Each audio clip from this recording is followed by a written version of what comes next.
Okay, we're live. Heather, roll please. Senator Cooper, Excused. Senator Ellis, Senator Jones, Senator Rothfuss, Here. Representative Banks, Here. Representative Conrad, Here. Representative Heiner, Here. Representative Knapp, Here. Representative Larson, Here. Representative Lawley, Representative Tarver, Here. Representative Western, Excused. Chairman Burkhart, Here. Co-Chairman Dockstader. Here. You have a quorum, sir. Okay, so ladies and gentlemen, thank you for the introductions. Some housekeeping before we get started. We've been asked to go over this by the Management Council due to some things that have happened at some of the recent meetings, committee meetings, not this one, by the way. There are rules of decorum for all of these meetings. There's a copy included in the packet that was sent out and is posted on the website. And I would ask everyone to follow those rules. We'll treat each other with courtesy and respect. I think some of you who've been in my meetings before know that stepping out of line, just to be blunt about it, I'll throw you out. So please be polite to each other, to this committee, to the public at large who is watching this because we're being live streamed.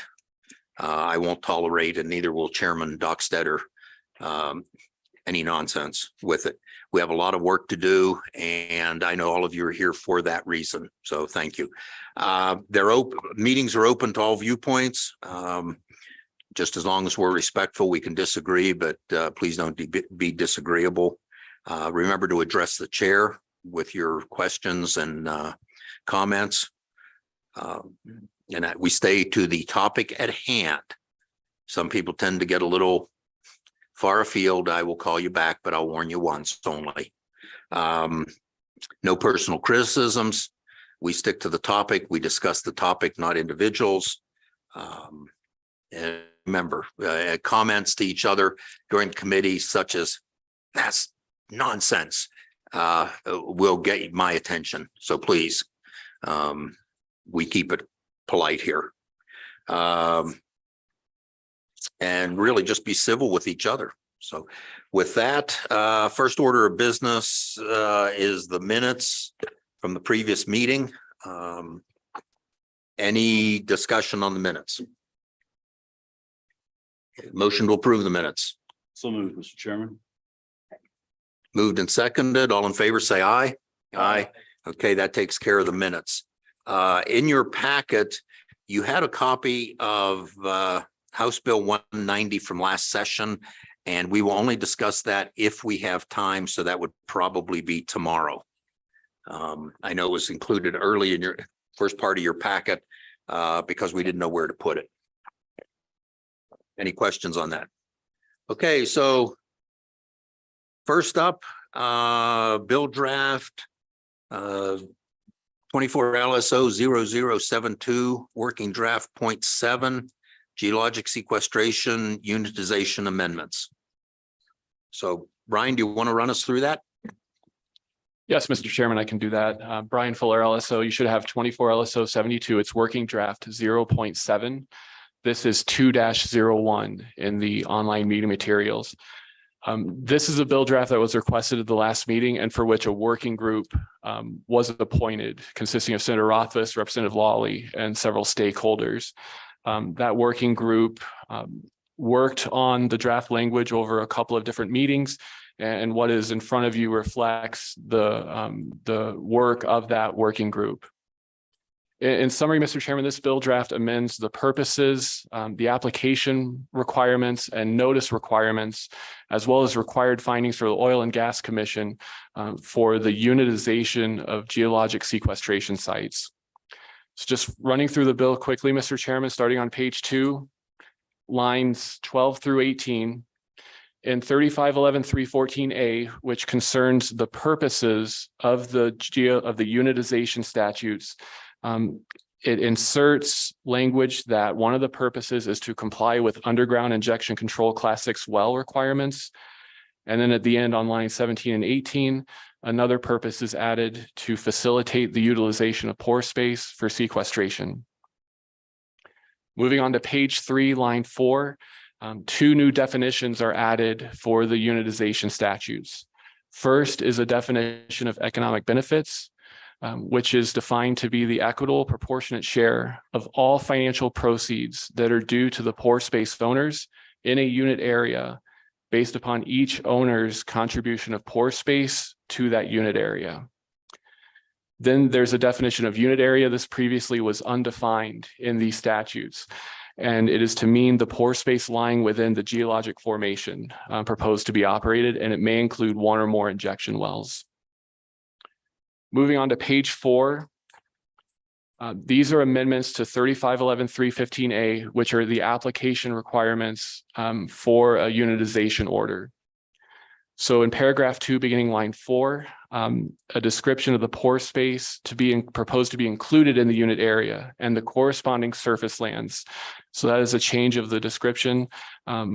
Really, it's more of a change in the structure rather than a substantive change here, since unit area is now defined on page 3.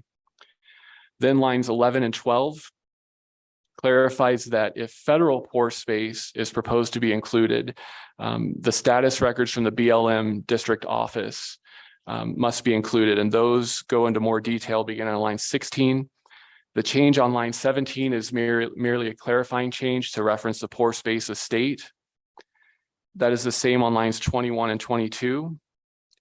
It also changes an and to an or on line 21. So it would include records of all owners of the surface estate or pore space estate. And I think the change there is to reflect the current law, which is that the pore space may be severed from the surface estate.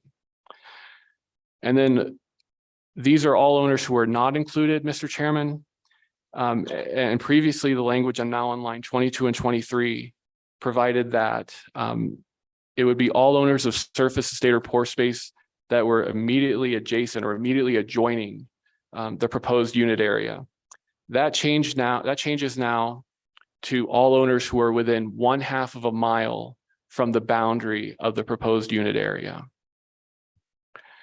Then, Mr. Chairman, the changes on page 5, lines 6 and 7, and 9 and 10 are merely to align with the changes in the purposes from 3511-314A. Page 5, lines 15 and 16 are merely conforming changes to reference the unit area. And then page 5, line 22, this clarifies that the method by which each separately owned tract will be allocated the economic benefits instead of a reference to the pore space. Page 6, lines 4 and 5. This strikes the word generating. So the application requires a plan for economic benefits and strikes the word generating economic benefits and says providing for economic benefits. Page 6, lines 15 and 16 are a clarifying change to reference the UI6 wells. Page 6, line 18. This is a new application requirement. So an applicant for a unitization order in that application must also include information on the location of any identified and existing wells, whether previously plugged or not, that may require monitoring or corrective action as proposed as part of the proposed unit area. Moving on to page 7, line 4. These are amendments to 3511-316B, and these are requirements for the Oil and Gas Commission's findings for entering a unit order. Page 7, lines 12 to 14 is merely a clarifying or conforming change to reference the purposes. That's the same on page 7, lines 17 and 18. And then moving on to page 8. This just includes lines 2 and 3 includes a reference to the unit area.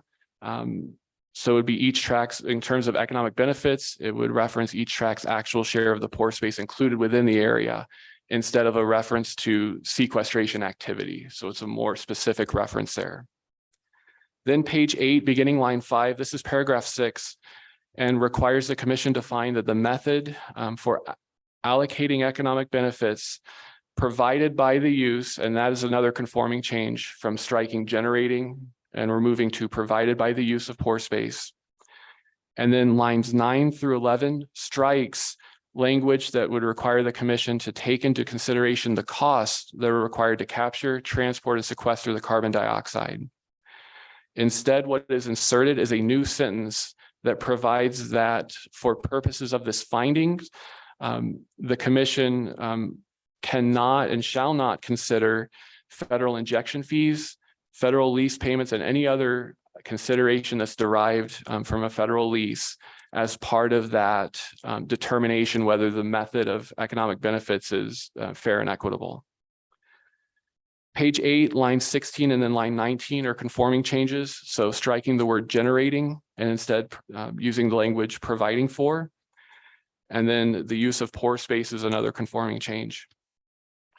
Moving on to page 9, this subsection in 3511.316, this is subsection G, describes the process by which someone who is not included in the proposed unit area can apply to the commission to be included in that unit area. And the changes here beginning on page 9, line 10, concerns the notice that's required when someone applies to be added to that proposed unit area. So with the new language, what will happen is once a person petitions to be included, the Oil and Gas Commission requires the petitioner to provide notice of the filing to all persons specified in the application for the unit area under 3511.315A. So this would be notice to all owners who are in the proposed unit area, as well as everyone who is within that 1/2 mile radius of a boundary of the unit area. Then moving on to lines 14 and 15, the notice that the petitioner must provide has to include the name, the location of the pore space, the action sought by the petitioner, and then any other information that the commission may require by rule. Then on line 17, after the petition is received by the commission and after the petitioner provides that notice to the required owners, the commission must publish notice of a hearing, which describes how all persons who are specified in the application, or in other words, how all persons who have received notice of that request can appear and provide cause as to why that person should not be included in the proposed unit area. Then moving on to page 10, line 11 and line 15. Line 11 just clarifies that if that petition is granted and the person is added to the proposed unit area, that person, after paying any costs that are required, shall be entitled to a proportionate share of all economic benefits. So that's the clarifying change on line 11, that instead of being entitled to all benefits, it clarifies that that person gets his share of the benefits. Line 15 just adds a note that the commission shall adopt rules or orders providing for the determination of allocating the pore space capacity. Then moving on to page 11, the staff comment just notes that subsection K and the language that was presented to the committee originally, the language that was in M was a sentence that was added on to K. That has been split out into a separate subsection for clarity. And that subsection M on page 11, line 6, just states that unitization orders can accommodate and provide for the use of horizontal or directional wells that may penetrate the pore space. Page 11, line 23 is a statement of applicability that just notes that this act would apply to all orders that the commission enters into on and after the effective date. Page 12, line 1 is rulemaking authority for the commission, and then it would be a split effective date with the rulemaking effective immediately. With that, Mr. Chairman, I'll stand for questions. Any questions for staff? Representative Conrad. And before you get started, committee, with this layout, you need to get my attention or Chairman Dockstetter's attention if you wish to speak, because I'm looking down here and it's hard to keep track of that. So say something, throw something, just get our attention. Thank you. Go ahead, Representative.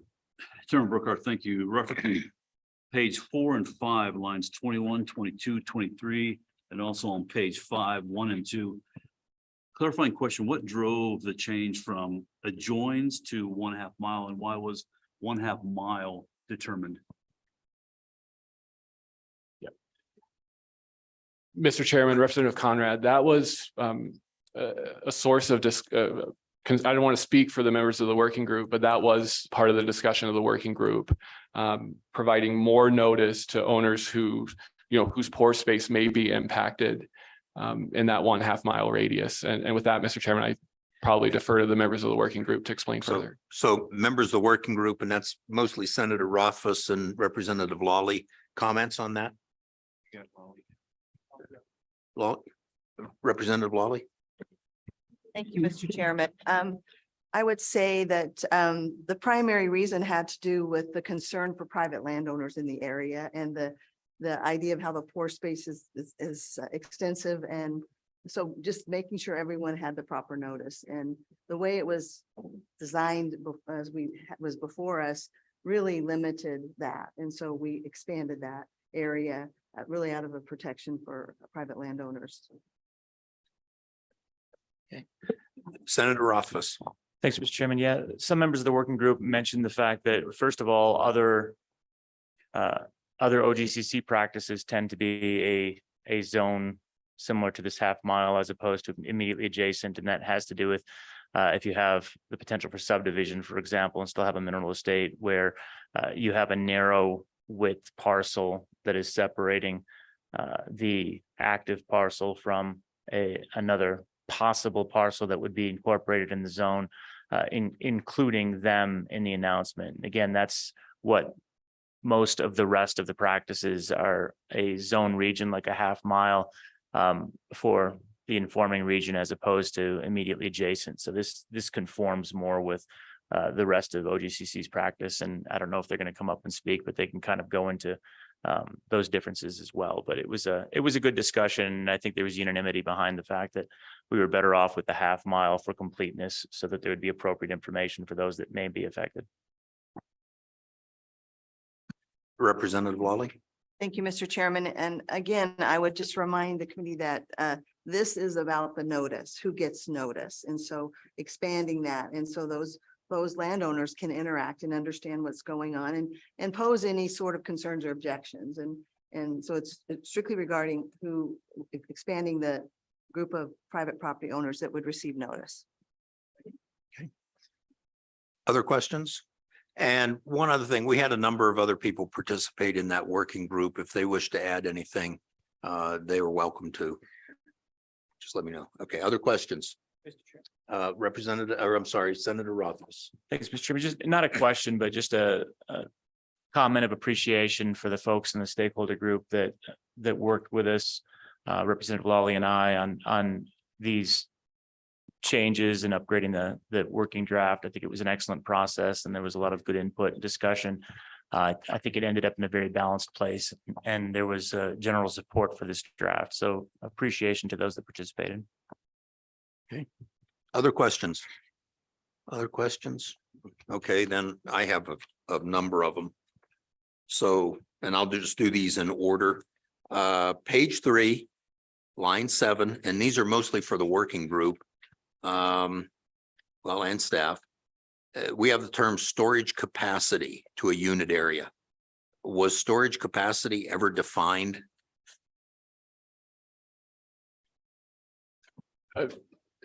Mr. Chairman. Brian, go ahead. My recollection, first to answer your question directly, no, it is not defined, I believe, in these statutes.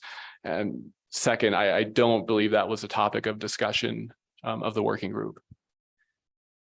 Okay, all right. So I guess my concern with that, and I'll just raise it, you can think about it for a while as we go through these. It says each individual's pore space owner's contribution of pore space storage capacity to a unit area. And I think we may want to consider how we determine that, considering that underground geologic formations are not completely uniform.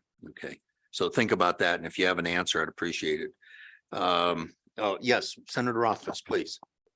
we didn't discuss defining it, but we did discuss the concept, and that was one of the reasons why we changed the definitions and structured them the way they are, to recognize the possibility that in some circumstances you may look to different porosity and look to different pore space storage capacity effectively, and that may need to be calculated. It may be determined to be relatively uniform, and that a simple look at the surface estate can tell you an appropriate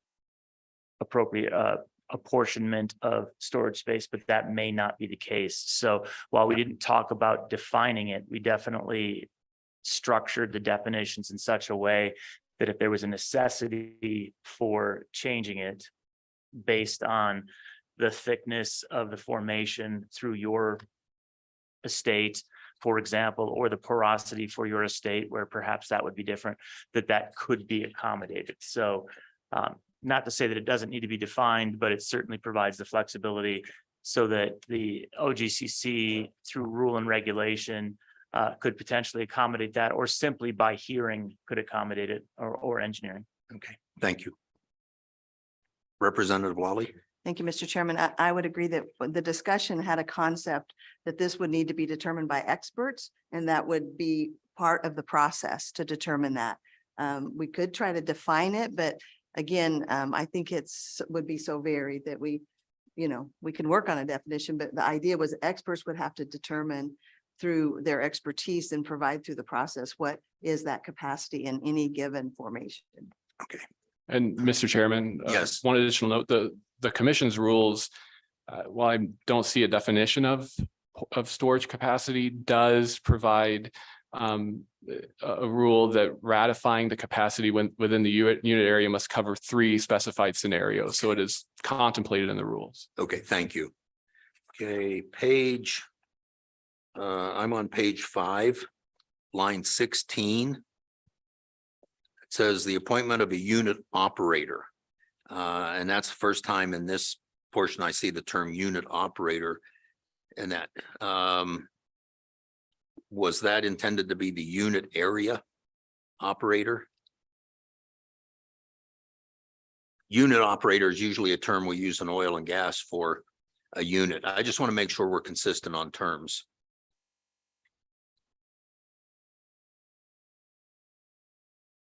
Senator Office, please. So with regard to this being the unitization of the pore space, and so the unit area is how we've defined that above. That is definitely the implication. We didn't make a change to that. Obviously, it's the original language, unit operator being that operator that is looking at this unit area. I guess I'd look to staff. I think it's clear the intent is that we're referring to the operator for the unit area that's been unitized. I don't know if we need further clarity, but yes, you interpreted it the way that we interpret it, certainly. All right, thank you. I just want to make sure that we're clear on terms, and I think most of the committee knows I'm kind of a stickler on terms. Kind of a similar question on page 6, right at the top. It starts on page 5, line 22, formula or method by which each separately owned, and then on page 6 it says tracked. Now, is that, are we? I just want to make sure we're not confusing terms. Senator Office? Yeah, so this is something that was intentionally carried out through this draft. The pore area or the pore space was kind of conflated with the surface property. They're part of the same estate, but you've got a volume concept subsurface, and you've got a surface area concept above surface. And the way it was previously structured kind of mingled those terms. So through this draft, when we're talking about the surface property, we're talking about a tract of property, which may be proportionate to the pore space below, or it may not. So we wanted to make it very clear that sometimes we're talking about the surface tract and their associated subsurface estate. Sometimes we're talking about the pore space itself, subsurface, and even though they're linked, we needed to be able to refer to them differently. So we started using the term tract, and you'll see that I think there's a couple of other places where we're using the term tract to indicate the surface property associated with that estate. Okay, thank you. Okay, and then my last one is page 11, line 9, now we talk about separate parcels for geologic sequestration within the unit area. Again, for the working group, comment on what a separate parcel is. I just don't want us to be confusing a lot of different terms here. And I'm on page 11, line 9. Says separate parcels. Okay, working group, any comments? To the term parcels? We've talked about tracks, we've talked about unit area, units, and now we have the term parcels. As you can see, I read these in minute detail. Representative Lawley. Thank you, Mr. Chairman. I do think that's a good point about the switching of the language there. And part of what we're seeing is some of the challenges of, especially if there's a separation of the estate, of the pore space from the surface space of trying to define and as Senator Rothfuss mentioned, even the concepts, even if there's common ownership of volume versus area but it's, again, I would agree with your point there that the word tract, if we're going to use the word tract, that might be the better word than parcel. Okay, so I'll look for an amendment then, if you feel it's appropriate. Yes, Senator Rothfuss. Thank you, Mr. Chairman. So tract might not be correct if you have a severance of the surface estate from the pore estate. The unitization is going to be dealing with the pore space. Parcels is talking about, again, separate ownership aspect of the pore space areas. So tract is not accurate. Parcel is not defined, but I think is implied to be an independent piece of property and relevant property that you're penetrating. So I see your point, and but I don't think switching out for tract is the solution. I guess I'd look to Brian to see if he has any ideas or others as they comment on the comfort with that term. Brian, please. Yeah, Mr. Chairman. So a couple of notes. First, parcels was part of the original language that was provided that formed the basis of this bill draft. One thing that the committee did discuss this language at some detail. And one of the things that changed in that discussion, the original language reference may penetrate the subsurface. And the working group changed that to, which I think, Mr. Chairman, using the word subsurface, parcels certainly makes sense, because I think the implication there is you're not referring to the pore space, you're referring to, where the well is being drilled. Now that it does mention pore space, I think it's a fair question whether that, whether parcels does engender any confusion. Okay, so you have time to think about it while we hear public testimony, and I'd look for an amendment possibly. Okay, any other questions, comments on the draft? Okay, with that, I'll open it for public comment. Legislators in the room. Well, let me do something first. We have a fairly aggressive agenda. How many people want to comment on this bill? Just show of hands quickly. You don't have to come up yet. 1, 2, 3. Okay, fine. Okay. Thank you. Any legislators? Okay, anyone from the governor's office? Okay, general public, come on up. Oh, okay, agencies. Sorry about that, Tom.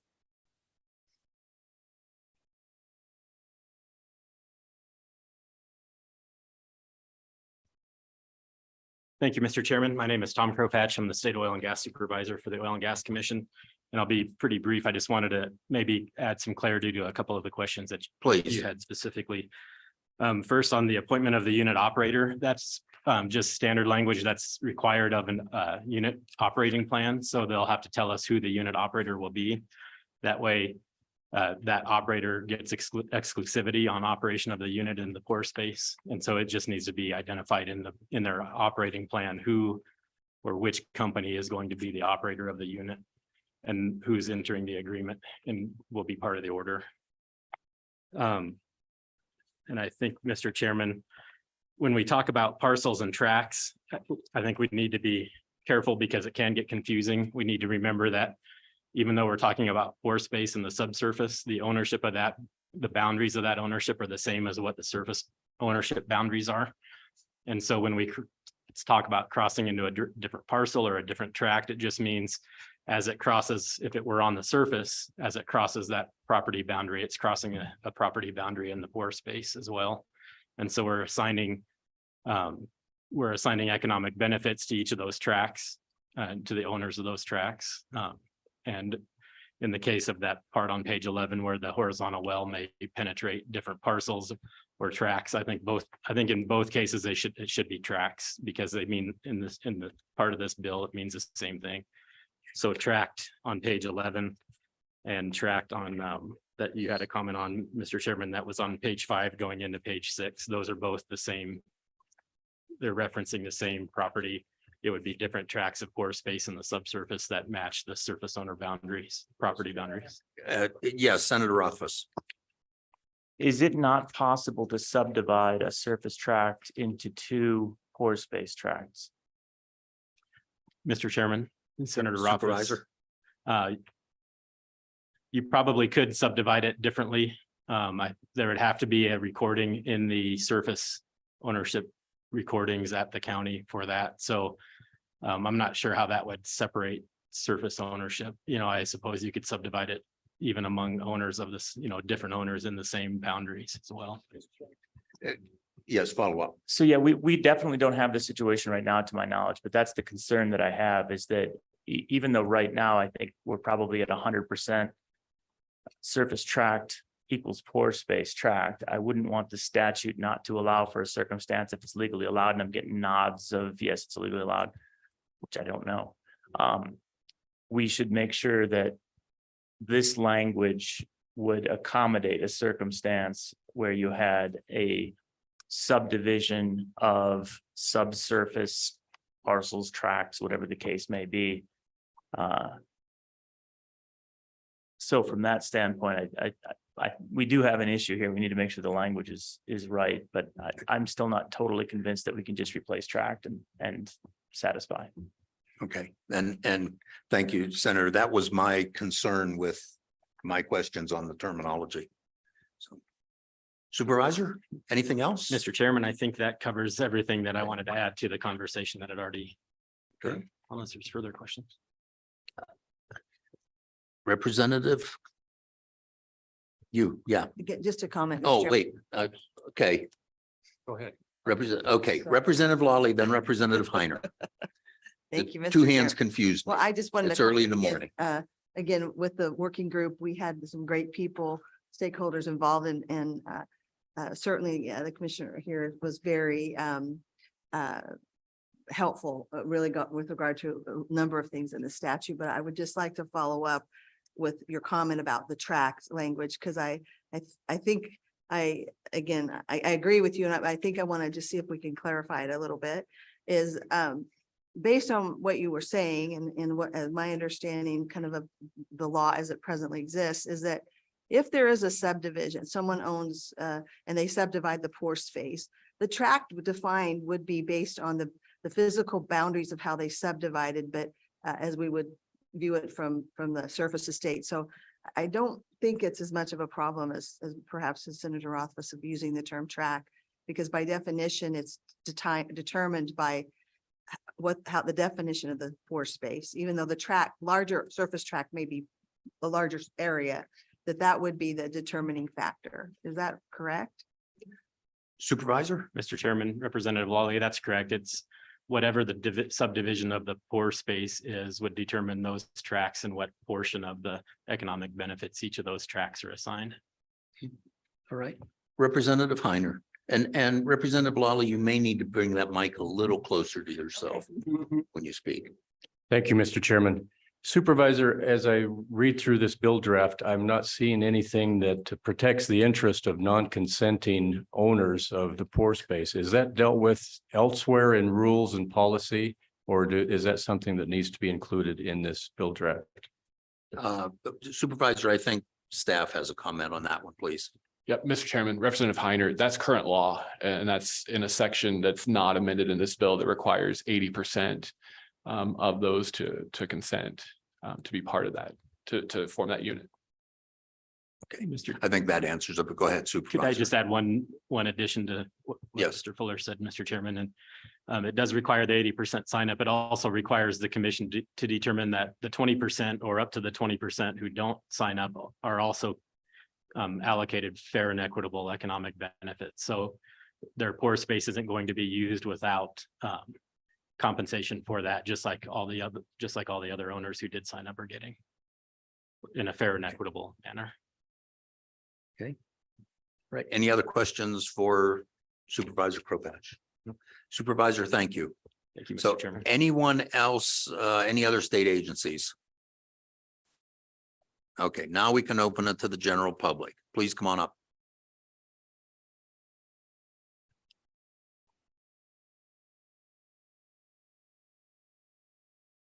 And if you would identify yourself for the record, please. Morning, Chairman Burkhardt, members of the committee. My name is Connor Nicholas. I'm attorney at Bud Fallon, and I was one of the members of the working group. Just wanted to first off state, appreciate being a part of the working group, being able to participate and actually speak on behalf of property owners. I work with Bud Fallon. We represent millions of acres of landowners in different various matters, including regarding pore space leasing. I've been on both sides of consenting and non-consenting landowners. And I believe that the work of the working committee as well as those that were in this joint minerals committee actually took the property owners considerations very much in mind. I think they took it in a fair way. The 80% is, I think, covers a lot of the concerns that our members have, as well as the guarantee for economic benefit for those who are non-consenting. I'd say the one thing I wanted to bring up is that the half-mile question as well, bringing up both conformity with current OGCC practices was important, as well as the special circumstances where you may have let's say 5 acres between a landowner who may not be immediately adjacent to the boundaries was an important step in the right direction. I think that the changes that were made in this 0.7 really go a long way in providing notice to all stakeholders that are involved, as well as providing clarity so that I can provide, I'd say, sound and solid advice to those who decide whether they want to be consenting or non-consenting members in one of these units. I'm available for any questions if there are any. Any questions for Mr. Connor? Any questions? Thank you. And thank you for participation in the group. I know all of you did a lot of hard work on this. Thank you. Thank you. Representative Rothfuss, you don't escape that easy. Thank you, Mr. Chairman. Senator Rothfuss, sorry. Mr. Nicholas, this last question on the M paragraph, parcels tracks for the subsurface, do you have any thoughts on that? I think you probably understand all the concerns that have been discussed, and we're looking for best term there. Honestly, I'm thinking parcels is actually sufficient legal clarity, but what are your thoughts? Please. Chairman Burkhardt, Senator Rothfuss, I apologize. I think parcels may be correct. I think that we do need to show the nuance between the estates. I'm already seeing in Laramie County where this is becoming very, very busy. Landowners considering severing, and I think having to distinguish between those estates may be necessary. I think parcels may be the correct term, with the understanding that if there needs to be some clarification that could be done through OGCC rulemaking. Okay. Mr. Chairman, quick follow-up. I was toying with the idea of adding subsurface as a possible solution. So it would say wells that may penetrate the pore space of separate subsurface parcels. It could be subsurface tracts. I don't think that's necessarily clear what a subsurface tract is. I don't know if that helps or confuses. Any thoughts on adding subsurface at that point? Mr. Connor? Please, Chairman if you have a Burkhardt. comment. Yeah, Chairman Burkhardt, I was thinking through Senator Rothfuss. thinking through it, I think pore space may still be the correct term rather than subsurface. Just understanding, we'd be bringing in a new term into this already, and I think the pore space is what we are talking about here. I'll ponder on this a little bit though, and continue working on it. Thank you. All right, other questions? Okay, thank you very much. Thank you. Next.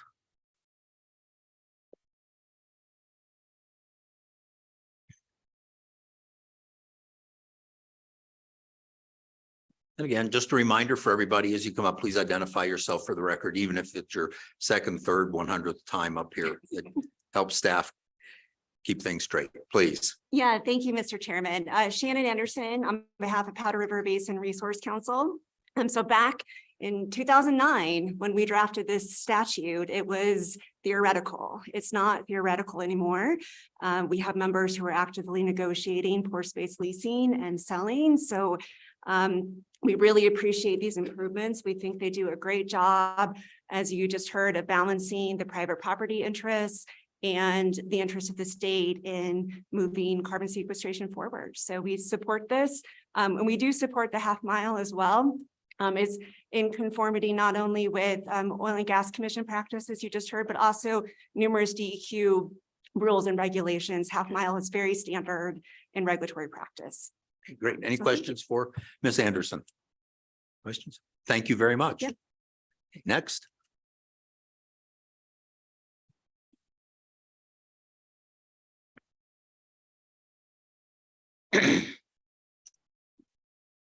Good morning, Mr. Chairman, members, Pete Obermueller, Petroleum Association of Wyoming. Very much appreciate the working group and all the work on this.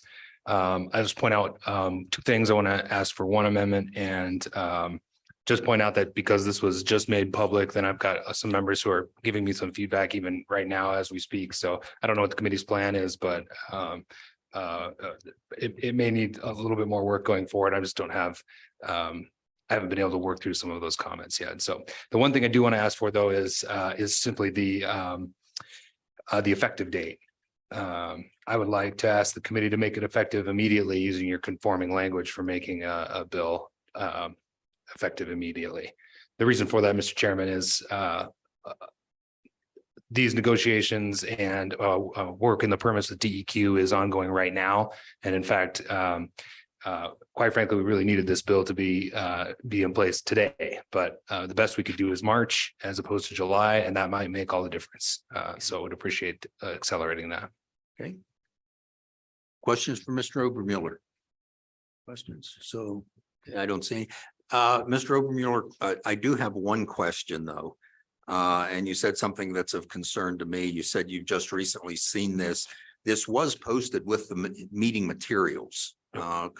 Could you elaborate on your comment a little bit, please? Yeah, sorry, Mr. Chairman, I wasn't clear enough. I, of course, have seen this. I have a lot of members and very diverse members Okay. doing a lot of different things. So it was posted with the materials. It just takes time for my entire membership to digest these sometimes. And I've just been getting some feedback, late feedback about it. And it's all fine. It's nothing insurmountable. All right. Just feedback. That's all. Okay. Well, thank you. I just wanted to clarify, make sure we are being transparent with our bills and that people are getting to see them. And I understand the number of members. Can you give us an idea of what the comments have been so far? Mr. Chairman, largely supportive. Okay. The questions that are coming in, I think are mostly can be resolved via the commission and their rules or under the Class 6 permit itself.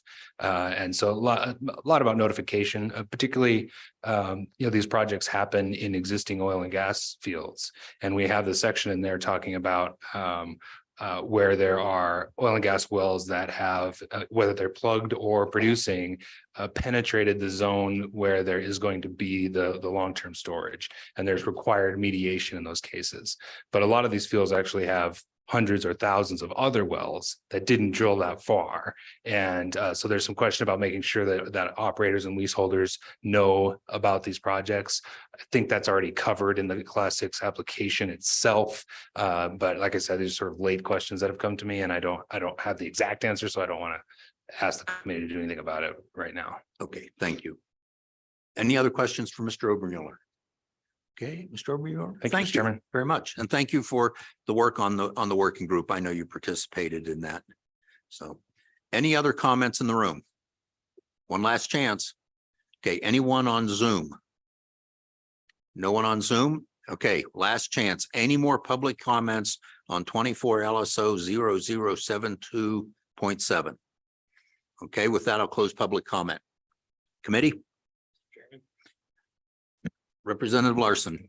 I'd like to move the bill. Okay, moved by Larson, seconded by Dockstetter. Okay, discussion on the bill. Mr. Chairman, Yes, I'd Representative, to propose an amendment to make. not yet, please. Okay. Any general discussion on the bill? Mr. Chairman. Senator Ellis, please. Thank you, Mr. Chairman. And just a procedural one, this isn't our last meeting, so I'm wondering, do we need to take action on it today? Or do we want to let it marinate out there a little bit longer for people to consider and bring comments and possible amendments for our consideration in the future? I'm just asking the question. Well, we've moved the bill. We've worked this the last session. We've had a working group work it. I think we're ready to vote myself. I think Senator Rothfuss, a comment, please. Yeah, thanks, Mr. Chairman. I think it's in good shape. I think there probably will be more feedback, certainly from stakeholder communities, that we can take care of in Senate and or House committee during the session, because I would expect them to be tweaks instead of overhauls. So I would feel comfortable with it going to session as it stands. Okay, yeah, and Senator, I think that gives everyone a chance to look at what the actual wording is and consider the actual wording after we amend it, if we amend it. So, okay. Any other discussion on the bill? Okay, so, yes, Mr. Co-Chair. I think we're ready to pull the trigger on it. We just Well, make it when the time's right, make it effective okay, immediately. all right. So with that, we'll go through the bill for amendments, discussion, page 1. Page 2. Page 3. Okay, not seeing anything. I would propose an amendment on page 3, line 13. Before injection wells indicate class 6. Just for clarification, there are other injection well types. Senator Rothfuss. Thanks, Mr. Chairman. It hasn't been seconded, but I still think it's worth discussing if that's okay. Yeah. We were intentional to not put class 6 there. Okay. Again, recognizing the statute at this point in time is going to deal with class 6 injection wells. But that does not mean that in the future, 10 years from now, there couldn't be something else that was going on with geological sequestration and some type of an injection well. So there were places that we intentionally put class 6 ore, and then in other places, we simply put the word injection wells. Okay. And we tried to structure it in such a way that it was internally consistent to be flexible and future proof. So that was not an oversight. Okay. All right. With that, then I'll withdraw that amendment. There was no second on it. So thank you, committee. Thank you, Senator. Page 4. Page 5. Page 6. Page 7. Page 8. Page 9. Page 10. Page 11. Any proposed amendments on the major topic of discussion, which was line 9 and 10? Senator Rothfuss. So, Mr. Chairman, I think this is as accurate as we'll get. Assuming that a parcel means a specific piece of real property, which is how I interpret the definition of parcel. Is that something that we can conclude? Because a specific piece of real property is then going to be subsurface or surface. It's going to be severable. I think it actually might be the perfect term if I'm interpreting it correctly. If not, then maybe we have some work to do, but I certainly can't come up with anything better than it's structured right now. I guess I'd look to Brian to find out what a parcel is in statute. Brian? Mr. Chairman, based on the discussion, the only suggestion I could offer for that language may just be more specific. In other places in this bill, we've referenced I think to back up, I guess, the concern with subsurface is, if you add the word subsurface, what does that mean? What does that imply? So with that in mind, Mr. Chairman, my suggestion would be may penetrate the pore space, and you could say of separate surface estates. You could also reference pore space estates. Both terms are referenced elsewhere in the bill together, and that would be one option, is to simply reference may penetrate the pore space of separate surface estates, or may penetrate separate pore space estates, may be the way to go. Mr. Go ahead. Senator. Thank you, Mr. Chairman. So separate pore space estates, I think, is always accurate. I think we can change it to that, and that is specific. So I would make that motion to change separate parcels to separate pore space estates. Second. Okay. I was gonna say, before you do Yeah. that, there was a comment from Representative. My apologies. Lawley. I'd like to hear that Yep, first. And then please. I'll withdraw the Representative motion. Lawley? Thank you, Mr. Chairman. Again, I don't disagree with the motion. Actually, I think this is a better solution. As Senator Roth has pointed out with his own comments, that basically this idea of parcel is not, we don't have a common understanding of it. So we're either going to need to define it to where it meets the statute and what we're doing here, or I like the idea though of subsurface estates, because I think that more accurately says what we're trying to say and deals with the realities of the different separations, whether it's on the surface level or in the pore space. So again, I think, Brian, you've come up with a great solution. Thanks. Okay. So Senator Rothfuss, you were going to propose an amendment. Do you wish to make that or to amend it or change it? Mr. Chairman, I'll reinstate the motion, which is as follows, substitute on line 9, the word parcels for pore space estates, so that it would read, beginning on 8, that may penetrate the pore space of separate pore space estates for geologic sequestration purposes within the unit area. Is there a second? Second. Seconded by Cooper. I'll give him credit Yeah. for it. He needs to do something. He was late. Okay, discussion on the amendment. Any discussion? Okay, all those in favor of the amendment, say aye. Aye. Opposed, no. Okay, that amendment is adopted.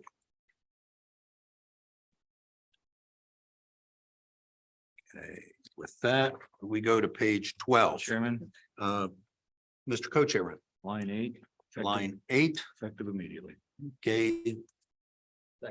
Seconded by Larson. Everyone clear to change the effective date to effective immediately, et cetera? Yes, Senator Rothfuss. Thanks, Mr. Chairman. I'll support the motion, but I think OGCC needs to give some thought to whether or not that can be something that's carried out, because the rules and regulations aspect of section 3 are assuming that you've got between the effective date and July 1st to put together some emergency rules, presumably. So I think it's the right choice to make it effective immediately, but the logistics of that might take a little bit of work, and I don't know if there's anything we can do to support that, but I think there may be some challenges there. So with that, Supervisor Kropatch, would you please come up again? And if you would comment on that, please. Mr. Chairman, there are some things in here that would requires us to pass rules, but we would need to change our rules to match the new statutes. But I think we could work under the statute until the rules are passed. So I think it can work with both effective immediately.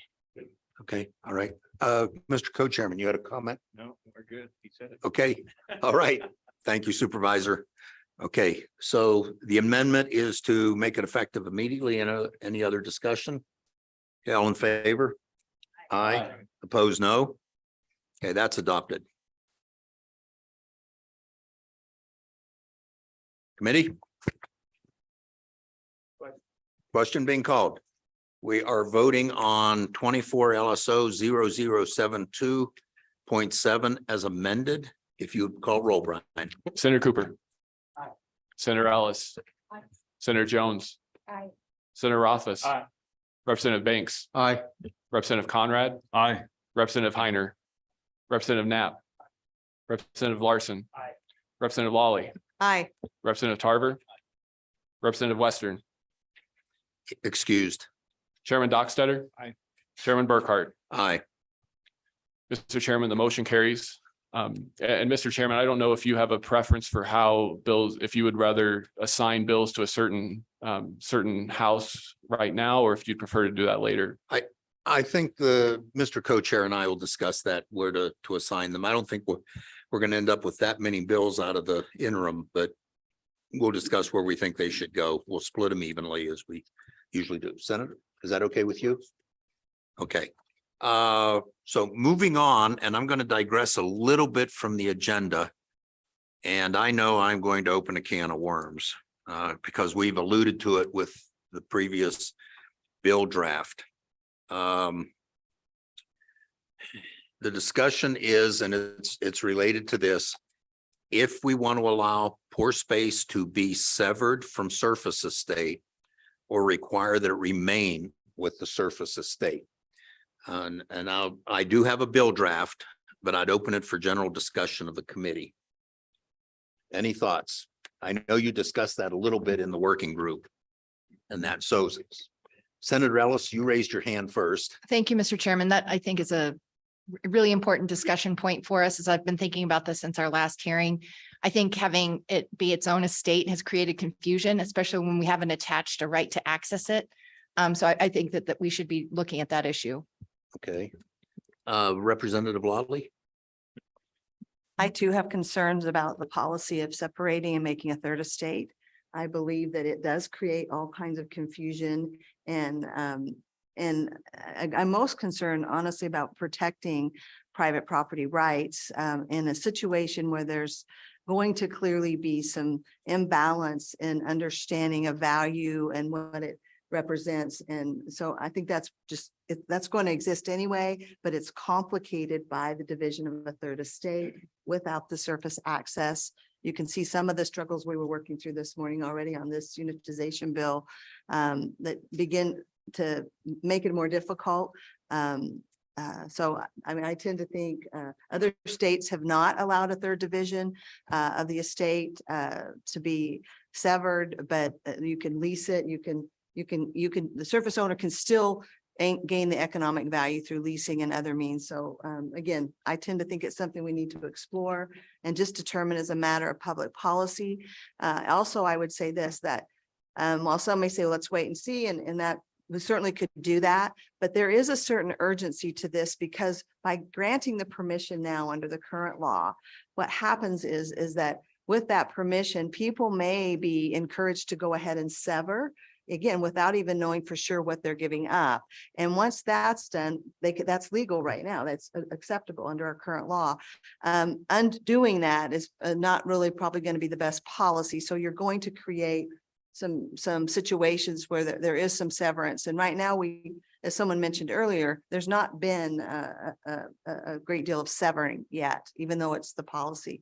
But we're on the verge of this right now. So I think it's a discussion that not only should be had, again, concerning the public policy for Wyoming, but also is timely. Hey, Brian, did you bring a copy of that working draft for everyone by any chance? I'm just curious. It doesn't matter to my next comment. Okay, so we're not going to consider this right now mainly. I just want to have the brief discussion right now. Mr. Co-Chair. Well, our most recent attorney speaking, I heard a yes, an aye, with conditions. Our previous attorney, I wasn't clear how you left that. Just go back and study. Senator Ellis, where are you with it? I'm sorry, Mr. Chairman, I can't hear you that well. Are you an aye? You'll need to get a little closer, Mr. Co-Chair. Yeah. You said go back and study. I wasn't clear where you stood. I think, Mr. Chairman, I like the direction of revisiting the issue with maybe making it not a severable estate, but just clarifying which estate it belongs to. And Mr. Chairman, just to elaborate on this, our TRW committee a few years ago worked on this issue when we talked about fossils and what happens when you find a giant T-Rex. Should that be part of the mineral estate or the surface estate? And so we kind of went down this rabbit hole of discussing what would it mean if we were creating a third estate? Were we clear enough in our statutes? But as we talked about that issue and thought about it, it raised a whole bunch of issues when you create a third estate without really clear rights. And so I think when we've had looking at how we've structured the pore space, that is my concern. It's really, I think, skewed And I don't think it's fully thought out. So I think we should just make it clearly go with one state or the other. So that'd be my preference. And I think surface is appropriate. Just Go, quick, Chair. just quick follow-up. Follow-up? Mr. Chair, if we could have that, a copy of that rough draft. you have. Yes, we are not going to consider that draft at this meeting.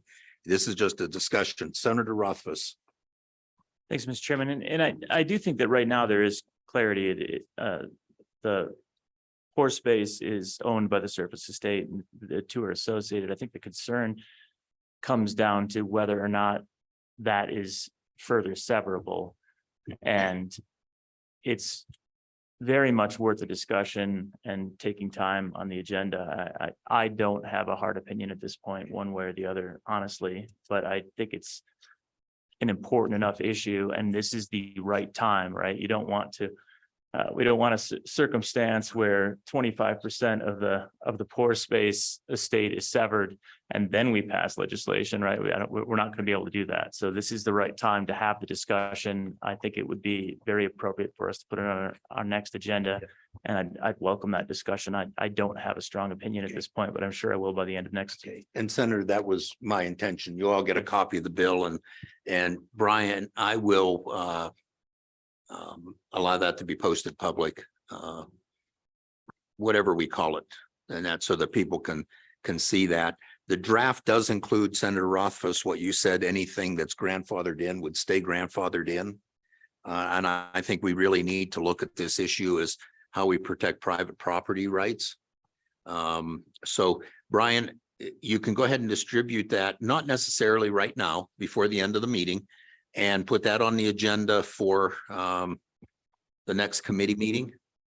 Mr. Chairman, we can do that. And just to clarify, you are okay with this being posted? Yes, I Okay. am. And then with that, Mr. Chairman, just I guess for public knowledge, that will be posted with the meeting materials in the minutes. So Okay. that's how that bill draft should Okay. be accessible. Everyone in the room clear on that?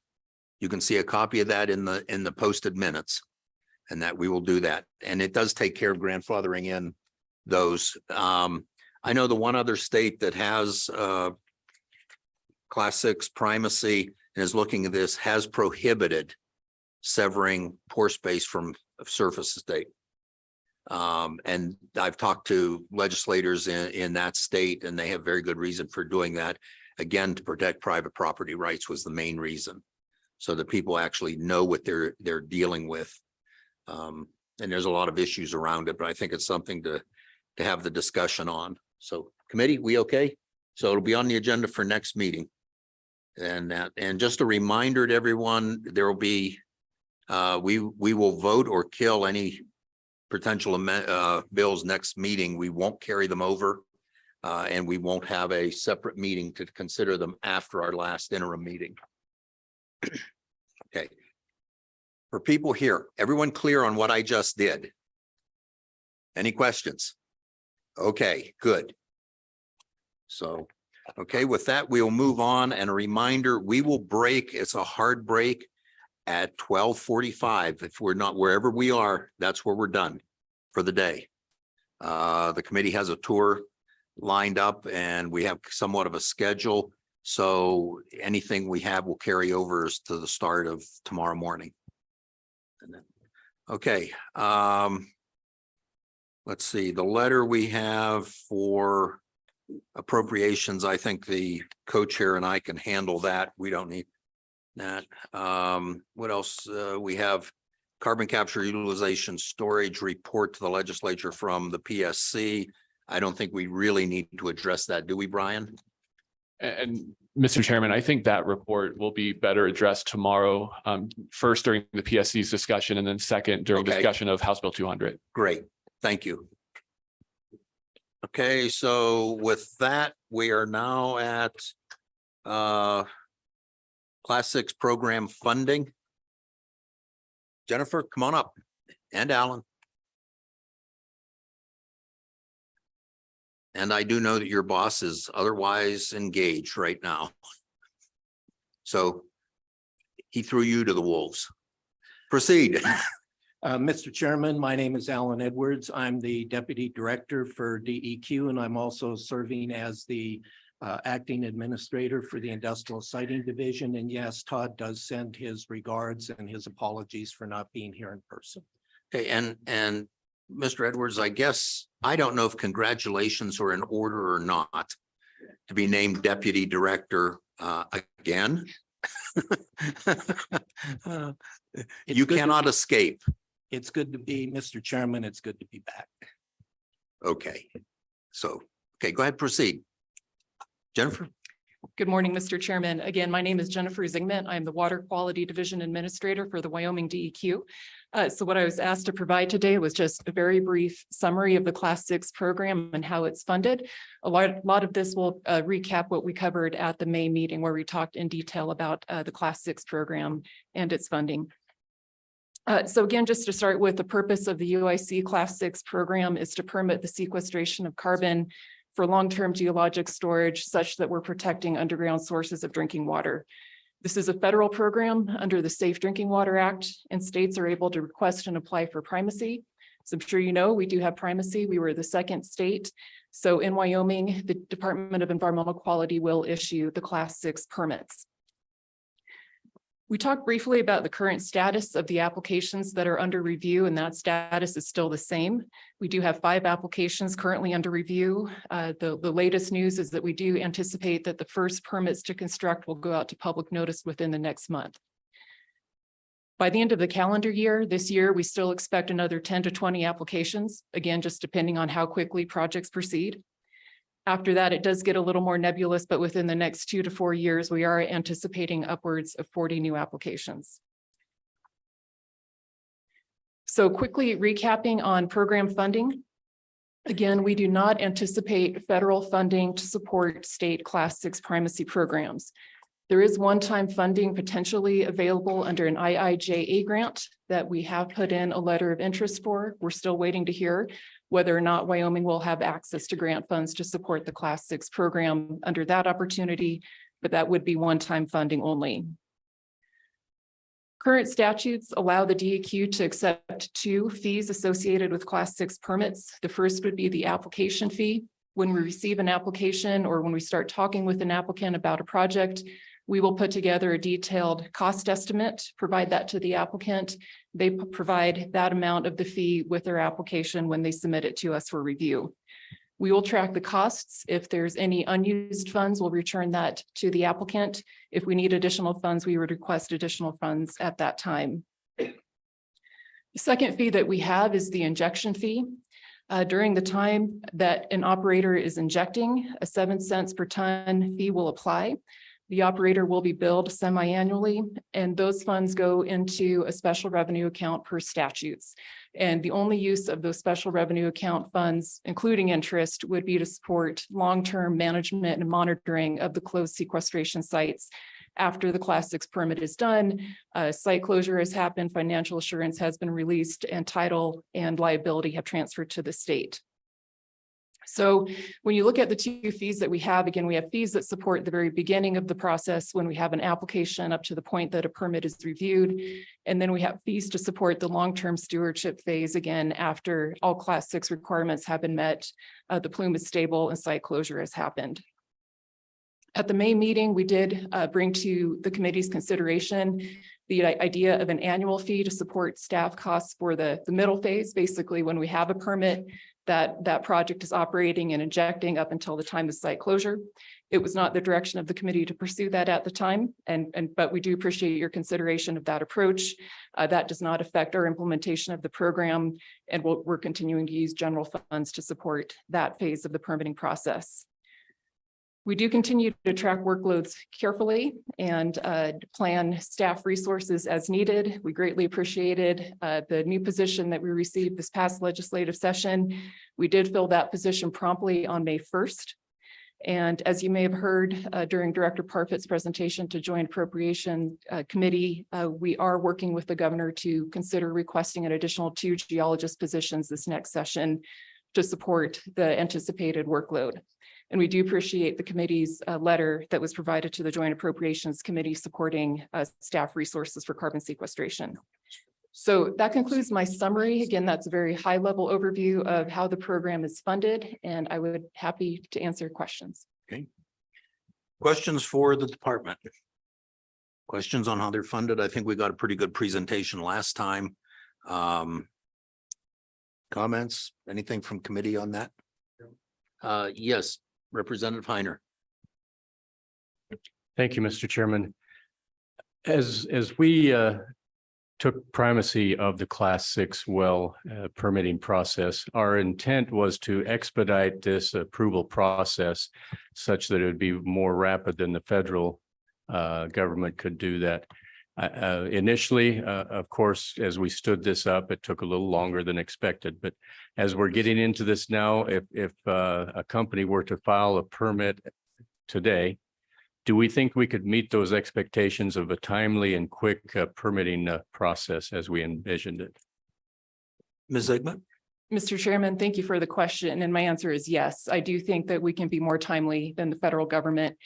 Typically, what we've seen, from the EPA is that I would say it would take them 2 to 5 years to issue a permit.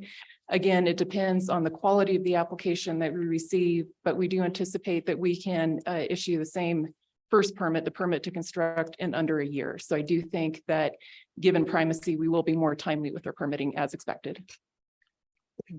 Follow up? On a different note, with the fee that we're collecting for Class 6 well, the 7 cents per ton, that applies only to a Class 6 well, if I'm correct. If we have a disposal well that we're disposing CO2, those risks and liability will not transfer to the state. And so the company that is disposing CO2 does not pay that 7 cents, but they will carry that liability indefinitely. Is that true? Ms. Zigmund?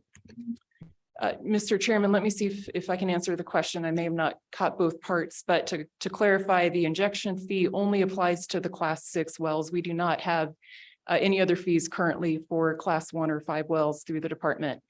For Class 6 wells, the injector during the time of operation, the 7 cents per ton fee does apply.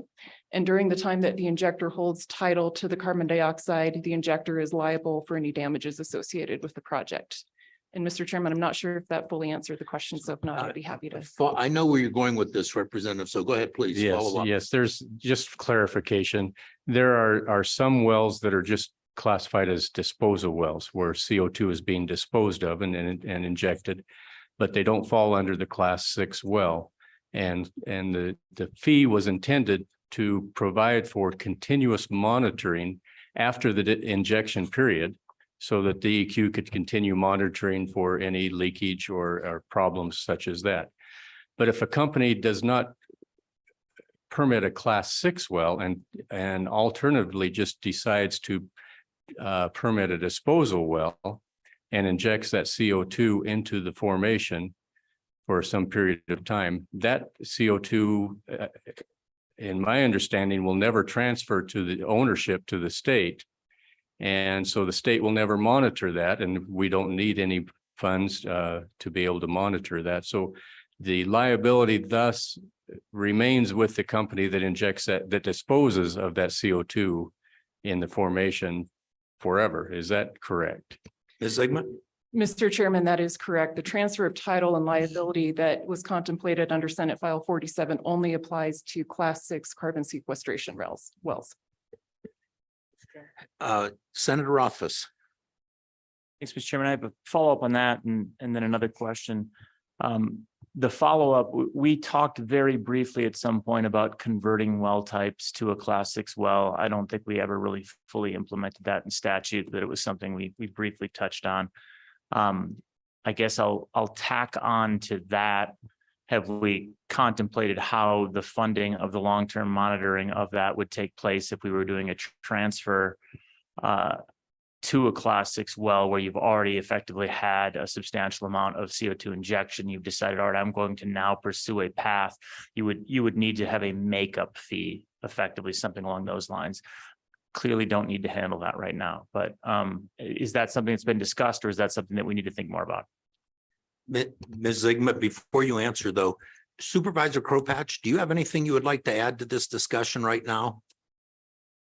Would you like to join your agency cohorts up here? So Ms. Zigmund, please proceed. Mr. Chairman, so the statutes do outline a process for conversion of a class 2 to a class 6 well.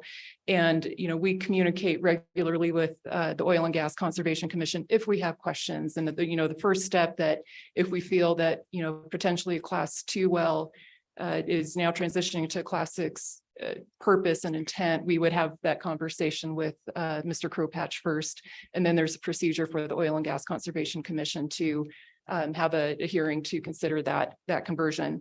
In terms of the second part of your question with if a class 2 well was converted to class 6 and then closed, and potentially that fee hasn't applied to the whole operational phase, we also have ability in our rules to allow us to take a project specific look at each project when it closes. And if we don't feel that there are sufficient funds in the revenue account for the state to do its job in long-term stewardship phase, we can ask for additional funds at that time based on a cost estimate. So I think we can look at each project specifically. Follow up? No follow-up. I have a different question. I didn't know. Okay, Supervisor Crowpatch, please. Comments on, you've heard all the questions. Mr. Chairman, I don't know that I've really got much to add. I think Ms. Zigmund stated it all as it works. We haven't had the consideration of a conversion from class 2 to class 6 at this time. All of those class 2 projects essentially are, or most of them are EOR projects that are ongoing and likely will be for some time. So, okay. All right, then I have a question and just continuing this line of discussion. With a class 2 injection well for EOR. Okay, I know one field that has been on CO2 injection for, I don't know, close to 30 years, I think, and has recently stopped injecting CO2. So now you have 30 years worth of CO2 that is in effect, in a way, sequestered. Then who becomes liable for that CO2 that is there? And I know we've gotten plenty of severance tax revenue from the oil that's come out of there, but now we have some sequestered CO2, probably about, I would guess, 90% at least of that's been injected over the past 30 years. So who becomes liable for that? Because I don't think Senate File 47 applies.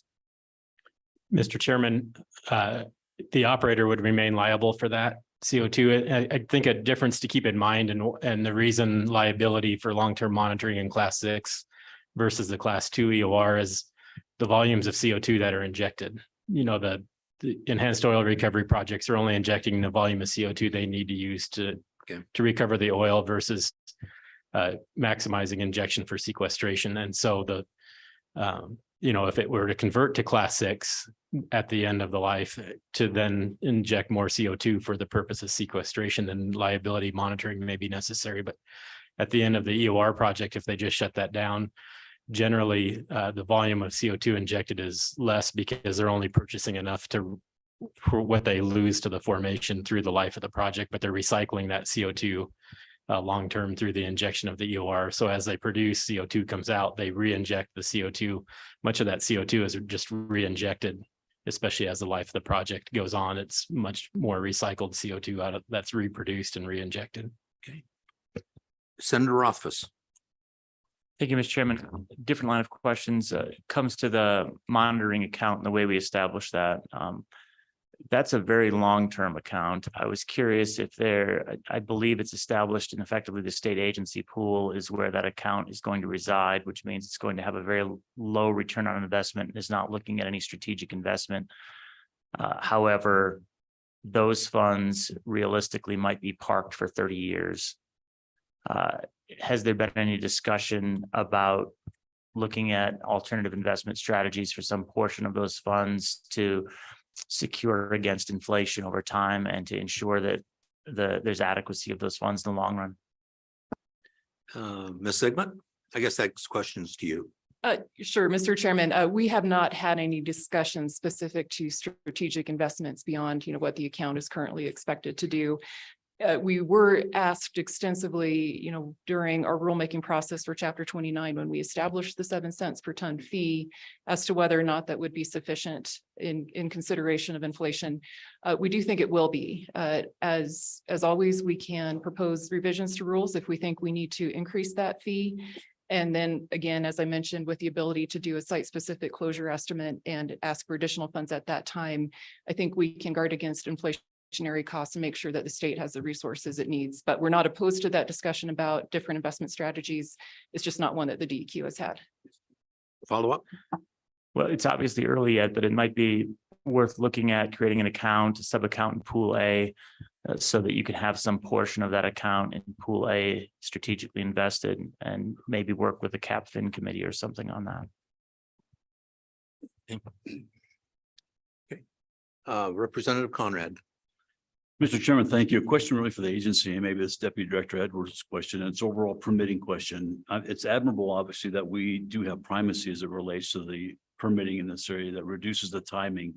My overall concern is specifically related to the other permits that are out there, whether it's land and or air, that we don't forget about those other ones that are taking some time and a great deal of time in some cases to achieve the permits. With the additional funding that you've asked for and received, but also we're now knowledgeable of 2 additional positions next year, what is the opportunity, or is it viable that we're going to attract people to fill these positions to reduce the amount of times it is for permitting? I know the legislation this year approved an 8% across the board increase. Has that helped attract and or retain people in the overall agency, which seems to be, I guess we're looking for solutions as we staff the DEQ to obviously meet the new challenges ahead of us, whether it's for Class 6, whether it's for air permitting, land, et cetera. It's just an overall concern that we have. We're trying to do everything we can to help. Mr. Chairman, we do have another item on the agenda later as it relates to DEQ permitting and streamlining.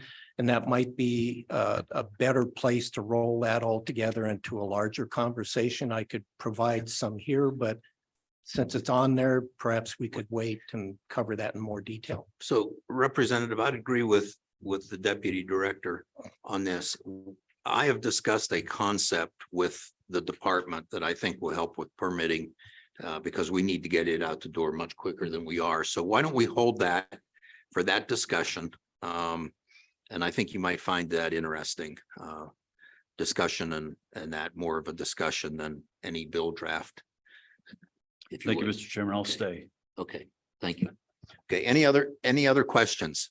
So if we look at the agenda, we have you back here in a few minutes to talk about Senate File 47 sequestration rules, but you're already here. Why don't you just go ahead and go to that, please?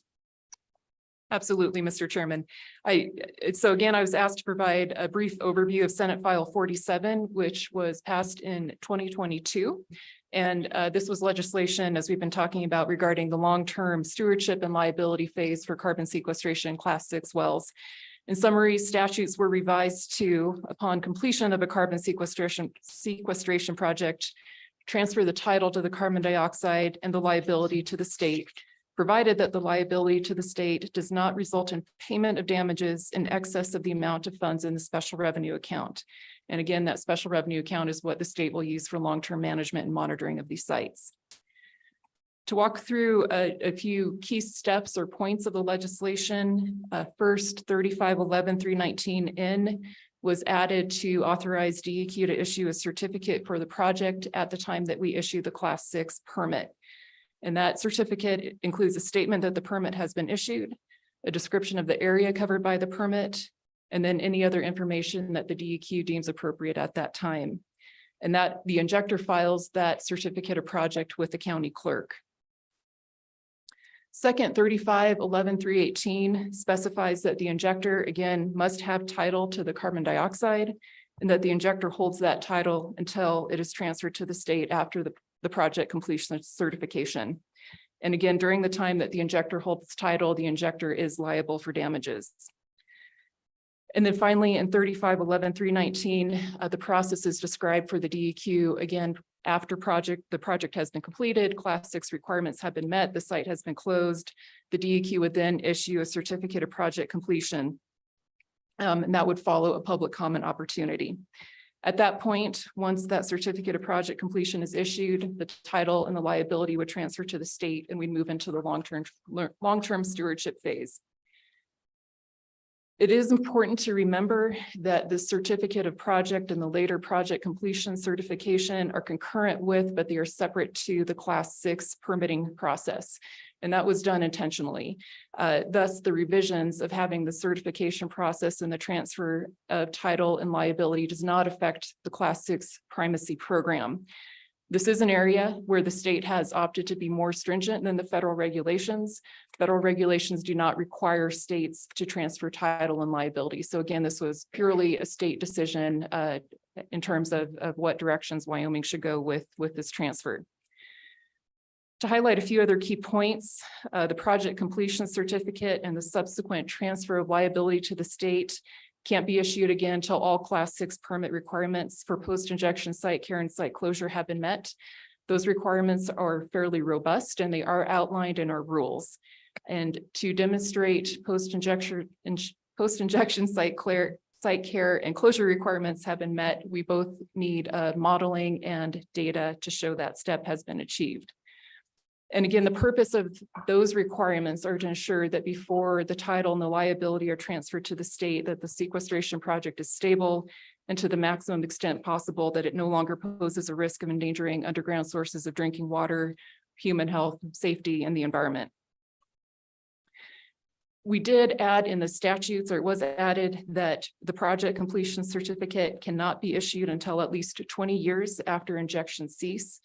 And it is important to keep in mind that that 20-year period is a minimum. It may take longer for the applicant, the injector, to meet all site care and closure requirements established in rule and statutes. So to briefly report on, I guess, the status of the implementation, the DEQ continues to have no concerns with the legislation. Again, it does not affect primacy. So we did not have any reason that we needed to amend our rules in response to that legislation, and nor do we see the need to propose any further statute revisions at this time. We do have time before we know how this process will work. Again, if somebody were injecting today, say for a 10-year project, it would be at least 20 years before we reach the site closure phase, and title and transfer could at that point transfer to the state.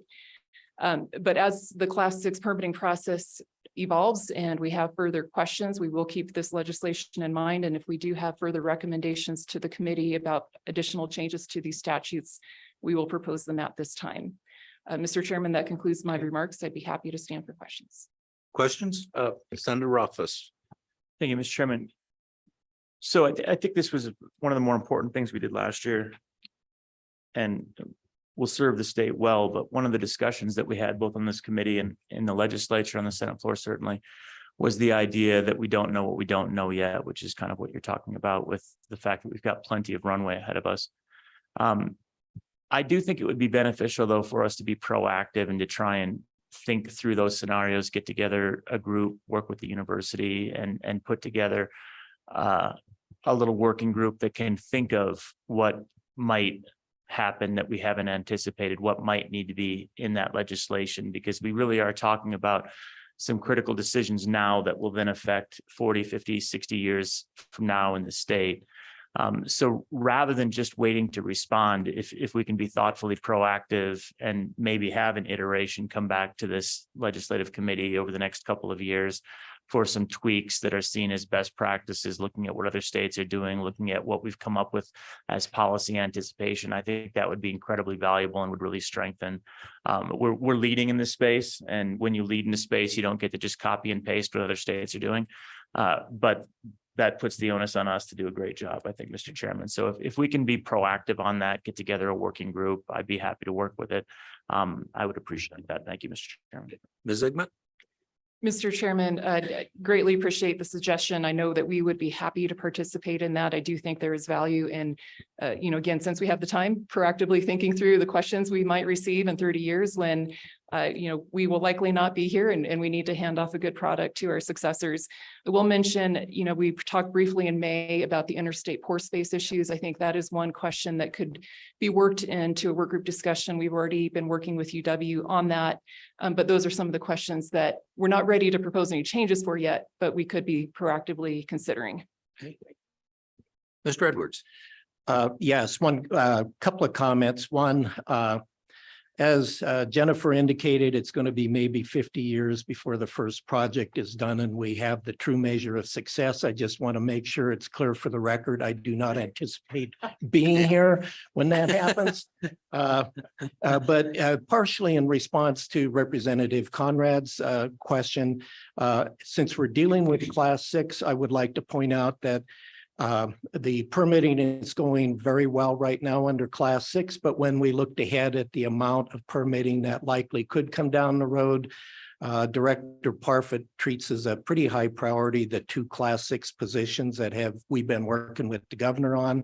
And if you watch his presentation at the Joint Appropriations Committee, he made that point there as well. So in order to maintain the success that we have, he feels strongly that those 2 positions would be very valuable to the program. Questions? Senator, could I put you on the spot a little bit technically? Sure. For the people here, for the committee, the people at home. And if you say, no, I can't answer that question right now, that's fine. So could you because this is your background, could you briefly explain what happens to the CO2 underground? Well, I If think I- that's not something you want to do, that's fine. I think we have better experts in the room than Okay. me that are quite specifically experts. So I could wave my hands, but Okay. they could tell you in fine detail. All right. So let's go with them. Okay, for a quick 2-minute discussion, anyone want to venture an answer to that question? I see all of you jumping up and down, really. Okay. We'll let that one go. I was just trying to do it for educational purposes, especially for the people watching on. I think our expert stepped out, Mr. Chairman. Yes, they left real quick when Yeah. I heard that So question. Yes. we'll have a perfect answer to it in a moment. Yeah, we can move along and maybe take care of that later. So is that your presentation? Mr. Chairman, that concludes my remarks. Okay. Any other questions before we let them go and escape? Okay, thank you. And I think we just had the people for our next topic leave. I should quit asking questions. So. Yeah, next one is sequestration revenue study. Here we go. We'll make Mr. Quillinan answer that question, please. Come on up here.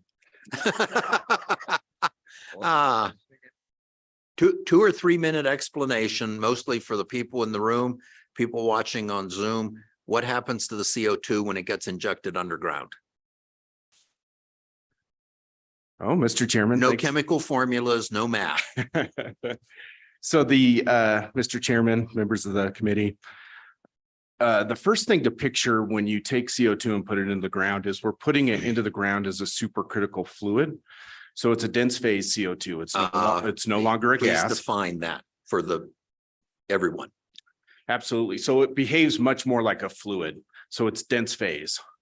So when you put CO2 underground and you're injecting it, it's going to behave much more like a wastewater versus injecting it as a gas. So when CO2 goes into the subsurface, it's going to move out into the pore spaces. Those pore spaces currently are filled with salt water. And so the CO2 pushes the salt water out of those pore spaces and takes its place. CO2 is naturally occurring underground. So this isn't a foreign substance we're putting down there.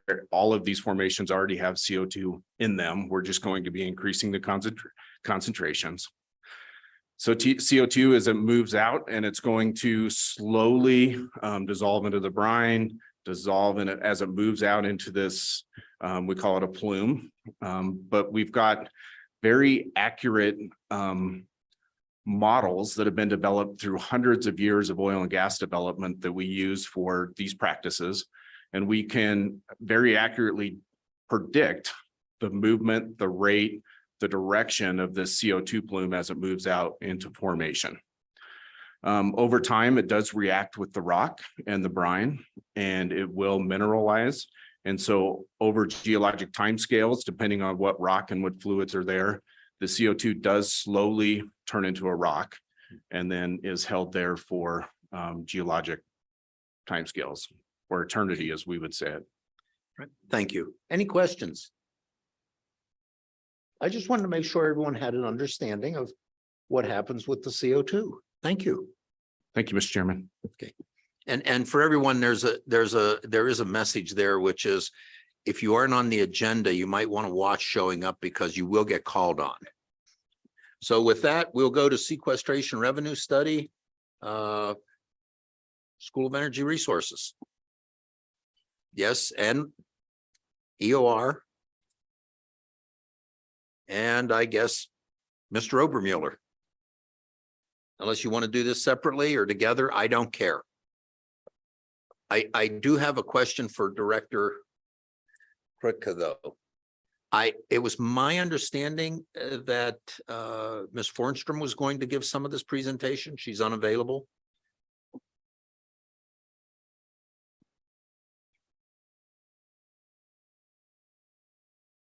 Mr. Chairman, members of the committee, Kara is at a conference, but Tim has done the bulk of the work on the SCR side, so he'll be presenting that. Okay. I'll be pinch hitting from the first row. Okay. So gentlemen, remember that she's right behind you the whole way. Right back there.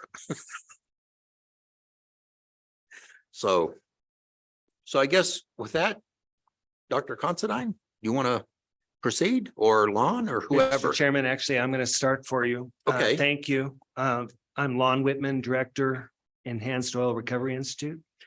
And I'll take just a minute. There may be people that aren't familiar with EORI, what we do, and et cetera.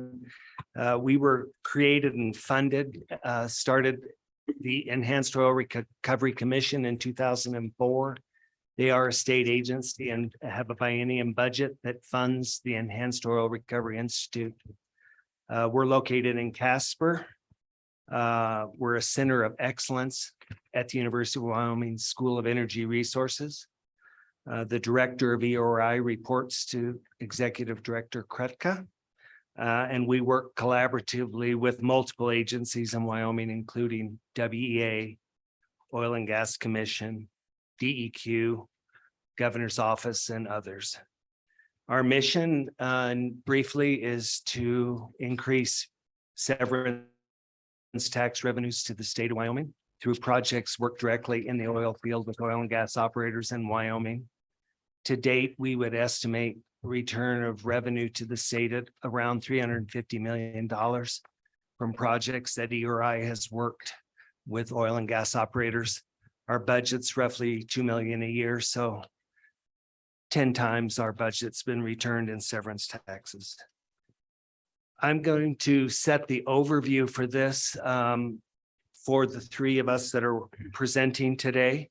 This work was requested by Joint Minerals at your May meeting.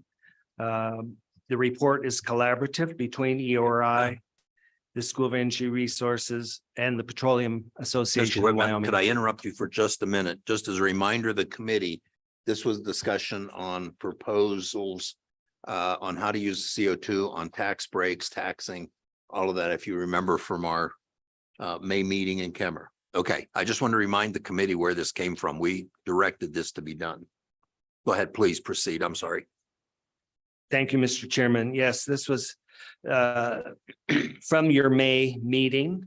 And we'd like to start with just a little bit of a overview of the 45Q tax credit, which, as you're aware, provides $85 a ton for CO2 aquifer storage, saline aquifer storage, or dedicated storage, and $60 a ton for storage when oil is produced through enhanced oil recovery.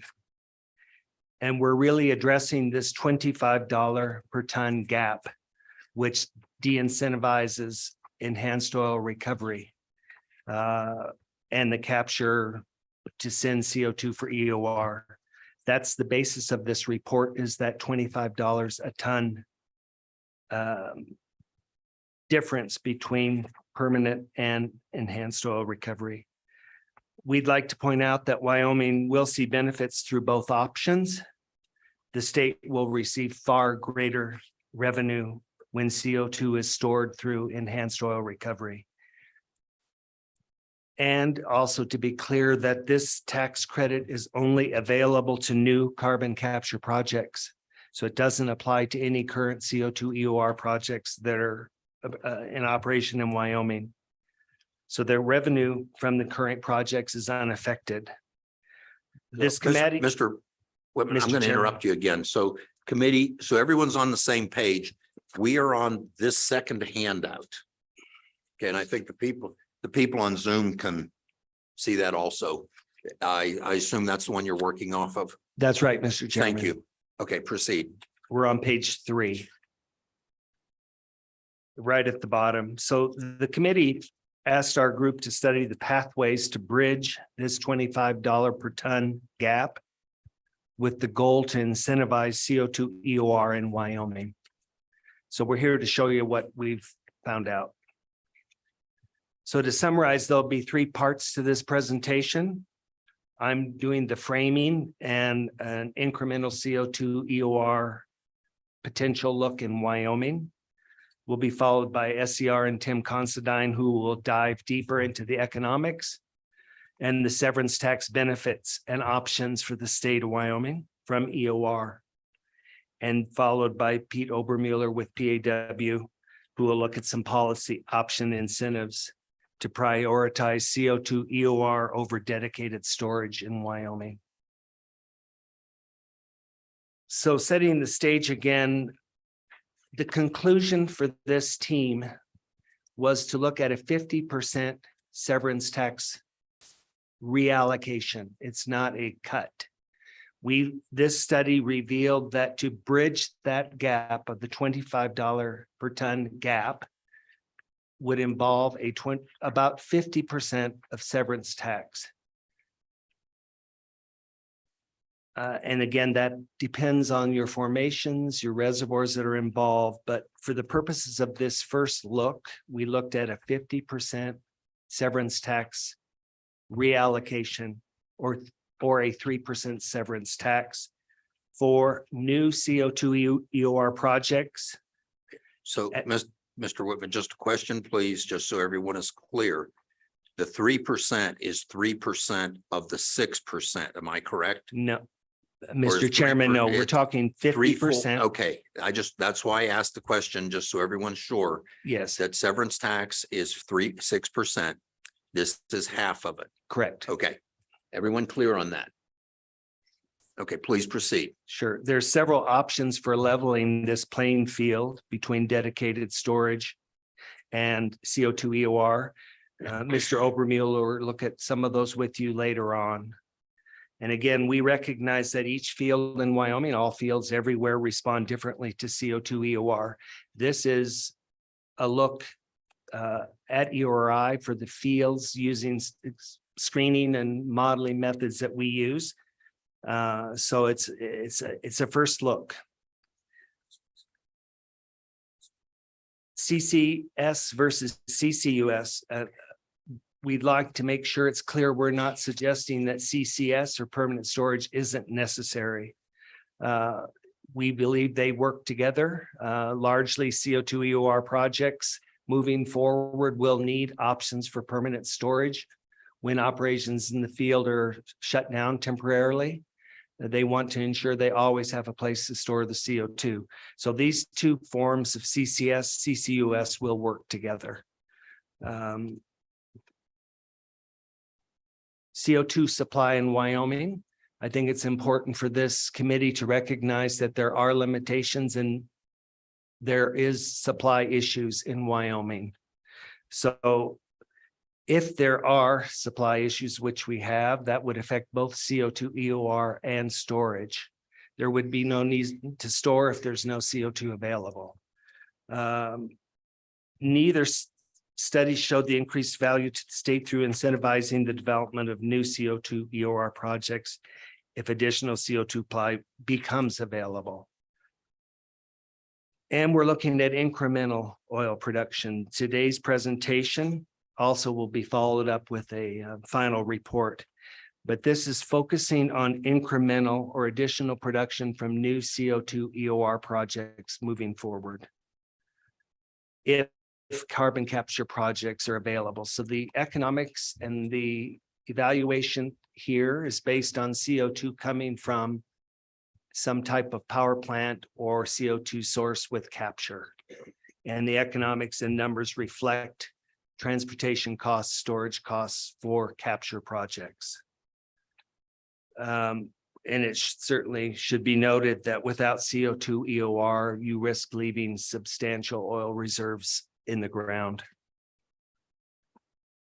Kara Fornstrom was mentioned, Mr. Chairman. She requested these points be brought in to show how Senate Bill or House Bill 200 has advanced.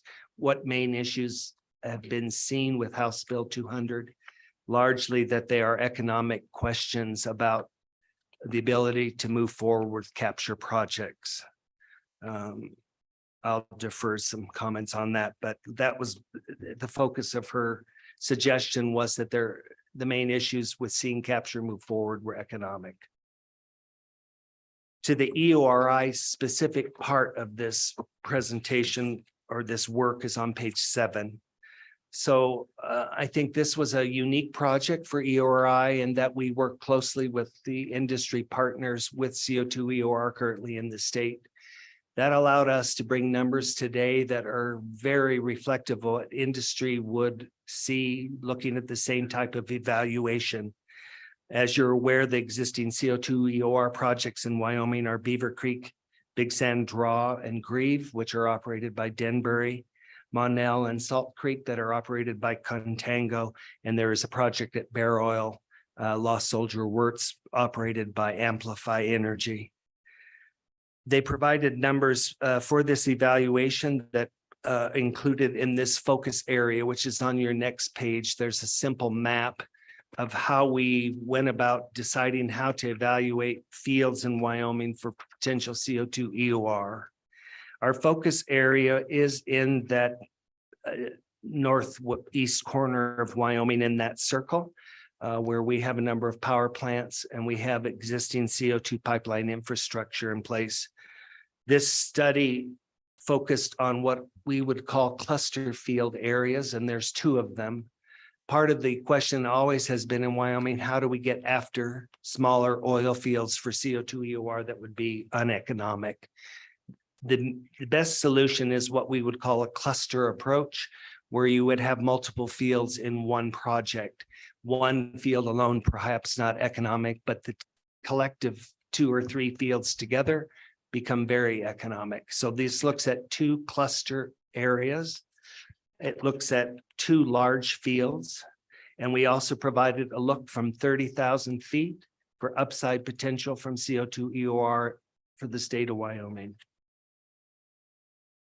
Again, we were provided with industry data that included CO2 purchase cost, transportation cost, CapEx, and operating expenses based on industry numbers.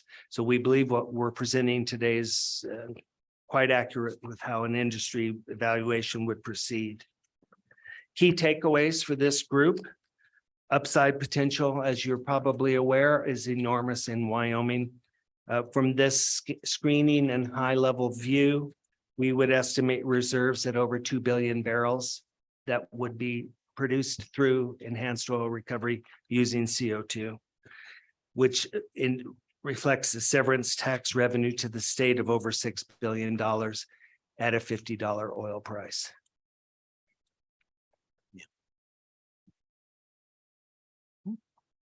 So if there aren't questions from that portion of this, I'll suggest we move to SER. Questions for Director Whitman? Mr. Chairman, Yes, if I may, just for a yes, moment. please. For those who are interested in these materials, we did just receive these copies this morning and we will post them online as soon as possible. Okay, that's especially for the people in the room and those watching. So, Mr. Whitman, a quick question for you. I just want to be clear. We've talked about CO2 EOR.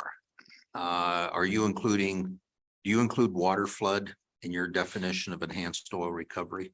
Because what I'm getting at is some fields have gone only to water flood. They have yet to go to CO2. And are we favoring one method of EOR over another?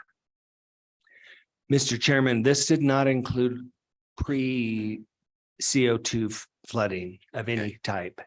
So this is strict CO2 EOR. Okay, and so a follow-up to that, if so a company is already on CO2 EOR and they follow these recommendations, then and we pass legislation, point forward, then they get to take advantage of this. Am I correct? Well, this report, Mr. Chairman, looked only at future, not Okay. current. This is only incremental moving forward. Okay, all right, because I know you have to start somewhere. So thank you. And I think, And again, this includes CO2 captured from power plants, supply sources, not current sources. okay. All right, so I think Mr. Co-Chairman is, Mr. First, Chairman, and I'm then just going to ask Representative you to Conrad. repeat those numbers once again. The number of barrels, the amount of income, benefit of the committee to absorb that for a minute. Mr. Chairman, yes, the estimated reserve potential in the state for CO2 EOR, 2 billion barrels, The income. and severance tax revenue, $6 billion.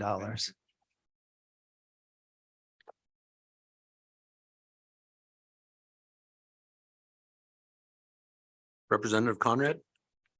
Senator Doxter, you got it. Okay, great minds think alike.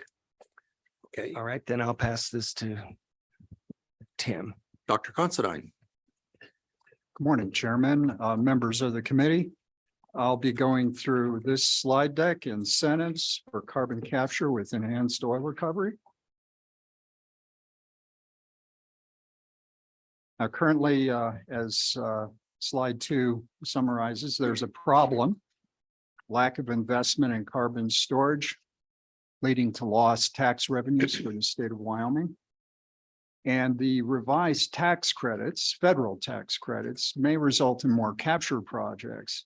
But currently, as the credits are structured, they tend to favor dedicated storage as opposed to utilization for enhanced oil recovery.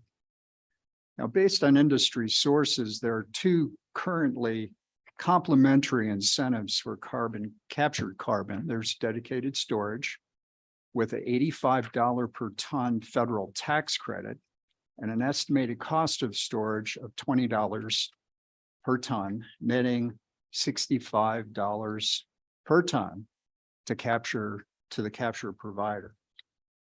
CO2 EOR also gets a tax credit, but it's at $60 a ton with estimated transport cost of $5 a ton, netting $55 per ton to the capture provider. So you can see the effect that the federal incentives have for encouraging dedicated storage. So the question I think you may want to consider, can or should Wyoming take action to close this gap and encourage EOR? Now, my analysis, when I looked at the numbers and sat back and said, what does it mean? I think this could be a win-win solution. There is a win-win solution for this problem. And the solution is to invest roughly 3% of severance taxes on new CO2 EOR projects, claiming the 45Q tax credit. Now, where does the 3% come from? Got 1 ton of carbon. Okay, 1 ton of carbon yields 5 barrels of oil on average, based on the data that I received from the engineering team. So you take the $10, divide by 5, you get $2 a barrel. $2 a barrel divided by the current prevailing price for oil of about $70 a barrel is 3%. There's another way to derive the numbers. With my initial way, you take the projected oil production from the fields and the CO2 purchased. You multiply the CO2 purchased by $10 a ton, divide the stream of revenues over time by the accumulated revenues, and you get roughly 3%. Okay. So my analysis now, that sort of project or that proposal to basically invest a portion of the severance tax revenue stream from these incremental projects would have a number of direct and indirect economic impacts. The 4 projects I looked at involve an aggregate investment of $1.5 billion. Most of that investment occurs in the first few years of development, okay? Years 0 through 5, okay? Over time, the projects would operate through the year 2060, so 37 years from now. Over that entire period, just these 4 projects would produce an additional 200 million barrels of oil. Okay, so that's the investment and production that would come from these new projects, incentivized by this investment of a portion of the severance tax revenue earned from these projects, not other projects. This is just incremental new projects. Okay, so when you do the math, okay, you got new oil. That new oil is going to generate new severance tax income and ad valorem tax income. You net out the 3%. You do the numbers and you come out $800 million over that 37-year period in the black. Okay, you're ahead. All right, why? Because you're producing more oil. All right, you're instead of disposing of a waste of CO2, you're doing that and you're adding value to the CO2 by creating additional oil. Okay. There's also other secondary effects. Okay. Whenever you have more investment in a community, you're going to generate additional business activity in the supply chain. All these construction workers come in and build the facilities. All right. They're getting wages. They're generating sales for suppliers like local cement companies, material fabricators and the like. That's going to generate some additional sales tax and other taxes that Wyoming collects. Moreover, when those new workers enter a community, they've got additional income, they're going to spend that money. And that spending generates rounds of sales tax revenue. These are the indirect and induced impacts of this investment activity. So what I find is that in addition to the 800 million in additional net severance and ad valorem taxes from that 200 billion barrels, you're going to generate another 1.5 billion over the entire period. I can break this out by year in additional mainly sales taxes, but other taxes as well. 30,000 additional jobs over that long period, and about 10 billion in additional state product or value added. So based on those numbers and what I've been given for these 4 projects, these are pretty significant, excuse me, fiscal and economic impacts from this proposed change. Okay. Now, on the next slide, slide 5, is a depiction of the investment. Okay. This is outside money coming into Wyoming for the 4 projects, and the result, additional oil production. And the curves on the right is a plot of oil production. The blue line on the top is the sum of the 4 lines below. Okay. And to kind of give you an idea, I know this is eyesight challenging here, but at the peak, the production is about equivalent to 14% of current state oil production of 250,000 barrels a day, about 40,000 barrels per day. All right.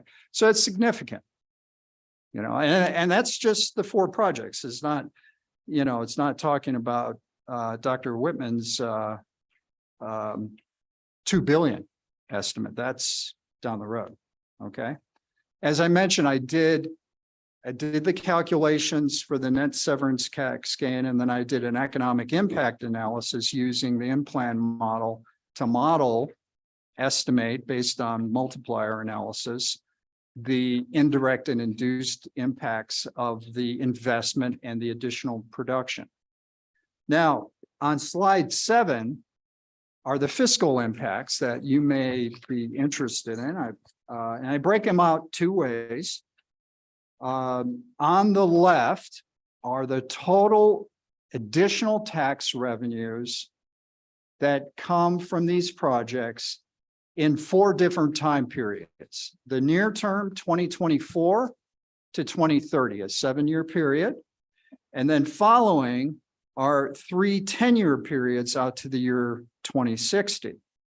In the blue are the additional severance and ad valorem tax net severance and ad valorem tax revenues. So for instance, in the near term, that 7-year period, you're going to get a bump up of about 200 million in additional severance and ad valorem taxes from this new oil. Okay. And if you consider the supply chain impacts and the induced impacts of the construction and the activity and the additional production and the servicing of these fields, it brings it up to another 480 or so over the entire period. Now, the chart on the right just breaks it out year by year, okay? And maybe an easier metric for you. So in the first period, you get about a little less than 100 million in additional tax revenues, with about a third of that, or 28 million, coming from the severance and ad valorem taxes. And you can look at the numbers and you can see how it peaks in the 2030 to 2040 period, because that's when oil production peaks. These fields buy a lot of purchased CO2 initially, and then, as previous speakers alluded to, they start to recycle CO2 in the field. And that's why storage is really necessary, because it's not a steady flow. It's being shifted from enhanced oil recovery projects to dedicated storage. So in summary, the main findings is that the kind of give you an idea of the importance of just these 4 projects. The peak oil production clocks in at about 40,000 barrels per day, 16% of current production. And the cumulative production over the entire period out to the year 2060 is 200 million barrels, 1/10 of the potential. The fiscal impacts per annum from 2024 through 2040, you can see here are summarized. Net severance and ad valorem taxes, 28 to 65 million. And you could use that as almost like a conservative, without much question, estimate of the net revenue impacts.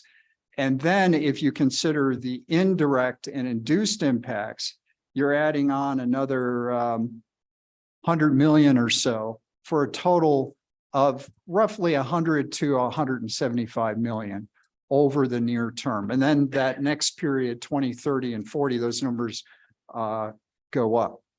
So this suggests to me that investing the severance tax revenues on new CO2 EOR induces new investment, stimulates the state's economy, and generates tax revenues. Okay. And moreover, it may be sort of a foot in the door type of approach where it establishes infrastructure and expertise to get this industry underway, that is capturing carbon from industrial sources like power plants, other sources, and using it to add value and produce product. So with that, I will conclude my comments and welcome any questions you may have. Questions? Representative Conrad. Mr. Chairman, thank you. Just a follow-up question as it related to Mr. Whitman's presentation. And And more importantly, I guess, an alignment here. Originally in the presentation, you denoted around $350 million from revenue based on severance taxes. And then we concluded with the value of around $6 billion. I'm just trying to reconcile those two numbers. Yes, Mr. Chairman, Representative Conrad. Tim Considine's report is looking at only those 4 projects in that circle area that's on the map. So he's looking at those 2 cluster fields and 2 large fields. The numbers I showed were the global 30,000-foot view for the state of Wyoming, 2 billion barrels, $6 billion in severance taxes. Follow up? Thank you, Mr. Chairman. So globally, we're looking at $6 billion in severance tax revenue. Potential, yes, sir. Follow up? And a follow-up question, I guess, to the panel respectfully. This is assuming that the value, more importantly, the demand for oil will continue to be exponential. Is that correct? Or will there ever be, as this world evolves, what happens if in fact global or in fact state oil demand declines? Doctor, please. I assumed a current prevailing oil prices in my analysis. So roughly $70 a barrel of oil. And if you look at the forecasts from the Energy Information Administration and the International Energy Agency, they run net zero scenarios where they show a drop off in oil, but that's not their base scenario. Their base scenarios out to the year 2050, 55 show rather robust oil consumption well into the future. In fact, last year we hit a record in terms of global oil consumption. I think it was well over 100 million barrels per day. And so even if in the optimistic case that EVs make a significant penetration into the passenger vehicle market, there's still a lot of oil used for industrial purposes and heavy trucking equipment, diesel, aviation. I just don't see it. I see a robust, maybe at worst, a constant or stagnant oil demand into the future. But, keep in mind, there are billions of people in Africa and South Asia that are developing and demanding fossil fuels. So that's my view. Okay, Representative Lawley, please. Thank you, Mr. Chairman. Again, I thank you for all this good information. I think I was the one that was kind of asking for it, and a wonderful, good information here. And I really appreciate Dr. Constantine with your introducing us to the difference between the real world and the political world as it concerns oil and gas consumption. I think that's a really important point. My question really is one for you concerning a statistics you gave that I don't think is in the presentation. 1 ton of carbon results in, and I missed the last part. Doctor? Yeah, 5 barrels of oil. Okay.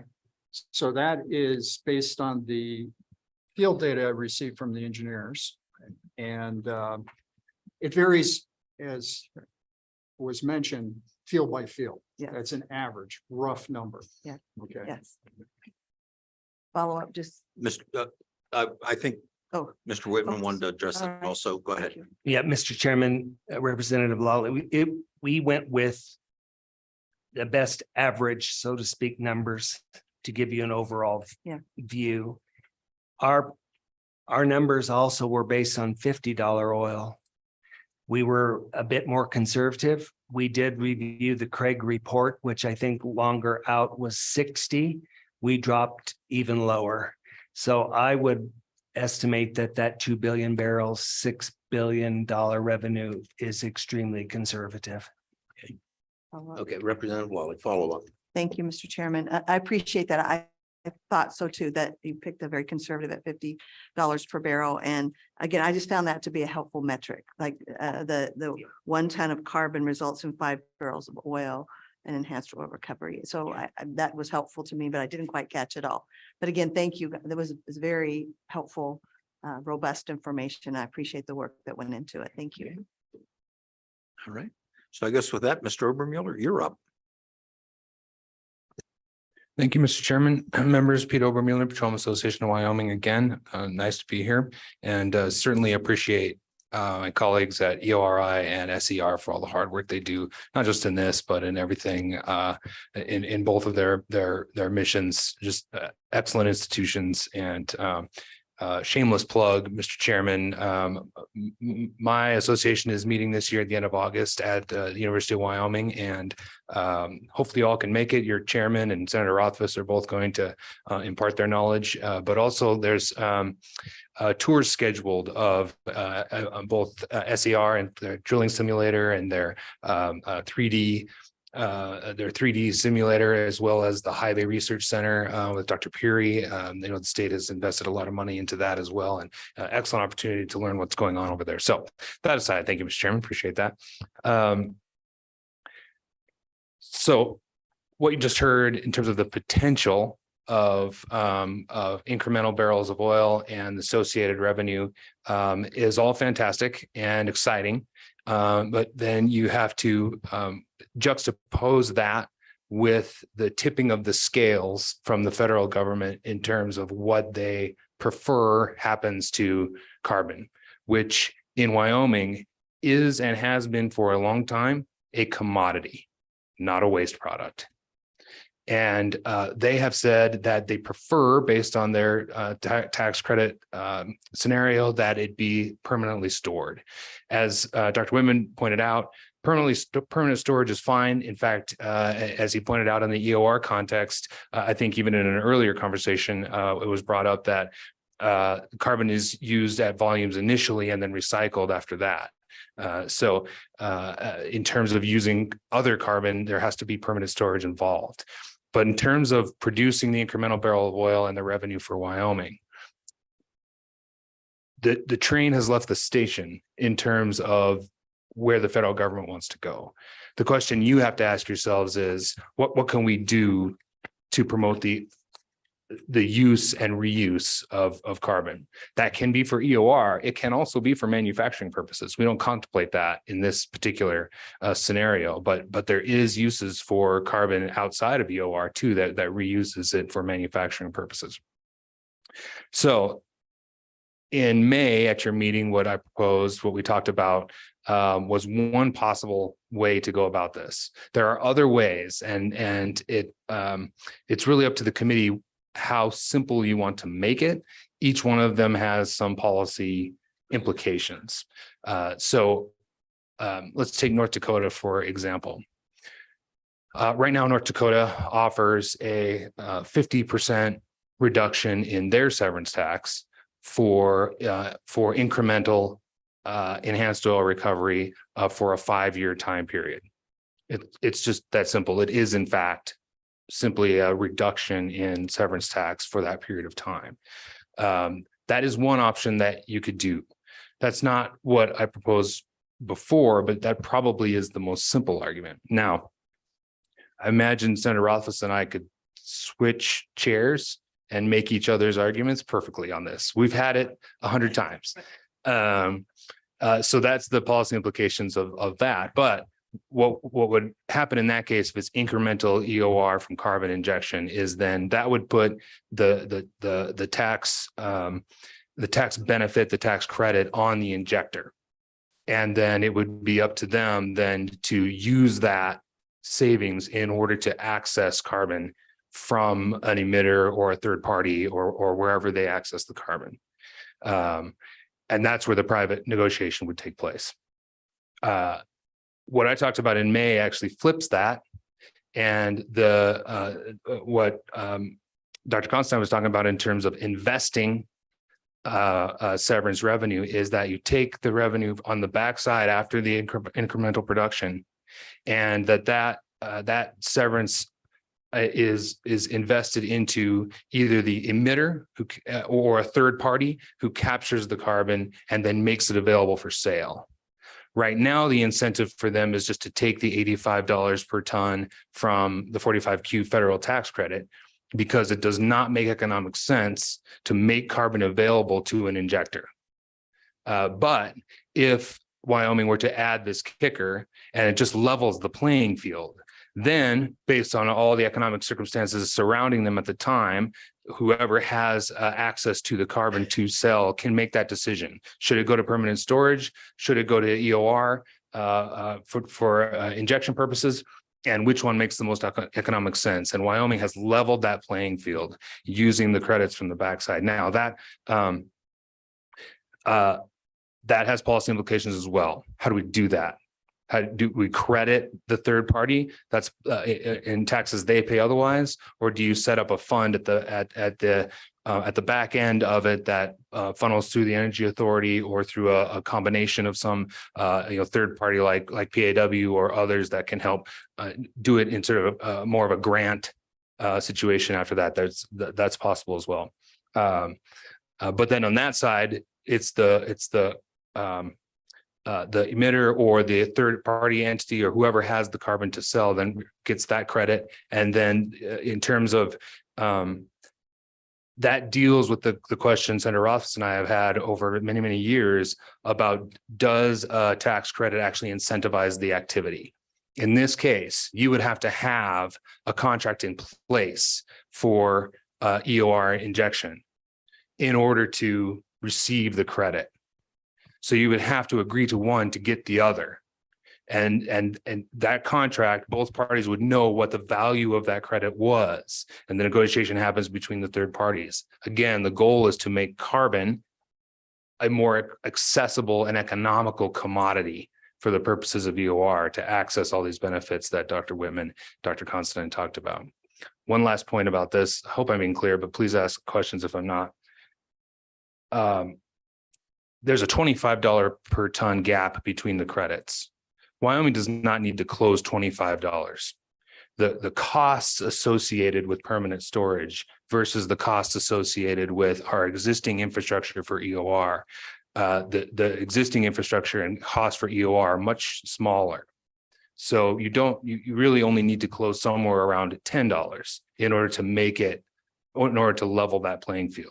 That makes it more economical for the state in terms of investing severance taxes and makes this possible over the long term. Mr. Chairman, I'm happy to answer questions about those. Representative Conrad. Thank you, Mr. Obermueller. Let me ask you, at $10, that bridge, for lack of a better word, what's the overall impact to the state, say over 5 or 10 years? Mr. Obermueller? I'm sorry, Representative Conrad, could you repeat? Yeah, say that again? if we considered a $10 bridge as not making up the whole total 25, what's the impact of the state at $10 over a period of 5 to 10 years? Mr. Chairman, from a revenue perspective, or what will it cost Wyoming? Cost Wyoming. Yeah, so these gentlemen may be able to answer this too, and I would defer to them. It obviously, if it's assuming $10 per ton, then we have to know how much we're going to inject, and that we don't know that. We know what's proposed, I think, but we don't know the total amount. So but from their studies, in terms of how much revenue we're going to get from the incremental, it more than covers that amount. That's the goal of it, and I would defer to the experts here to answer better than I just did. Dr. Constantine, you look anxious to answer. The cost is negative because you're making money. You're getting additional oil. You are losing some with the incentive, but on net, you're getting new oil and you're getting 7% and ad valorem and severance on that remaining new oil. And I would add, Mr. Chairman, just on that is the benefit of the second option is it's not a severance cut. The state collects all of the severance. Every dime of the severance, there's no cut. The state just chooses to reinvest what it needs to back into the EOR injection side. Follow up. I agree with the math. My question is, if that's the case, it's negative, then why wouldn't we do $25? Anyone? Hold on. I guess there's no answer to that question. It's relevant on this Okay. point. Dr. Senator? Considine assumed $10 I in assume $10. in his Yeah. model. So when he, Yeah. when he did the calculation of the yield, it was based on $10. That's where the 3% comes from. Yeah. So the 25 is an additional cost that is substantially different. Enough that in fact it might go negative. So this yield that Dr. Considine is talking about is based on the assumption of exactly what Mr. Obermuller just said. Right. Okay, thank you. It's not necessary. So for the committee, you have to start somewhere. Yeah. You can't just start throwing numbers around and hope you get an answer. You have to start with some base. That's what Dr. Considine did. And so, okay, Representative Lawley, you were next, and then Tarver, Representative Tarver. Mr. Chairman, I was gonna simply make the point that Senator Rothfuss said that I think that I understood these studies to be at the $10, not at the $25. So that's been done. Thank you, though. Okay. Representative Tarver. Gentlemen, thanks. Just some clarification. So for that $10, we get 5 barrels. I'm just curious, what is the on $50 oil? How much is that revenue off the 5 barrels in valorium taxes? I'm just trying to get our differential. Would you clarify your question, please? Okay, for Or one, restate? for Yeah. one $10 investment on our to reach our gap, Right. we get 5 barrels. Right. So for everybody, how much revenue in ad valorem taxes does that bring to the state? To offset that $10, I was just curious. Representative, do you mean ad valorem taxes or do you mean Yes. severance taxes? Either or both, Okay. or however this Again, we- works. Based on historical Doctor. data, the the combined severance and ad valorem tax is 10.1%. Okay, varies year to year, but that's basically it. All right. So you invest 3 percentage points of that. So what the state gets is 7% of that new oil in direct severance and ad valorem taxes. Yeah, right. Yeah. $25. Over the $10, that's all. Okay. Yeah. Right. Other questions? Representative Heiner. Thank you, Mr. Chairman. Mr. Obermuller, the 45Q tax credit is set to expire right now in January of 2033, which could or may be extended. We don't know at this point. Are you suggesting that we should put this severance tax reduction in play for a window similar to that with a expiration or sunset date, which could be renewed if necessary, but by putting a sunset date, that may spur activities quicker than just to leave it open-ended? Mr. Obermuller? Mr. Chairman, Representative Heiner, yeah, appreciate that question. One thing that's great about the Wyoming legislature is that you can and are more nimble than the federal government. So obviously, this is pretty much entirely driven right now by 45Q and the federal credit. And trying to make sure that Wyoming establishes itself, A, as a leader in this area, and B, that we help to incentivize the injection. Now, if 45Q goes away, or there is in fact an effort in Congress to try to equalize to get rid of that gap entirely at the federal level, which would be fine as well. But I think we can respond to that. So just to more directly answer your question, I would be okay with a sunset at that time frame if you would like. There may be changes that happen before that you would have to respond to as well. And obviously there'll be lots of folks watching that. Other questions? Okay. All right. So just to put this very simplistically, the question is, are we willing to give up a little bit of severance tax for a big increase in production? And a subsequent increase in revenues from that. Am I correct? Mr. Obermuller? You know me, Mr. Chairman, I'm always going to quibble with, I don't think you're giving up severance tax, at least not an option two. Okay. There's Reuse or differently You were use our investing it, severance tax, right. invest, okay. Yes, Senator. And I think it's worth noting that I agree with Mr. Obermueller that in this scenario presented by Dr. Considine, that we're not giving up severance tax, that it's a differential gain, which makes it pretty unique in terms of the proposals that we've seen in the past, where the investment has to take place in Wyoming for new oil production, and therefore it's a new revenue yield.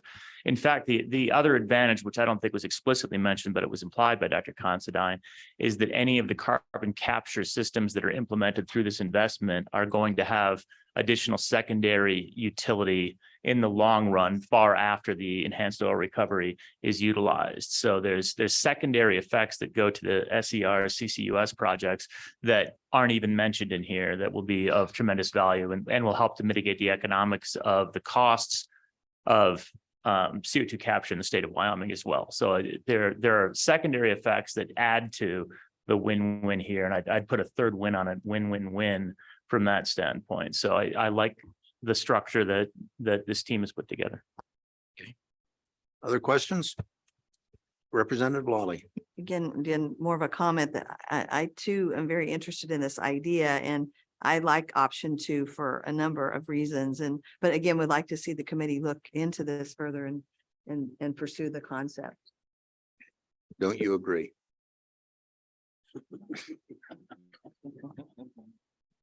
Okay, all right. Okay, so with that, couple things. I forgot to ask public comment on the class 4 program funding, and we'll do that after we finish this. So with that, I'll open this to public comment. Anyone, any other legislators? Anyone from the governor's office? Any other agencies? Okay, anyone else wish to make comment on sequestration revenue study? Anyone online?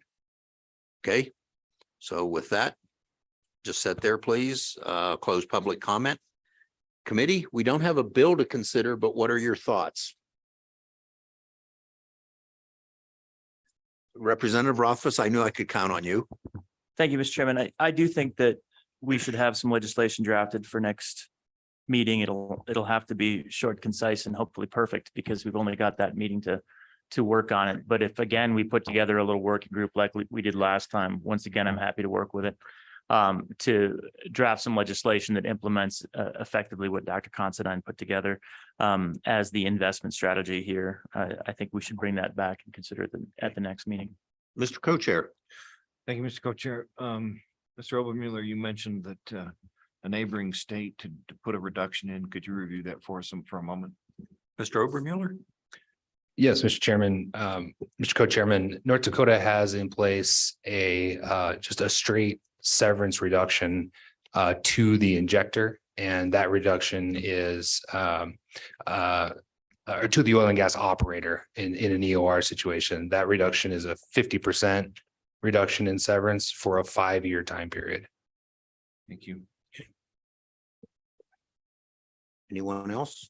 And So, I'm sorry, Mr. Chairman, I should just point out that that's not unprecedented in Wyoming either, that we had a reduced severance rate for EOR for quite some time. Dr. Whitman probably knows the actual dates maybe, but it went away some years ago, but it was in place for a number of years too. Mr. Obermueller, I remember that, yes. So, and for the committee, the one field that was mentioned, the Barrel field, was first drilled in 1906. In the 1980s, they went to CO2 enhanced oil recovery. That field is still producing. Very good field, but it had to go to EOR to make it valuable. And before anything, they found it worthwhile to do enhanced oil recovery on that field. And it's still producing to this day, and probably still has a lot more to produce. So that's what enhanced oil recovery gets us.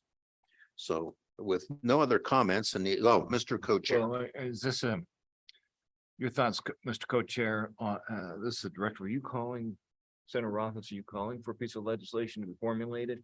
You didn't, that really wasn't a formal motion. Yeah, Mr. Chairman, I'm happy to make it in the form of a motion. The request was for discussion, and that was what I would support. I'm happy to turn it into a motion if we're at that point. Direct staff. Okay, if that's a form of motion or we can do it without that, either way, I favor it. Okay, I think we can do it without a motion. We can direct staff. We've done that before. Sure, we'll just say without objection. Let's do that. Okay, there. Okay, so Brian, do you have that?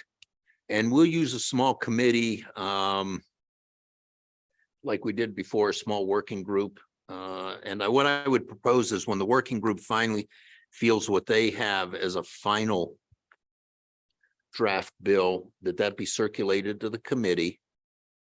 And that the committee review it. We do this online so that we can bring a fairly complete draft bill to the last meeting. So I'll put myself on that working group. Senator Rothfuss, a volunteer. Senator Cooper, Pretty well tied up. you're tied up. Okay. Anyone want to volunteer? Okay, Lawley and Larson and Jones. Okay, Senator, thank you. I'm glad to see you're participating. You could have been assigned. Okay, so do you have that, Brian? And we'll probably start that, and I will ask for Mr. Obermuller, Dr. Whitman, Dr. Considine to participate as you're able to represent industry and the economics of it. Great discussion. Thank you. But before you go, and you know how I run these meetings, Mr. Shinaki, would you stand up for a minute? Yeah. So I just want to recognize the fact that Denbury brought forth this idea and started the conversation. And that's how we can all work together to maybe get some benefit for the state. And I wanted to thank you for that, PAW, and all of you for the hard work. I know this took a lot of effort and a lot of work since the last meeting, and you only had 6 weeks to do it. Great job. Okay, Ryan, we have that one. Okay, so let me go ahead. Thank you. I'll back up real quick to the discussion on funding for Class 6 injection wells. And I am remiss in that I did not ask for public comment. Is there any public comment on that portion of the agenda? Yes, come on up. I apologize for making you wait. But I did want to give everyone an opportunity. So my brief transgression of my own rules. Not a problem. And Chairman Burkhardt, I guess the question is, are we Again, also- identify yourself. I hate to do this each time, but it keeps our record straight. Thank you. Connor Nicholas with Bud Fallon Law Offices. I did have the question, are we also doing public comment for promulgation of the sequestration rules and Senate files, since that was also discussed back to Oh, back? yes, that would be all the last discussion. Okay, thank you. I guess the question that I would have or some an issue that I think needs to be brought up is, while I think the policy makes sense to have a liability cap to the state, the damages don't disappear for the landowners. And the damages don't disappear for likely local government if there are damages in the future that the state that extends beyond the state's funds. And I would think that if we were working on a working committee, maybe one of the things to think about would be secondary liability for that operator, possibly to cover any kind of damages that extend beyond what the state funds are. We've worked on it contractually and in some of our pore space leases we've had, but it's a serious concern that many of our clients have and many landowners have, is what happens if the state can't, I guess, cover the full damages or liability that may come about. So that's the only comment that I have, but I think it's a very important one for the state to consider. Okay, any questions for Mr. Nichols? Yes, Senator. Not a question, but I'd say, looking down the road, if the state's assuming a liability, what we'll probably have to do at some point is purchase reinsurance as the state for large beyond the cap expenses.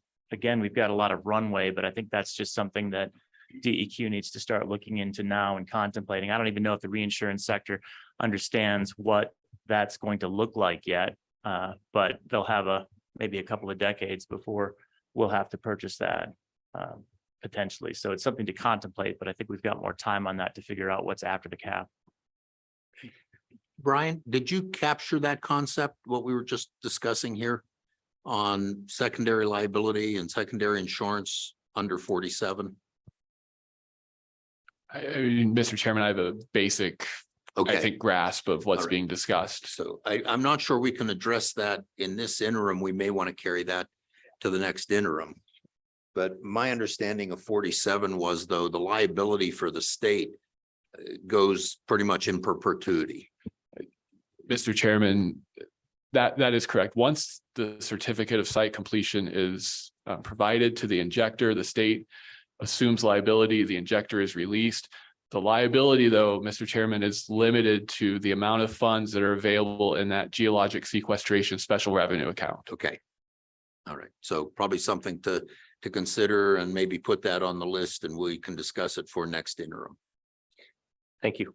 Okay, thank you. Any other public comment on any of that? Okay, with anyone online for those? Okay, with that, I'll close public comment on that. And I think we should take a quick let's say 10 minutes break and we are running a little behind schedule. Like I said, we have a hard break at 12:45, which is, yeah, we still have time, but just a reminder. So we'll take a quick recess.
Committee? Audience? Okay, so a couple questions because we are running late on time. Let's see. And I need to figure out what to carry over or not.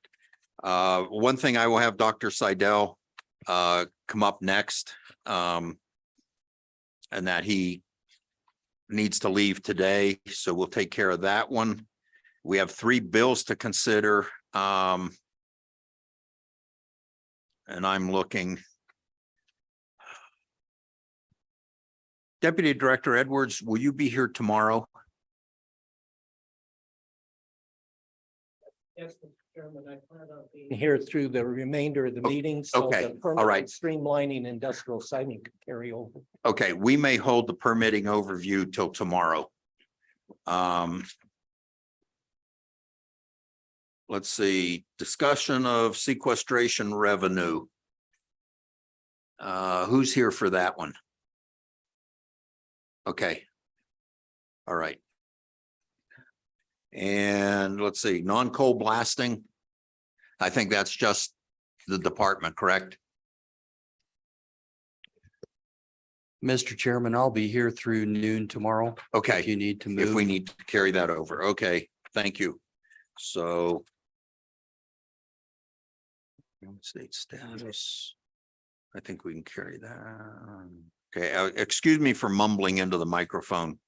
So with that, Dr. Seidel, and I think everyone knows with this committee that, we change things up as we go, depending on the schedule. And we do need to keep to the schedule today.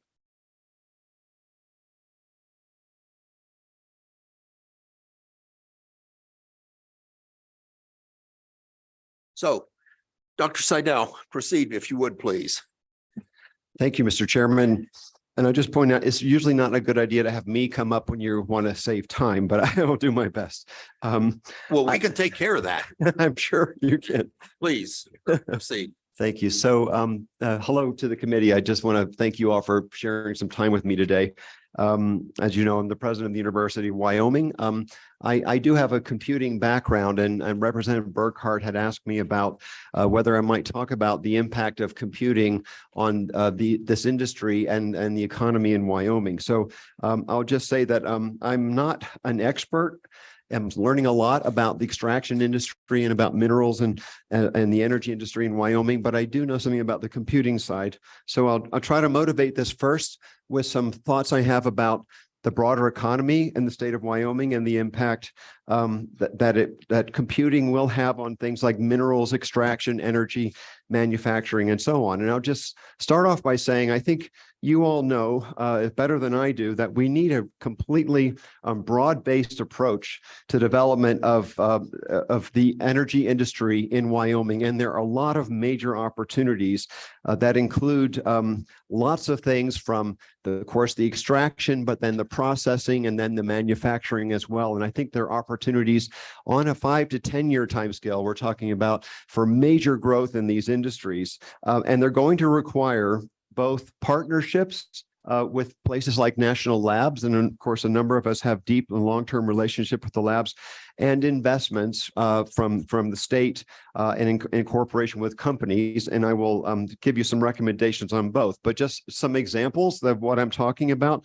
Of course, oil, gas, and carbon storage. We have enormous resources in the state of Wyoming, and we have the opportunity to greatly enhance the recovery of these resources and to optimize operations. And of course, as I'll describe in a few minutes, AI, artificial intelligence, will have a major role, potentially a revolutionary role to play in these and things that going on to another industry, of course, that you all know well, the Trona industry. I recently visited the Western Wyoming, and I know Senator Dockstader might be back here in a minute, but I spent about 4 days with him over in Western Wyoming toward the mines of power plants, also the nuclear site, which I'm very, very excited about where that can go. But we spent a lot of time there. And of course, we have the world's largest deposits of trona, and it has potential for very amazing growth in that industry. And I did have a dinner with the CEO and the senior leadership of WE Soda when they came to visit a couple of weeks ago. I was down at Matt Mead's ranch and had a great visit with them. They were really absolutely bullish. You know, they're based in London, but bullish on the potential growth of this industry, and not only the extraction, but then thinking about the impact it's going to have on the state on everything from transportation, rail capacity, also trucking capacity, and then the potential growth of industries related to that. So not just digging it up and shipping it out, but thinking about what can we build out of that. For example, sodium batteries that might be important for the future for power grids, or solar panels. Of course, a lot of glass is used there. So there's potential to grow these industries in the state of Wyoming that would then, of course, grow our overall energy markets. Now, there will, of course, be need for manufacturing and manufacturing expertise. I'm kind of teeing up what I'm going to say about AI in a couple of minutes, but I would just say more broadly, we have an opportunity to advance minerals from lithium to uranium, and then thinking about the industries that those can feed, from batteries. Of course, we all know electric vehicles are coming. They're getting bit by bit more and more, and so they are going to be a big force within 5 to 10 years for sure, if not sooner than that. And of course, nuclear power. And when I talk about nuclear power, I don't mean just starting that plant and getting that to operate. That in itself is exciting. But how do we grow the entire industry of nuclear power across the nation and have Wyoming as the place that really is the centerpiece of feeding that entire industry and the growth of it? So if we just do one plant, that will be just a shame that we missed a big opportunity. And then think about, as I said before already, not just extraction and transport, but the entire pipeline from processing to manufacturing. So again, the nuclear industry, we have uranium. It turns out the United States has forgotten how to process uranium to make nuclear fuel out of it.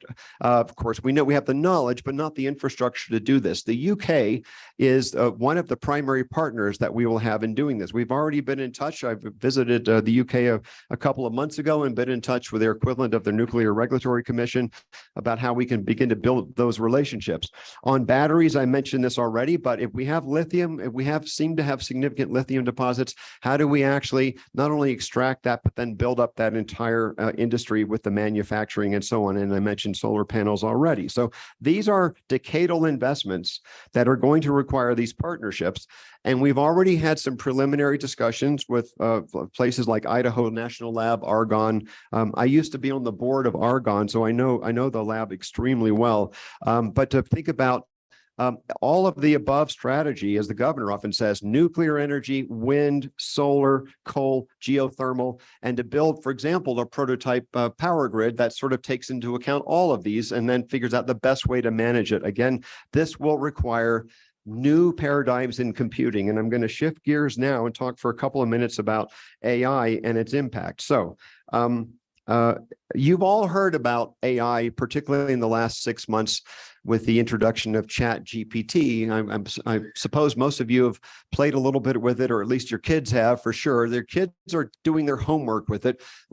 We have a committee at the University of Wyoming that is looking at how this is going to transform education. You can, as a student, do your entire term paper with a chatbot, with a single query, and then it won't sound like you. So you can give it some of your writing and say, make it sound like that, and it will do it. And so we are really struggling with this just as a point of like an educational institution. Everyone is struggling with this, high schools, elementary schools, and so on. So, but that is just the very tip of the iceberg. And so there's a lot of underlying development that has taken decades to get us to this stage. And I'll give you an example. So you probably have heard of reservoir modeling, simulation and modeling.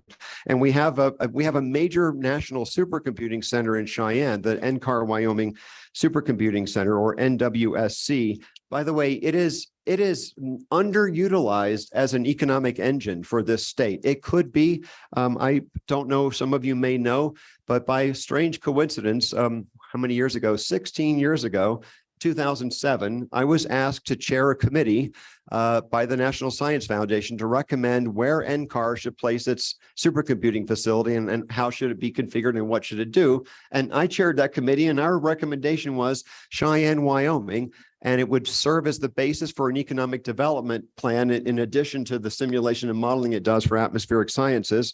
And then by coincidence, I come here 13 years later, and most of that didn't happen, but it can still happen.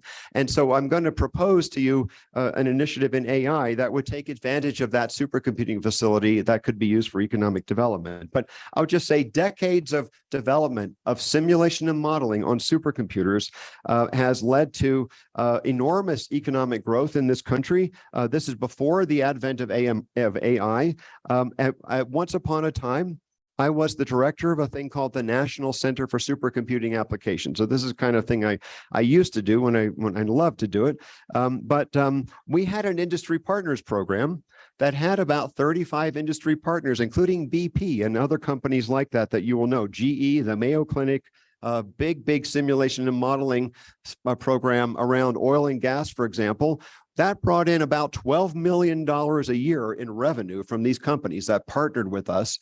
And I just want to point out the potential is there for the NCAR Wyoming supercomputing facility to be used in this way. But on top of this comes AI, and it is just as useful. In fact, I will describe to you in a minute, it is not just as useful, it is revolutionizing all of these areas of computing. Every single area of science, of business, and society is undergoing enormous change in the next 5 years. I would say it is fair to say it is the biggest technological development in history, and I mean the history of humanity. And I don't think that that's an exaggeration. I think it's right up there with the printing press.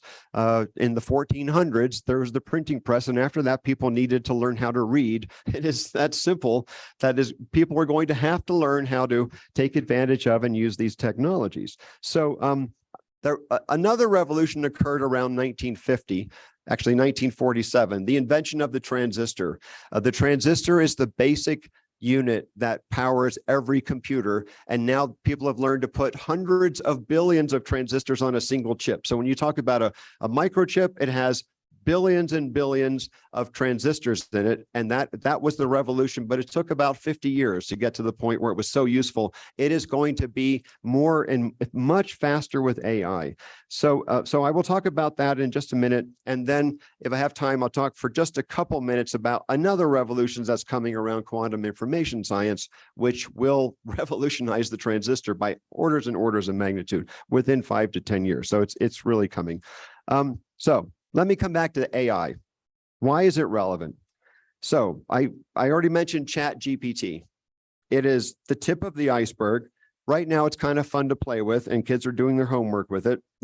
But it is transforming education. As I mentioned, you can write papers for anything, and it's very hard to detect. So we're working hard to understand how to redo our educational process.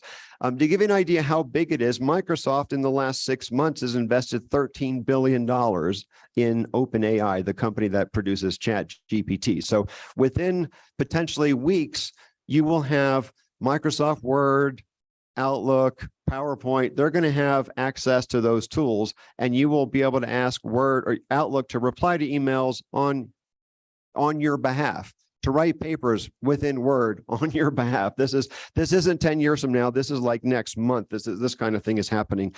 But think about what it can also do. It can write software. So people are using it now to write software. So you can write entire software programs using this in milliseconds.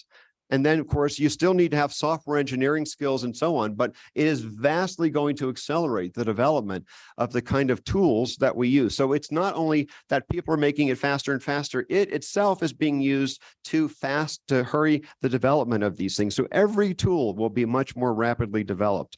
And so how does this work? Basically, it takes enormous amounts of data and it finds patterns in it, and it uses supercomputers to find patterns in the data. And so it's millions of times more powerful than what we had just a few years ago. So what does that mean? It can find patterns in what they call training data sets. Could be the stock market, could be rock samples. Mohammed Piri is doing a lot of work to take very detailed imaging with his advanced imaging systems at the High Bay Center. And then we want to get what's called a digital twin. So we have an exact digital replica of rock samples down to the pore level, the nano level. And then once we have a big library of these data sets of rock samples, we can think about how we can then, with artificial intelligence, predict if you use this substance or that substance to help to inject in it, you can enhance the oil recovery. So it's going to accelerate that. It will accelerate the work in medicine, physics. You know, there's no field that's left untouched by it. And of course, this is reading the internet. So within a few years, these systems will have digested everything that has ever been written, not just what's available now, but everything that's been available. And so you have, in a sense, like all of human knowledge, and unfortunately, a lot of junk in there, because there's a lot of junk on the internet. So the question is, how do you filter out the bad stuff? But that might not be that easy. But think how powerful these systems will be. So it can, for example, predict the next sentence that I will say with a pretty good reliability if it's tracking me. And that's how these things work. They predict the next word and the next word and the next word after that. It can write an entire novel with one question. Please write me this novel, would you please? And do it in my style. It can do that.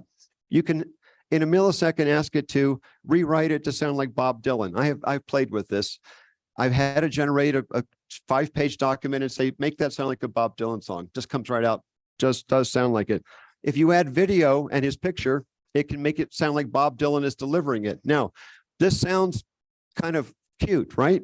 Well, you're following the strike that's going on in Hollywood right now.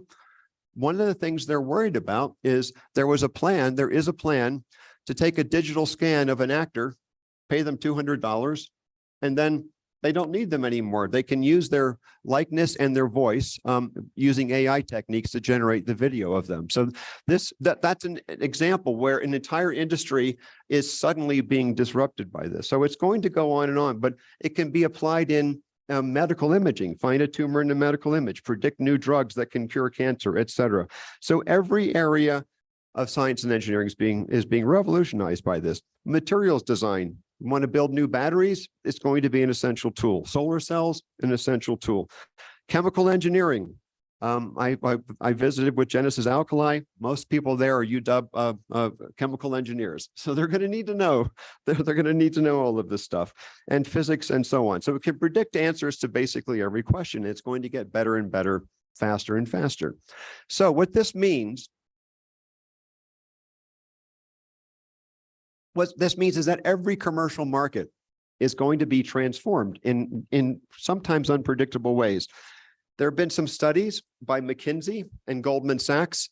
There was about a 4-year-old study that I was using when I came here to think about the future of the state of Wyoming. I worked with them about, how are jobs going to be transformed.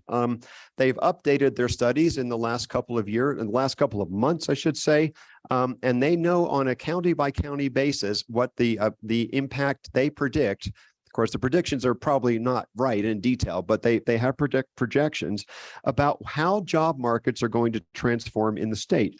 And so there are these two different studies, Goldman Sachs and McKinsey, differ from each other a little bit, but they say by 2030, hundreds of millions of jobs globally will be disrupted, and hundreds of millions of jobs will also be created in new areas.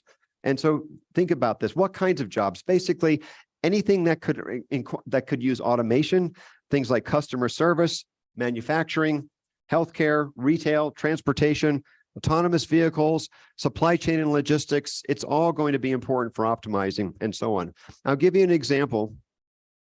I have a former student, a PhD student in physics, got his PhD in 2017. I think it was 2017. He use some AI techniques to completely revolutionize a certain process in astronomy. I mean, speeding up a process by millions of times. I mean, millions of times. It's an area that I worked on my whole life, so I know this very well.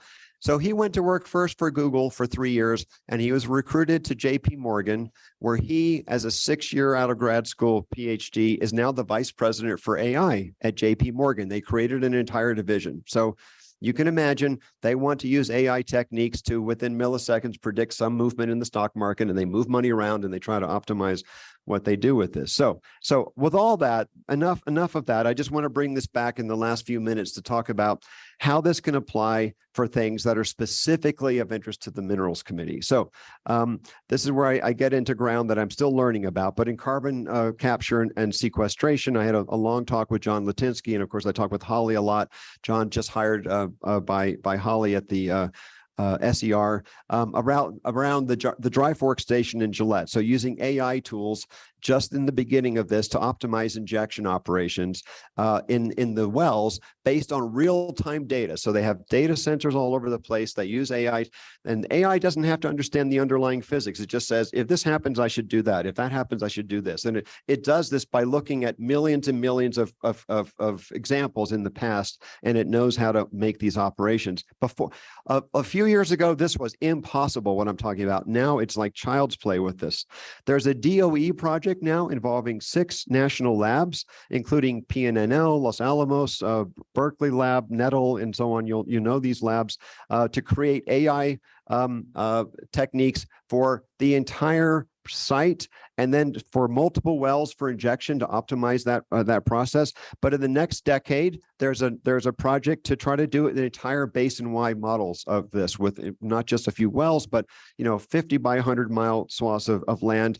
They're going to require huge amounts of seismic data and then AI training on those data sets, and of course supercomputers behind that. But it's going to be essential. Oil and gas, likewise, more efficient, more storage, more extraction. Materials design, I mentioned this a few times, and we have a great engineering school, and thanks to the legislature for helping us last year with Tier 1 engineering. We can do a much better job with these techniques with things like battery design, and we should be there, not just digging up the materials for batteries and shipping them, but building that entire industry here. I think it's just very, very exciting. So there are enormous opportunities, and there are enormous disruptions coming. So think about how this is impacting education. So here's the thing that's kind of amazing to me, to what I think about. A kid entering high school this year will be graduating, if he goes to college, hopefully UW, he'll be graduating from UW in about 2030.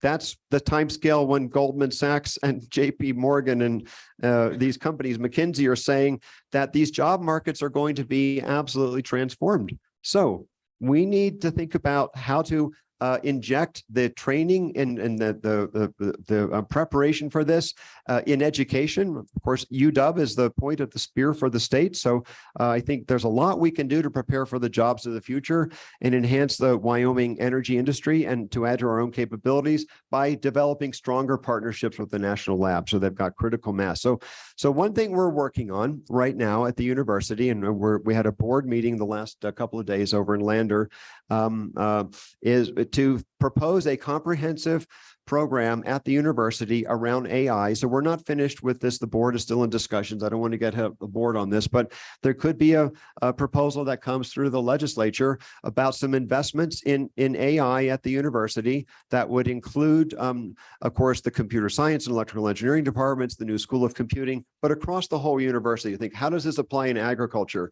How does it apply in animal migration with the Halb School? How does it apply in, of course, energy and extraction with SER? How does it apply in business, and to understand how this would work? But it could also include working with schools. And we're having conversations with the superintendent of schools, with Megan Dagenfelder of education across the state, to think about how we can work with schools to begin to make sure that they're getting the training they need. Teachers don't typically have this expertise or the qualifications. We can help grow that. And of course, Dr. Seidel, yes. I know you're passionate about this. We've had this discussion, but I think you had a couple of proposals for the committee. And could I get you to get to those proposals, because we are going to run short on time. No. And we have 3 bills yet to handle. Thank you. I appreciate that.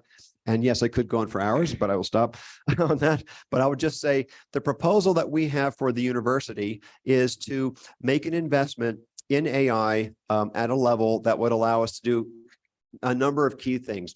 Build up our faculty cohort in AI as it applies to energy, as it applies to business, as it applies to entrepreneurship, and so on. So we're talking about of order, a couple of dozen faculty positions would absolutely make the difference.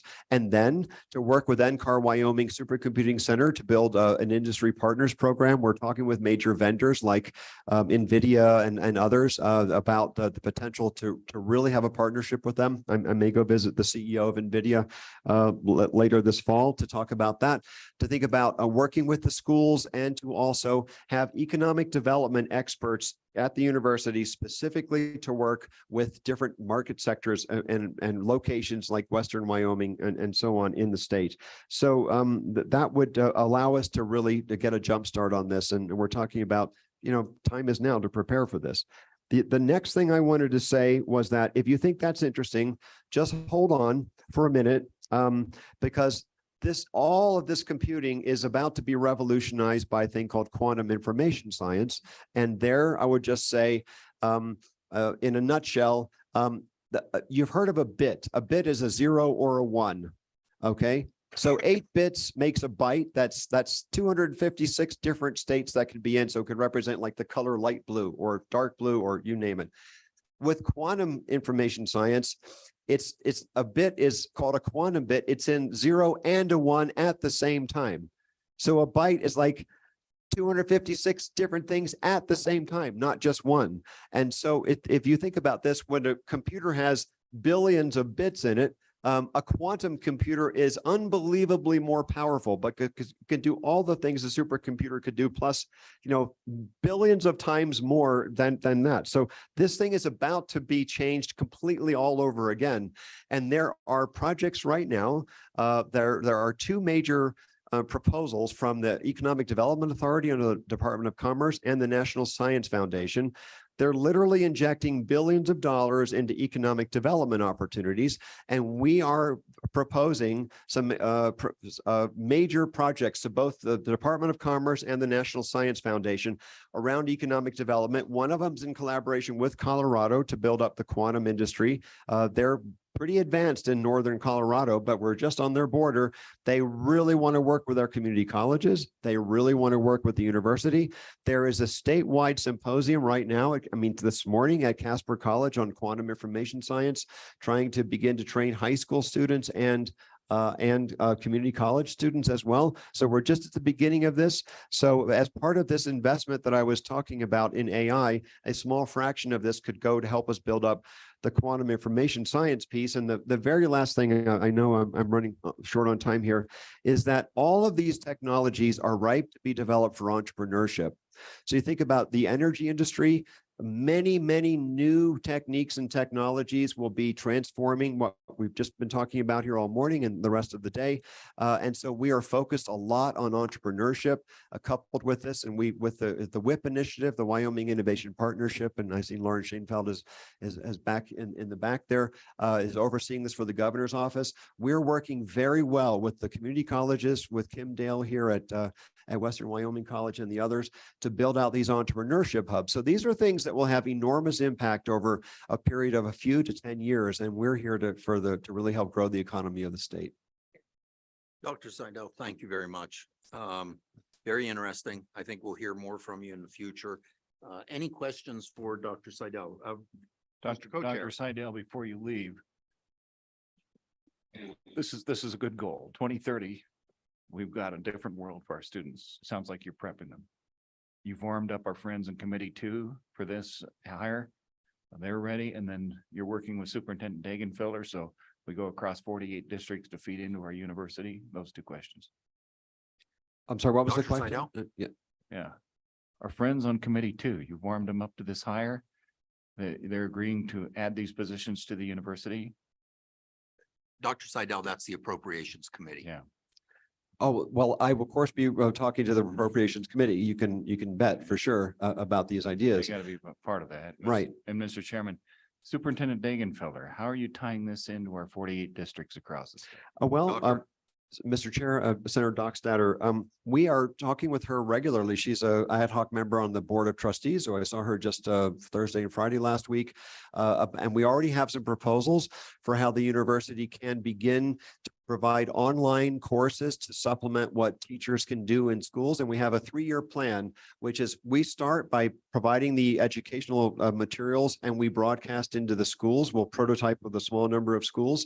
And then the teachers in the schools will then in the first year sort of act like the local teaching assistant. Then we'll have a workshop in the summer. And then the second year we co-teach it. And by the third year, we've built it across the state. So I think we can, with online techniques, with this idea, we can build this up across the whole state. Okay, any other questions? Okay, Dr. Seidel, thank you. Thank you very much. With that, any public comment on Dr. Seidel's presentation? Any? Okay, thank you. I'll close public testimony. I think that was great information, committee. I don't think we need to plan on any legislation or something that'll mostly go to appropriations. Because of the time, we're going to take some things out of order. And I think we can get through the non-coal blasting regulation fairly quickly. Mr. Wentland, you want to come up and Brian, do you want to walk us through the bill first? I can, Mr. Chairman, however you'd like to proceed. Go ahead, walk us through the bill briefly. You bet. Quickly. Mr. Chairman, 24 LSO 73, working draft 0.4 mining operations blasting requirements. This bill draft specifies requirements for using explosives at non-coal surface mining operations. It establishes requirements for blasting plans for those operations. And then the bill also authorizes a position and provides funds for that position. This is based on language that the committee saw in the department's presentation at the May meeting. Going through the bill quickly, page 3, line 9. This is a new subparagraph in the subsection that exempts LMOs, limited mining operations, from the typical DEQ statutes, and just notes that limited mining operations are subject to rules governing the use of explosives. Page 3, line 15 is the language concerning those rules. So it requires the Environmental Quality Council with recommendation from the Land Quality Division Administrator and the DEQ Director to establish rules governing the use of explosives. And then it provides what those rules must include at a minimum. So page 3, line 21, the rules must include standards and procedures to ensure that explosives are used in accordance with state and federal law. And then page 4. Brian, I'm gonna interrupt you just for a moment right there. So committee, if you look at line 13, we're talking about 3511-402. And if you look at the first new paragraph, it is D. A, B, and C stay the same. And just a reminder, we don't list in the bills things that are not changed or added or deleted. So if you look at it, there are 3 paragraphs above D. So we're only adding new ones in. Thank you, Brian. Go ahead, continue. Yep. Thank you, Mr. Chairman. Then page 4, line 2, the rules must include an incorporation of applicable standards provided in the International Fire Code and the National Fire Protection Association Explosives Material Code. The staff comment just notes that in certain places in statute, the legislature has noted specific additions that are used, and that was just a note for the committee to consider that. I believe Mr. Wentland will suggest that the standards are that are incorporated are the most current standards. And so that might be something the committee wishes to add on page 4, line 2. Then page 4, line 34, the rules must include requirements for the operator to maintain records for at least 3 years, logs that detail the location of any blasts, the pattern and depth of drill holes and the amount of explosives that are used for each hole, and the order and length of delay in the blast. And then page 5, line 6, the rules must establish the type of explosives and detonation equipment that can be used on the site, and then the timing and frequency of blasts based on the site's physical conditions to prevent injury, damage, and adverse impacts. And then finally, the rules must include requirements for all blasting operations to be conducted by trained and competent persons as certified by the Land Quality Division Administrator. Page 6, line 13, applications for mining must include a blasting plan. That's the language on page 6, line 13. Page 7, this is an amendment to 3511-415, which concerns the duties of a mine operator. And it requires that mine operator to comply with the blasting plan that is submitted. The staff comment on page 7, just 3 considerations for the committee. The first would be whether the report that is required from limited mining operators should include information on blasting. The second note, current statute allows the Environmental Quality Council to suspend requirements for the submission of a blasting plan as part of, under current law, the Environmental Quality Council can suspend and modify certain requirements associated with a mining plan. And the question for the committee would be whether the council can suspend requirements for submitting a blasting plan. And then finally is a note of whether the mine plan that is submitted for an in situ mining permit should require a blasting plan. Page 7, beginning with line 31, is the authorization of a full-time position for the Department of Environmental Quality for purposes of implementing this act. This would be for the next fiscal biennium. And then page 8, line 6 is an appropriation of $502,846 to fund that position that's authorized in this bill draft. Page 8, line 21 is rulemaking authority. And then page 9 is a split effective date with the rulemaking effective immediately. Mr. Chairman, with that, I'll stand for questions. Okay. Any questions for staff at this point? Okay. Okay. So Mr. Wentland, why don't you also walk us through the bill from the department standpoint? Mr. Chairman, I'll move through. I would compliment Mr. Fuller on his draft and redrafting work. We have very minimal comments. With regard to, I'm just going to go to the key points here on page 4, staff comment 1. We agree that the references are the correct references. And we would do this similar to the uranium rules in rule where we incorporate by reference. So it would automatically update every so many years. We'd update the year.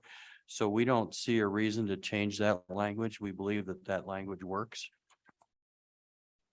That would take us, Mr. Chairman, then to page 5, lines 3 and 4.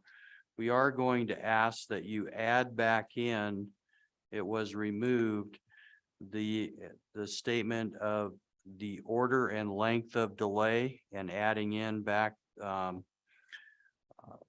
that in full, because when you shoot a shot, you have an order of the holes in the firing order and the length of delay between or within the holes.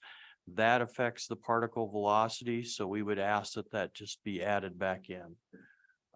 And I have talked with Mr. Fuller about that as well.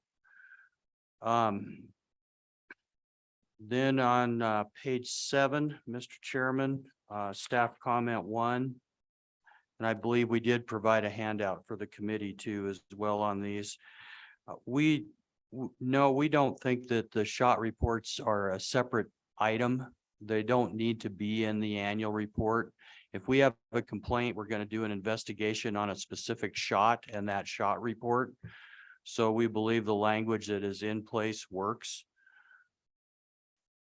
Staff comment 2, we're not opposed to some language that clarifies that the EQC does not have the authority to come in and exempt an operator or an operation here from the non-coal blasting rules, because even in a reclamation standpoint, there's a chance that we're shooting close to public. And the whole idea of these rules is to protect the public from offsite impacts. So it might be worth having some language crafted in there that would be such that the EQC cannot exempt in this situation. With regard to staff comment 3, clarification that again, maybe just placing an exemption that in situ operations are exempt because you're not going to be shooting on an in situ operation, especially for an ISR. So we think that could possibly be added back in. Mr. Fuller may have some further comments on that. And then, Mr. Chairman, lastly, as I read the section on the funding for the position, it would be my understanding that it's that the funding goes in 2024 through 2026. And then it just becomes part of the standard budget from then on in 26, 28 and ongoing. So we believe that that language also works. And I would stand for any questions. Okay. Any questions for Mr. Wentland? Representative Heiner. Thank you, Mr. Chairman. Mr. Wetland, the appropriation request here is for over $500,000 for, I believe, as I read this is for 2 years. Could you explain why that's so expensive if that's just for one position? Mr. Wentland. Mr. Chairman, that's biennium, so it's per year and you're standing up a full position and part of that position will be a vehicle and travel as well. We have the breakdown, but it is, you're looking at to get that off the ground. There's some upfront costs, sir. Follow up, Mr. Chairman? Yes, please. Mr. Wetland, I wonder if you could share that breakdown with the committee so we could see those costs in detail. Mr. Chairman, I can hand this to Mr. Fuller and we can get copies to the committee. Wait till he comes back. Okay. Representative Heiner, does that take care of your questions for now? Okay. Representative Conrad. Mr. Chairman, thank you. Mr. Wentland, just a quick question. How does this interface with obviously the state mine inspector who has a statutory authority to issue shot fire papers, et cetera, so forth? Are they a collaborative member? Do they have any say and or any input into this program that you're proposing? Mr. Wentland. Mr. Chairman, Representative Conrad, we had discussions with the state mine inspector prior to going through the motions of developing the bill. It was decided that it was best that this fell within land quality, but it is still collaborative. They are still part of the, when we do a blasting certificate, they're still part of that certification. But they do not have, and it's our understanding, the state mine inspector is probably present today, but and maybe better to speak to this, but it's my understanding they do not have the statutory authority either. And it didn't rest directly within land quality. So it was a decision who wants to take this on. And it was the best fit for land quality. Follow up. Mr. Chairman, thank you. Mr. Wentland, question as it revolves or resides, I guess, within that blasting activity that is not holes or drilled holes, et cetera. As an example, what about mines or other areas that use blasting for, say, clearing out respective silos, et cetera, so forth? Is that included or excluded within this proposal? Excluded. Mr. Wentland. Mr. Chairman, that is excluded. Okay. We're specifically looking at mining operations with regard to this bill. Okay, thank you. Okay, other questions? Okay, so, Mr. Wentland, I have a few and I guess discussion points too. Page 4, starting on line 2, we talk about the International Fire Code, a specific chapter and section. And that is an and comment, the National Fire Protection Association code and a specific chapter. So do you need both of them? Is the and necessary or is it an or? Mr. Chairman, it's an and because one resides within the other. They do cross-reference. It's an and. Okay, so if it's, Mr. Wentland, if it's cross-referenced, I'm not sure we need to have both of them.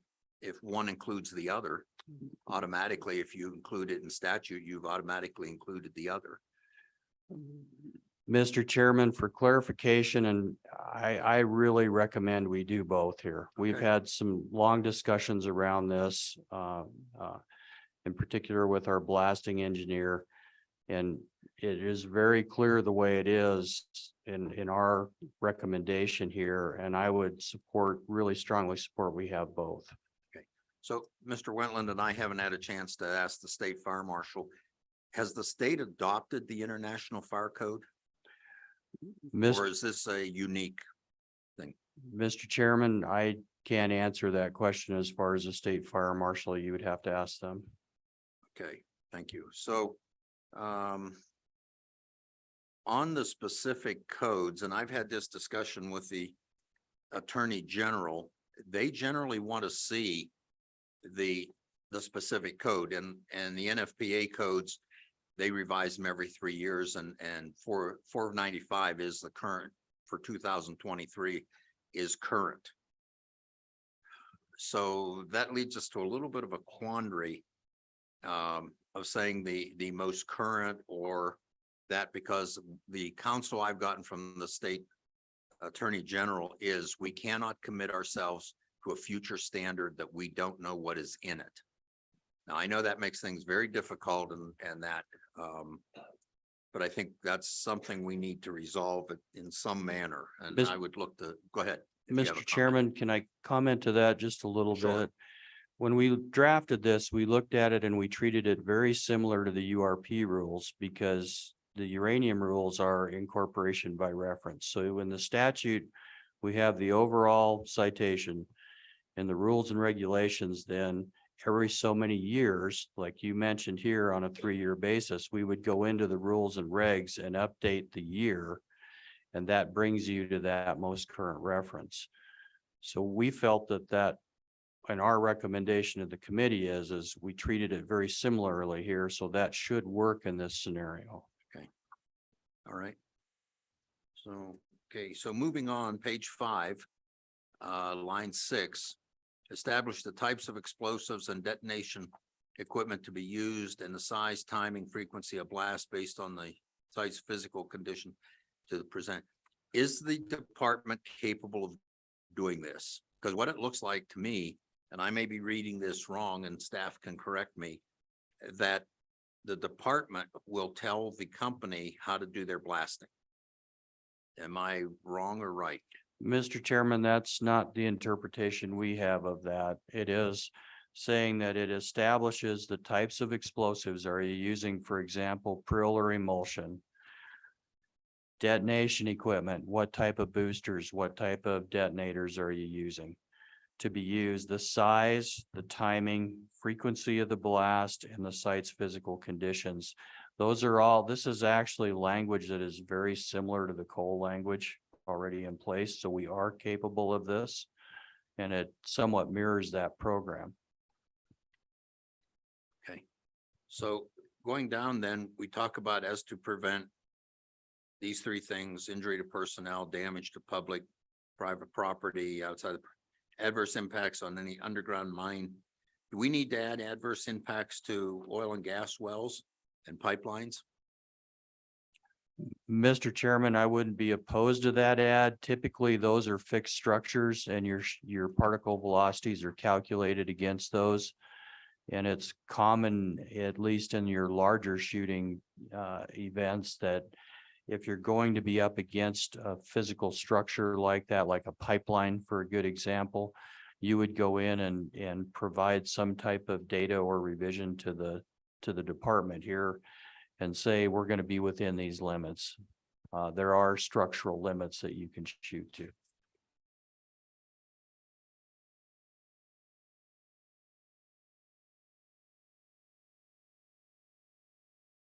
Okay, that's committee. Any other questions? Brian? Oh, I'm sorry. Was there a question? No. Oh, Senator Ellis. Okay. Thank you, Mr. Chairman. Wave or throw something at me or.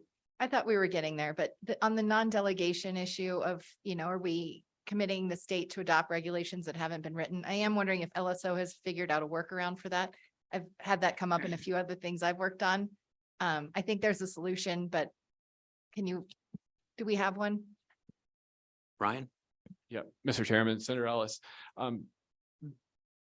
I think the legislature has approached this differently depending on what it wants to do. I mean, there are some, I believe this committee, and I don't recall the exact bill, it may have been something with the blockchain, adopting certain rules or regulations that did not include a fixed time. The implication being that future amendments would be included. The workaround, though, to make clear that it's the rules as in effect as of now is you tie it to a date. So these codes, that are in effect as of July 1, 2024, which is when that part of the bill would become effective. follow up? Mr. Chairman, but is there a way to say that, so we don't have to revisit that legislatively every time there's an update to a federal code that says they, we adopt those by reference by that date, and then that an agency can adopt by rule any subsequent. But like once the other entity makes the rule or the standard, then they can go back through rulemaking. Mr. Chairman, Senator Ellis, I think one way to do that would just simply say on page 4, line 2, incorporate the most current applicable standards. And then that would leave, the reference to the intro language is they're doing this by rule. So if there does become a more current version, the department would be required to adopt those by rule. Mr. Chairman, one last follow-up. Is the Attorney General's office okay with this? This is, I've seen this happening a lot more and more. And so I'm just trying to get there with a solution. Mr. Fuller? Yep, Mr. Chairman, Senator Ellis, I certainly can't speak for, I haven't had any conversations with them personally, so I couldn't comment on their view of this. So Senator, that's been my feeling too. They don't like the most current edition being put in statute because 20 years from now, these could change dramatically. And we have no clue how that change will go and how it will affect the state. I think this is one, maybe I'd direct staff to pursue that conversation, if you would, please. Just to check on that. And what I'm thinking too is we want to handle this bill, but I think I will, and we can do amendments to it if we feel needed, but I think I'm going to hold the vote until next committee meeting. I think we need to do a little more research on it for the committee. Representative Rothfuss, Senator Rothfuss, I apologize, seriously. Oh, no worries. Mr. Chairman, when we did discuss this at one point related to some banking provisions on the blockchain select committee, the discussion was whether we wanted it to be updatable by rules and regulations or whether we wanted it hard set in statute for a specific version. The concept of requiring an update is even separate from allowing for an update in statute through rule and regulation. I think as it's written right now, there wouldn't be an obligation for immediate update, which might be preferable to an obligation for update, because if there is a change to it that the state doesn't want to comport to for some reason, don't know what that would be, but it's possible, or maybe a grandfather in, something along those lines, you'd want the rule and regulation flexibility. As it's written right now, I don't think it is requiring that we adhere to future, although by rule and regulation, they would have the authority through the executive branch to update it. So I think it's written pretty well right now to allow for that flexibility. If you add date certain, it requires us to come back and make that change. It's certainly constitutional. It's certainly the most appropriate, but then it requires us to come back if there's a change. And that's a long way of saying I think it's written pretty well right now. All right. And Mr. Chairman, I think just to note that the word applicable suggests that the department and the Environmental Quality Council through rulemaking will determine which standards in these chapters are applicable or not. Okay. All right. But Brian, if you would put that on, this keeps coming up. So if you could put it on your list of to-do things, maybe not even specific to this bill, we need an interpretation formally from the AG on these things. This comes up, I think it comes up at least once a session and that. So if you would put that on your great big to-do list of let's get a formal interpretation. Mr. Chairman, Senator Ellis? I would Yes. agree. This killed a bill I spent lots and lots of time working on another issue. This whole not delegation, what do we put in the statute, rulemaking? I just don't want to see that happen with this bill. Right. So like I said, we'll work this now, but I'm going to hold a final vote until our next meeting on this. And Mr. Chairman, Yes. just to, I guess, clarify, I mean, I'm certainly happy to do research in this area and provide the committee a memorandum about this. I can't say what the Attorney General will do. Statute only requires the Attorney General to give written opinions upon questions, by either branch of the legislature when in session. And so I can't speak for what the Attorney General may do if we make a request. I mean, if you would like, Mr. Chairman, certainly happy to make the request. But I would note that I'm happy to do research as well. Okay, please take that approach but do make the request to the AG. If the AG decides not to do anything, we'll rely on your research, please. Thank you. And we're going to rely on your research anyway. Okay, so, any other questions, comments? So I do have a follow-up, Mr. Wetland. We quote specific chapters and sections out of both of these standards. When you look at NFPA 495, is there any reason we wouldn't just use the whole standard? Considering it has stuff in there on storage, use, transportation. It's about 50 pages. I've read it. Yeah, Mr. Chairman, the whole 495 is about 2.5 inches thick. So we tried to narrow it down to more of the specific chapters. Okay. Because what I don't want to get into is we had the other issue come up at the last meeting on the 3 small paragraphs on explosives in Wyoming outside of mining, and that is turned into a much bigger work project. Yeah, that's the International Fire Code. Yep. Yeah, I'm talking about 495 specifically. Yeah. Okay. Right. Any other questions? Okay. With that, if you'd hang with us, public comment, public testimony on 24 LSO 0073.4. Any public comment? Come on up.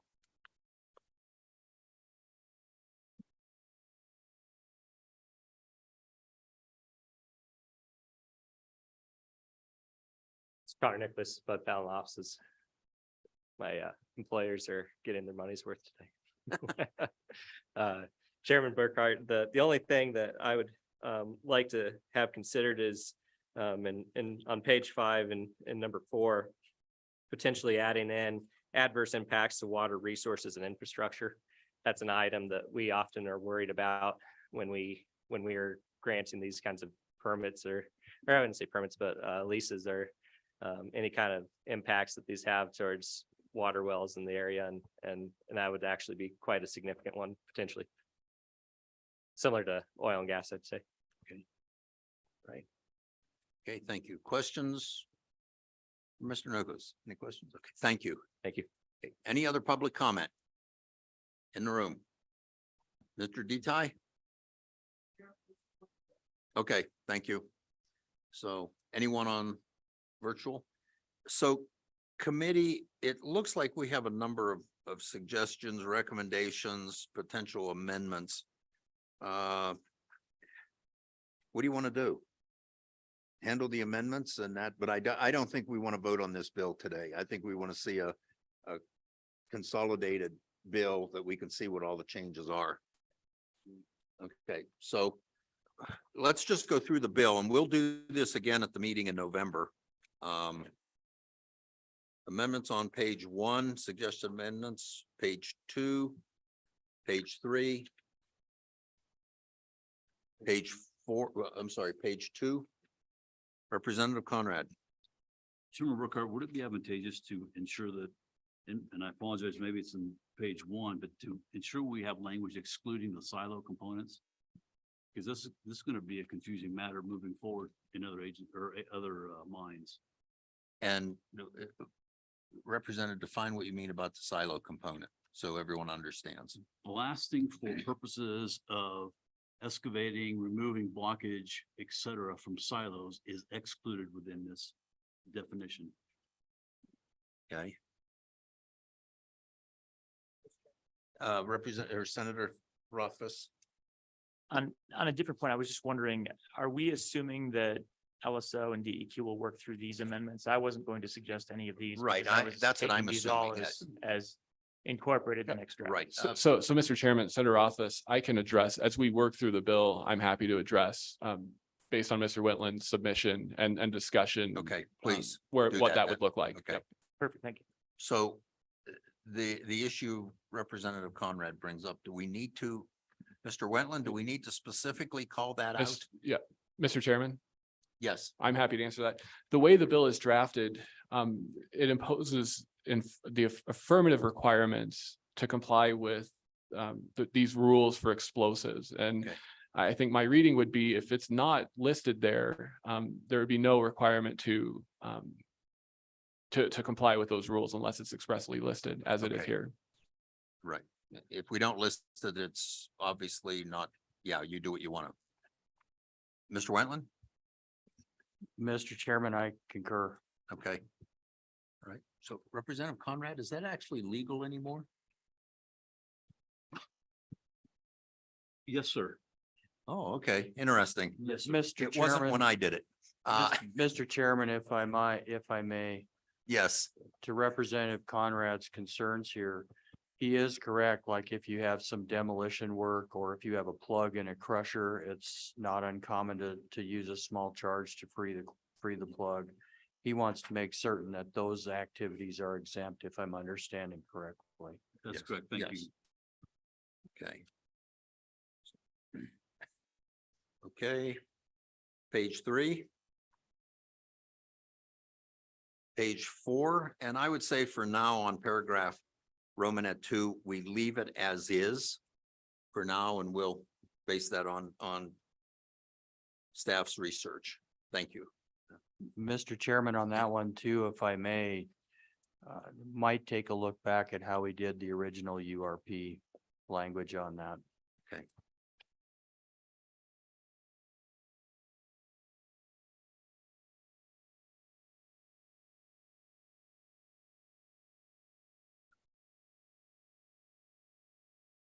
Page 5.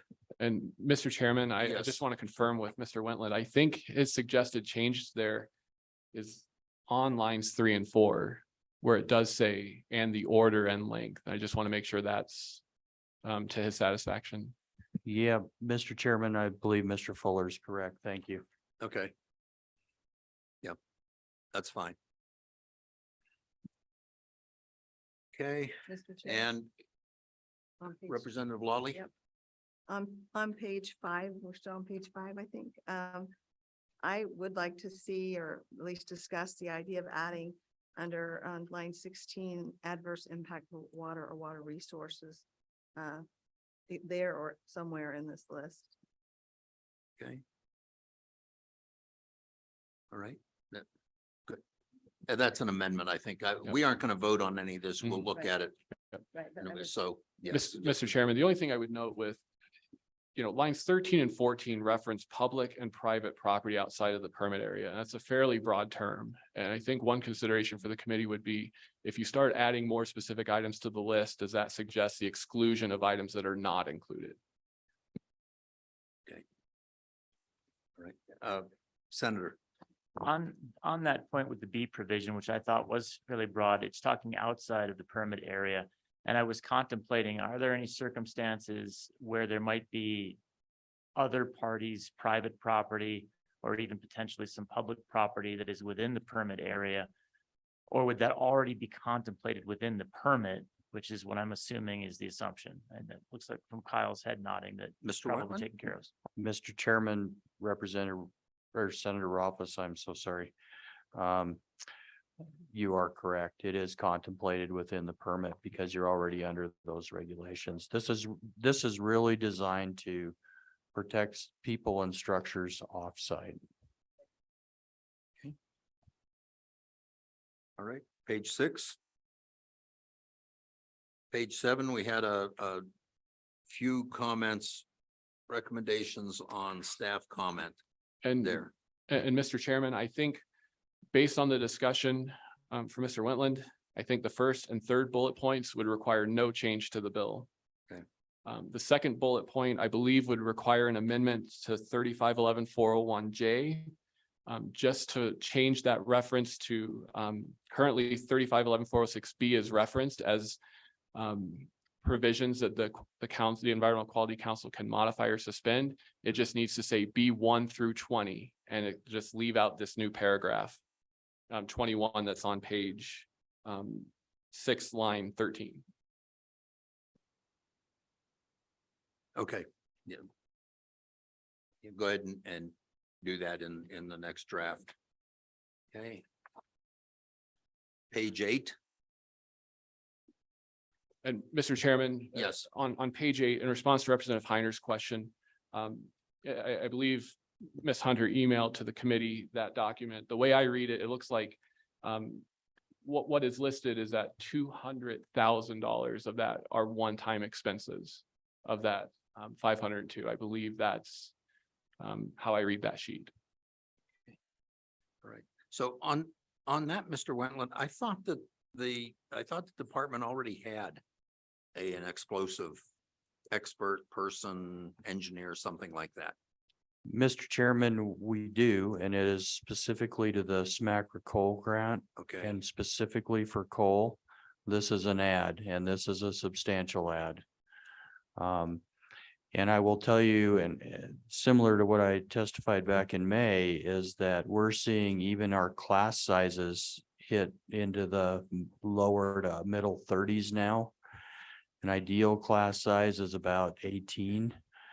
So we expect this position to also help split up and add classes for our explosives folks because we're having a hard time meeting the need.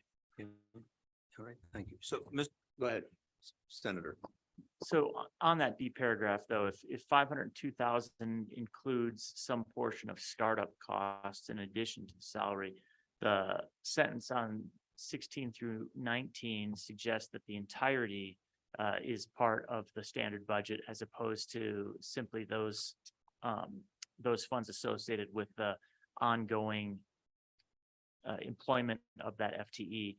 It seems that I don't have any suggested language, but I would tweak that language to incorporate the FTE costs are carried through to the standard budget, but not the one-time fixed costs. And Mr. Wentland? Mr. Chairman, you do have the one time, and like, for example, a pickup, you're going to buy several seismographs that are going to be going out in the field. Those seismographs would have some calibration and replacement cycle on them as well. So there should be some build out in that as well as what would be ongoing versus startup. And Mr. Chairman, if it is the committee's will or desire, I'm happy to propose alternate language based on what Senator Roth has just described. Okay. All right, I would say go ahead and do that so we can see it. Yes, Representative Heiner. Thank you, Mr. Chairman. Mr. Wentland, in this proposal, you have quite a bit, $20,000 a year for out-of-state travel. And in the comments, it says about 4 trips per year out of state. Could you give us a little idea what those out-of-state travel requirements would be? Mr. Chairman, those are training certifications that you're going to have to keep that person up with on an annual basis. All right. Anything else? Okay, so Brian, you pretty much have your directions for the next meeting. And so everyone here understands we'll carry this over. Everyone will have a chance to look at the changes and then we'll work the bill heavily next committee meeting. I just want to make sure we get these right. We still have plenty of time. Can't do anything with it till next February anyway.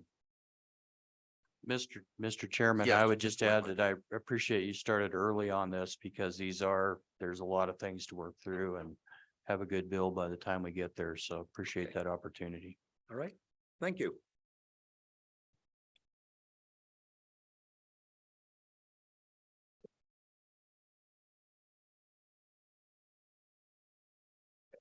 So, gotta take next.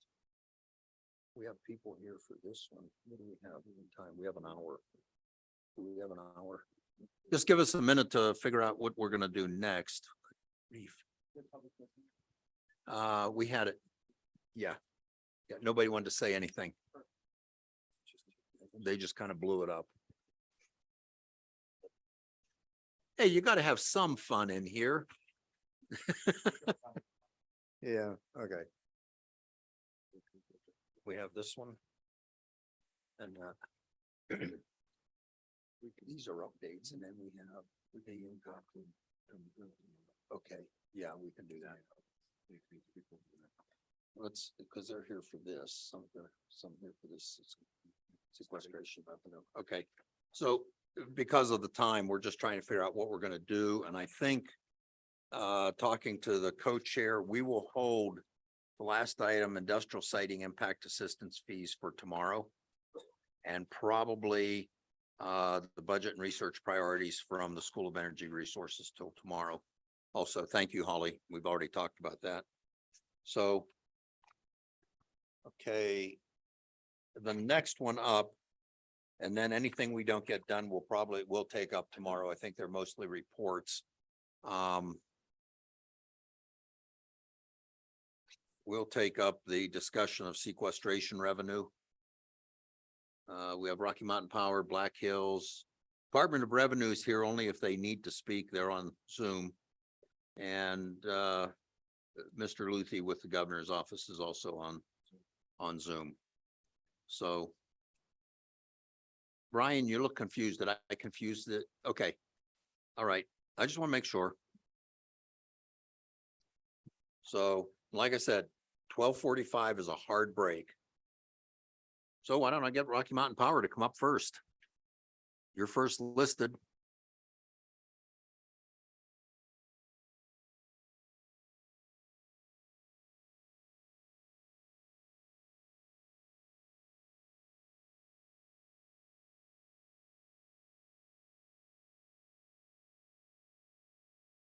Good afternoon, Mr. Chairman and members of the committee. My name is James Owen, spelled O-W-E-N, and I'm a vice president at Pacificor and Rocky Mountain Power. I'm joined here today with Mr. Rick Kaysen. He's helping us with government affairs. And I also have a few of my technical staff here today in case some of the questions you may have are something I can't answer. There are a number of departments that I oversee at Rocky Mountain Power and Pacificor.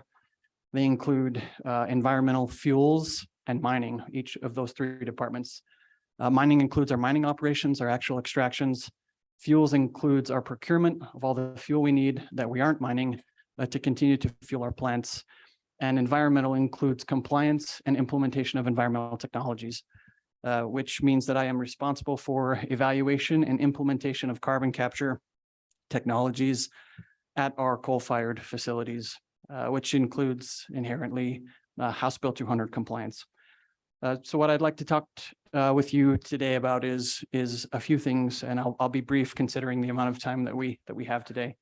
Mr. Owen, I'm going to interrupt you just real briefly. Do you plan to be here tomorrow for the discussion of House Bill 200 and Senate File 159? Do you plan to participate in that discussion? I'm just trying to arrange my schedule here. Certainly, Mr. Chairman, I will be here tomorrow, and I think we're on the schedule to discuss our integrated resource plan. Okay. And I'll be in Great. front of the committee for that as well. Okay, so thank you. Please proceed. Thank you. So the things I'd like to review briefly today are what Rocky Mountain Power and Pacificor's role is for the sequestration question. And also some of the things that we've learned as we've been looking into achieving House Bill 200 compliance, and also the steps that we've taken and the progress that we've made relating to carbon capture. So I think it's always helpful to start out by pointing out that what Rocky Mountain Power does and what we're good at is power generation and delivery. That's what we do. We're a rate regulated utility, and our focus and our mandate is to provide low cost, reliable power to our customers. So as we evaluate things like carbon capture, it's always through a lens of how that implementation or how that technology will impact our customers.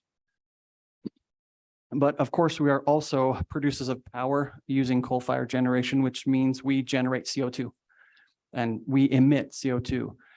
And of course, as we've heard throughout the day in our discussion about sequestration revenue, it's important to be able to capture those CO2 streams in order to utilize that potential EOR revenue stream that has been discussed today. So one of the things that we've learned as we've started to evaluate that concept of capturing carbon is just how complex it really is. And as we look at our role in developing the next steps for carbon capture, it really is to create a partnership with a carbon capture facility. Now, when I talk about carbon capture facilities, it is not something that is simply a bolt-on to a coal plant at the scale that we have been evaluating. We have been evaluating commercial scale carbon capture implementation. So for instance, putting a facility next to, adjacent to, and attached to a 350 megawatt coal plant. That's no small venture.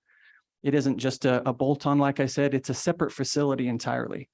And our analysis has shown us that a facility of that magnitude could range to approximately $1 billion per unit. And again, that's not $1 billion per plant, but $1 billion per unit at the plant. So the capture piece is very, very significant. The other thing about these technologies is they're not simple. It isn't just one step.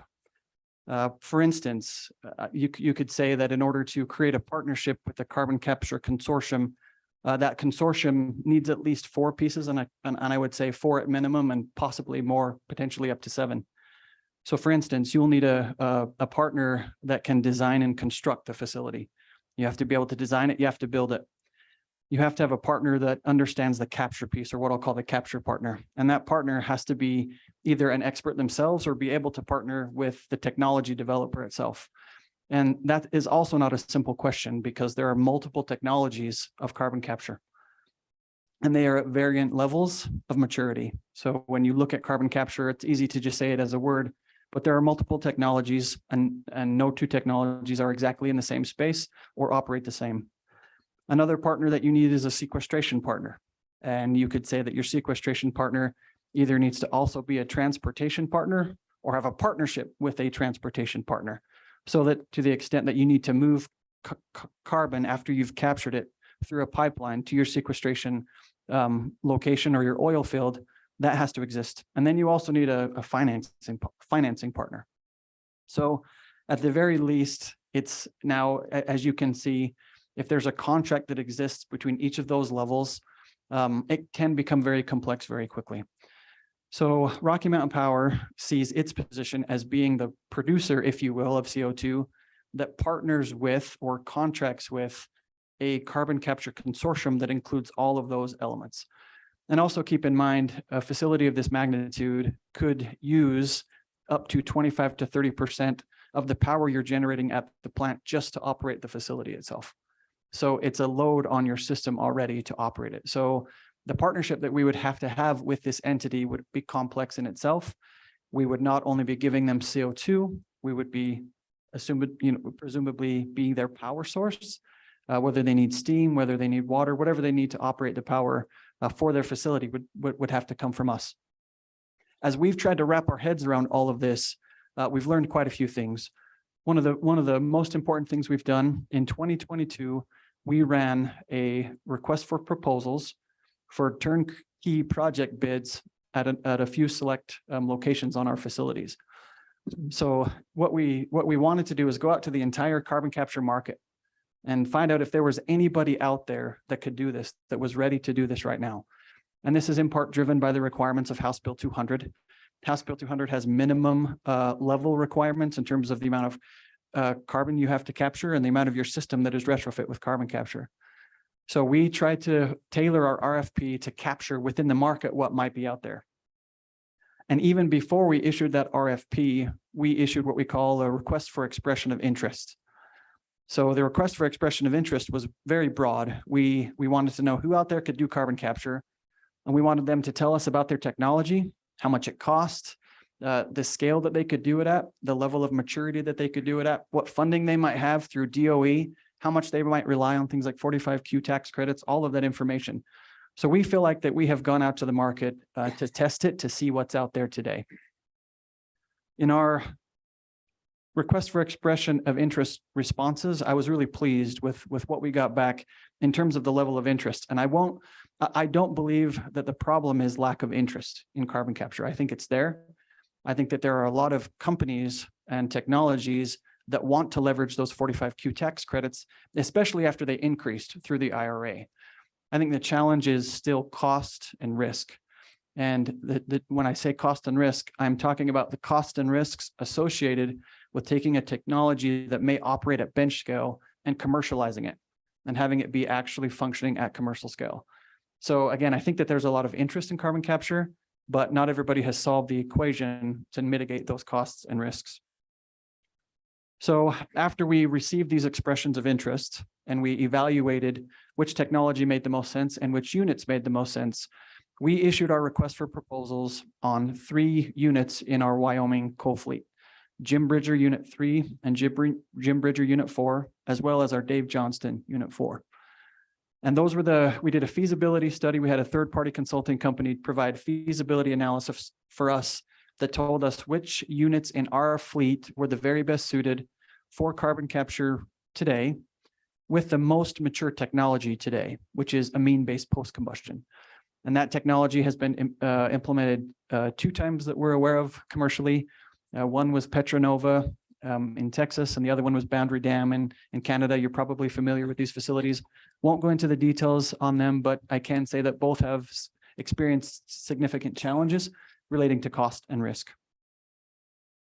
I will say that as our request for proposals played out, the number of participants decreased fairly quickly.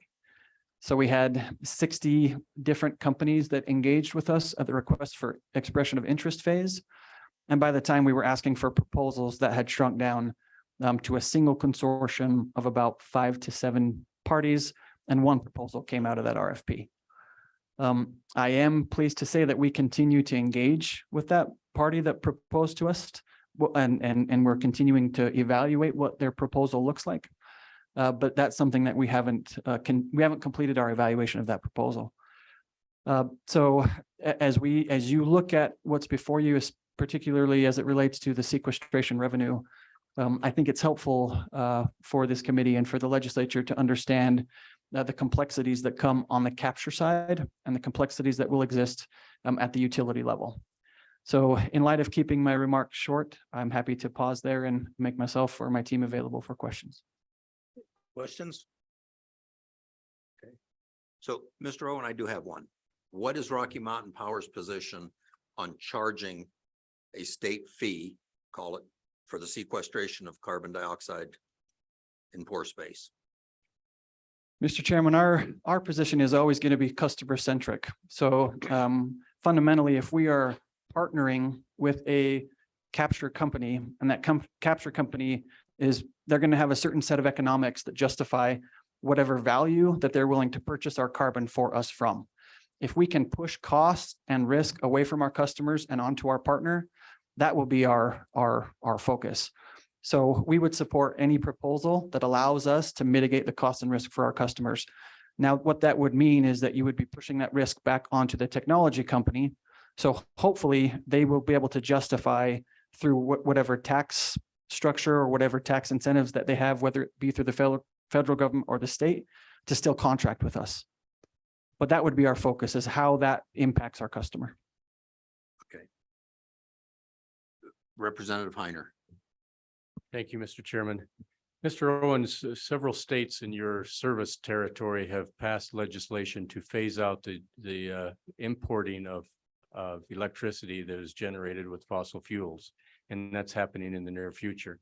Even if we were to install carbon capture on some of these coal-fired power plants, would you be able to continue exporting that resource to these states that have imposed restrictions? Mr. Owen.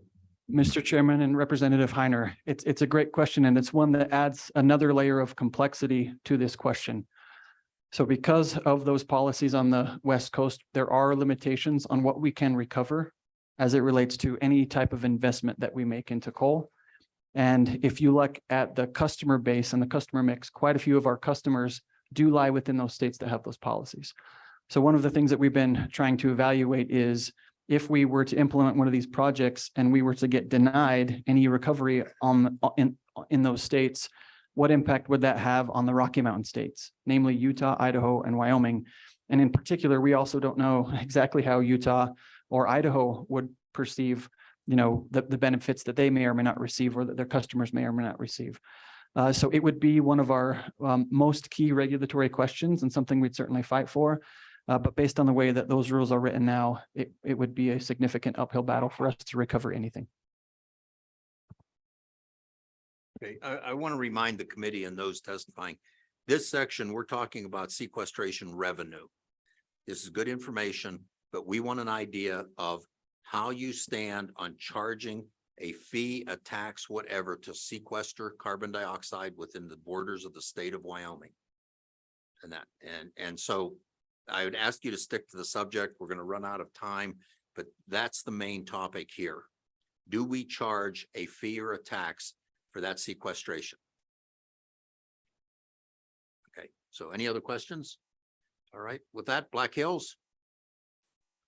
With that reminder, do you want to speak or not?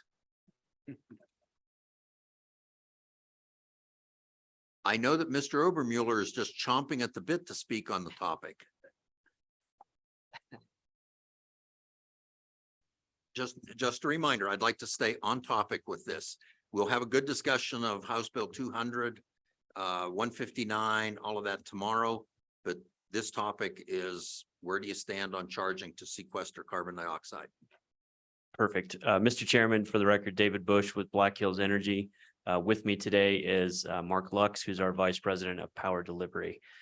I think you could basically sum up our opinion as we don't necessarily have one, unless Mark has something different to say. We're in the power generation business and not necessarily looking towards the carbon sequestration side of it. So yeah, anything else to?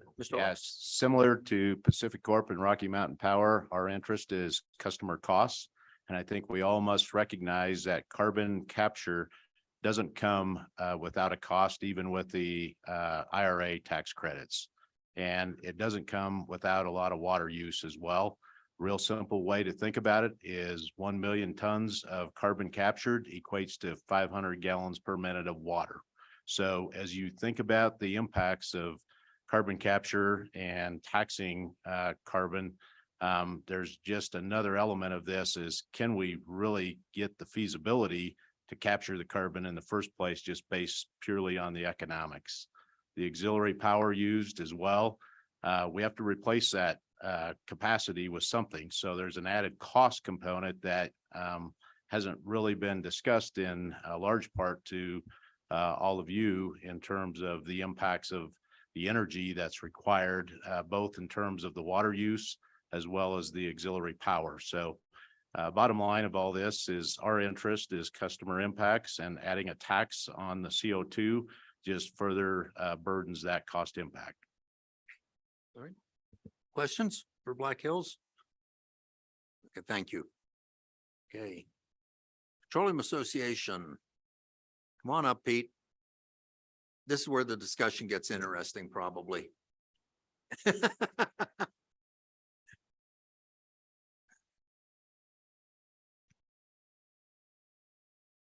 It would be interesting if I said something unexpected, but I probably won't. So thank you, Mr. Chairman. Again, Pete Obermuller, Petroleum Association of Wyoming. So I understand that what we're talking about is conceptual. I don't think that there's a I don't think there's a bill in front of you. No, there is not, Mr. Obermuller. Right. So since it's conceptual, I think in the previous discussion about the incentive structure, talked about whether or not it's a policy goal to try to level the playing field in terms of what we're incentivizing when it comes to carbon injection.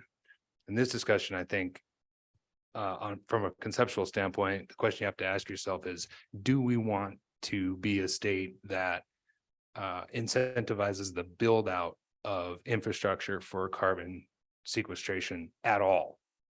Do we want to do that or not?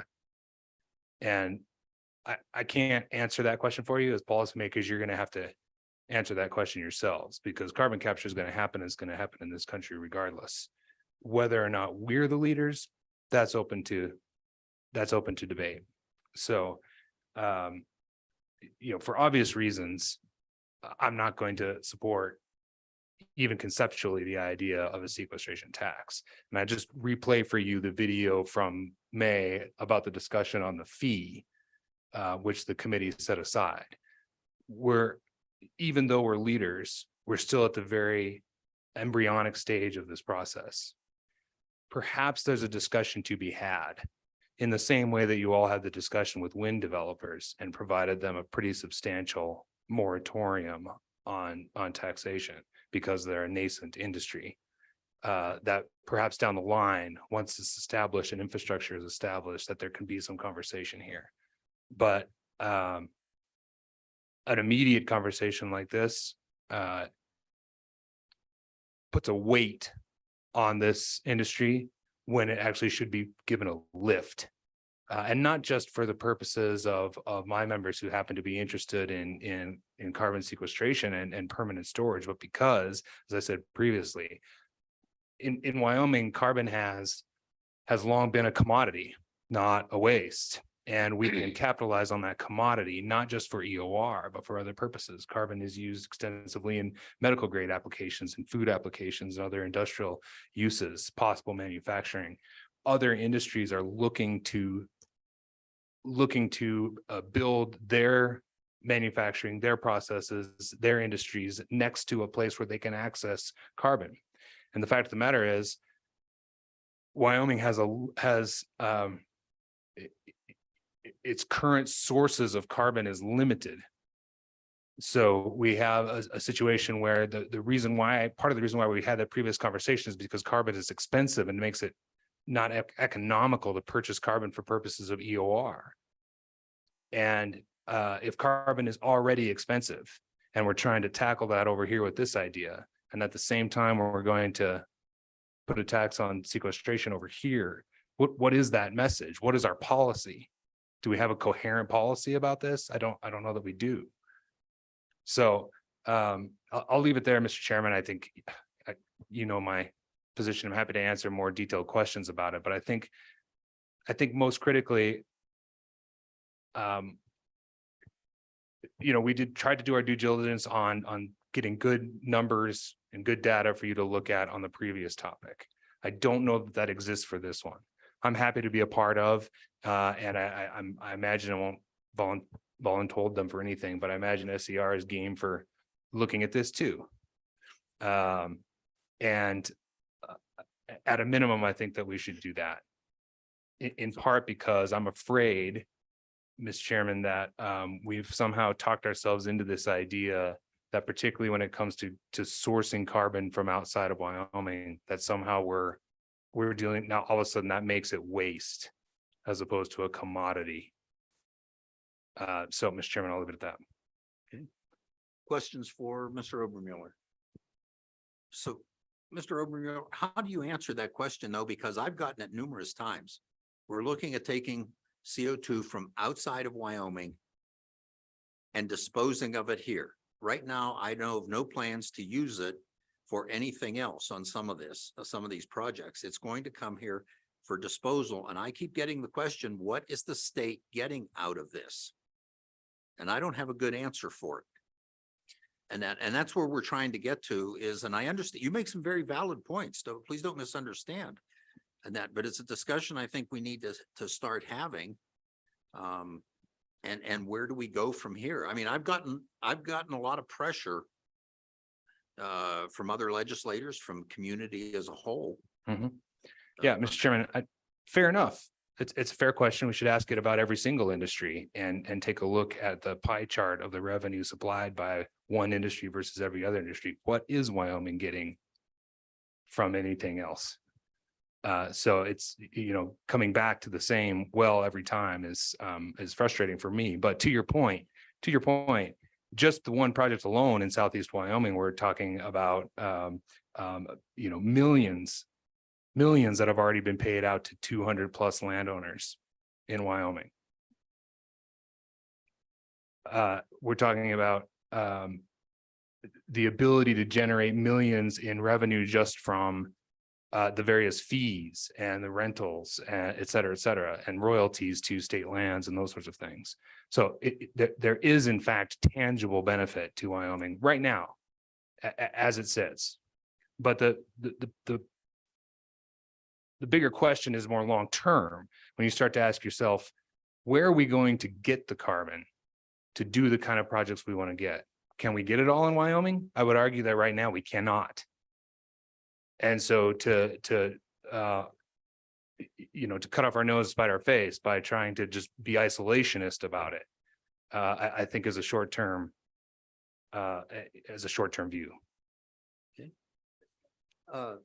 Senator Rothfuss. Thanks, Mr. Chairman. I think it's more nuanced than that, though, because a lot of the projects that we've discussed today have beneficial use purpose for the state of Wyoming. But the concept of just bringing a tremendous amount of out-of-state carbon that they've gotten the beneficial use from comes into the state of Wyoming and effectively gets parked in permanent sequestration here. Trying to develop that as a beneficial use for the state of Wyoming as well isn't there in statute, Mr. Chairman. And I think that's the consideration here is how could we structure something that doesn't in any way isn't punitive or doesn't punish these beneficial use projects that I think you've discussed and that we've focused on, but looking at that longer term use case of if we end up being the center of geologic storage for the country and end up receiving hundreds of millions of tons of CO2 that's going into permanent sequestration, how do we make that valuable to the people of Wyoming, recognizing that that's a state resource? And I think your first point, which is let's look into it more, is probably the right one. I don't know that we can't, it doesn't need to be an either or. We can develop enough nuance that if there's a beneficial use for the state of Wyoming, that we don't double tax it, don't double credit it, whatever the case may be. But I do think that there's certainly more room to contemplate. What are your thoughts on that, Mr. Ober? Mr. Obermuller? Mr. Chairman, Senator Rothfuss, I appreciate it. You're absolutely right. It is nuanced. And what I'm concerned about is that if we go too far on this, we will not allow for the types of infrastructure building that is necessary to make sure that then we actually have a discussion, we have the opportunity for the type of discussion you're talking about for down the road. So there's, there is perhaps potential there for down the road. And we're open to having that discussion, always open to working on these things in a fair way. I would say that if you said you're not aware of others of projects where it's going to other uses. Part of that is because of the previous discussion of the thumb on the scale from the federal government. So if you're going to go the route of taxing, then you almost have to have this other thing in order to make it work. One would have to go with the other in that case. But regardless, I think it's a weight, not a lift at the end of the day. Other questions? Mr. Chairman, with your Mr. indulgence, I just want to, somewhat related, but I need to correct myself, particularly because the co-chairman asked me this specific question and I gave some wrong information about North Dakota's sequestration.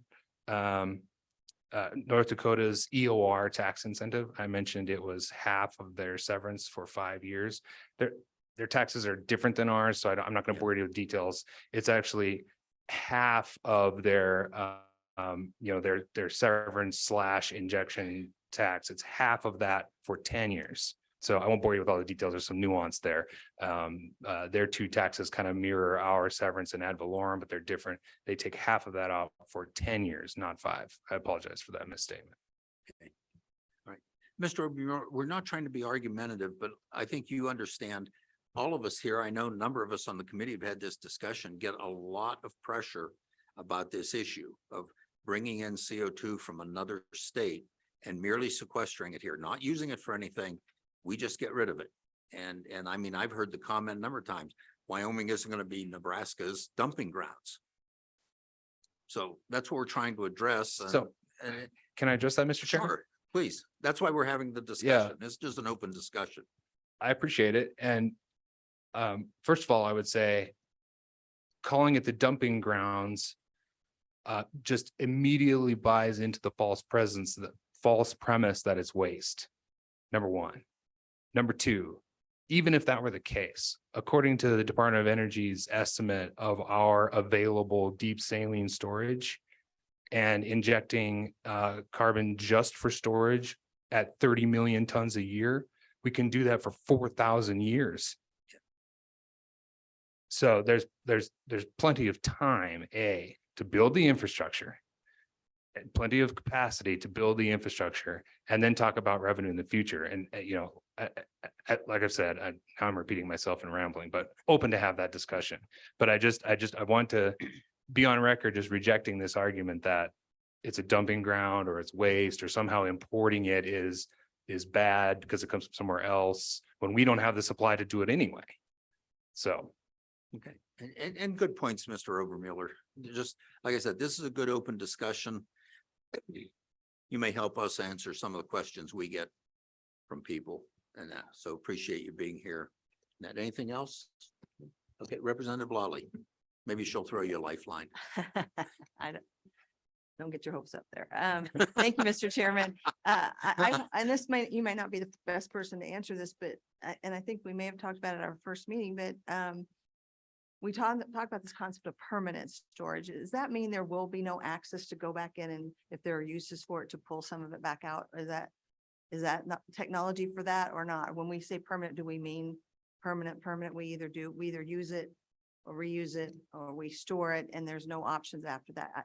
That's just something I have not fully understood, and I think it does affect this issue. And again, I don't want to replay our other last meeting discussion on the DEQ thing, because I think I get where you're coming from. Mr. Obermuller? Mr. Chairman, just to borrow the phrase from Senator Rothfuss, I could wave my hands on that one, but I know that there are people who know more about that sitting behind me. So I would defer that question. Okay. Any other questions? Okay, thank you very much. Thank you very much. Appreciate the time. Okay, do we have Mr. Luthi on? Okay, if you'd bring him on.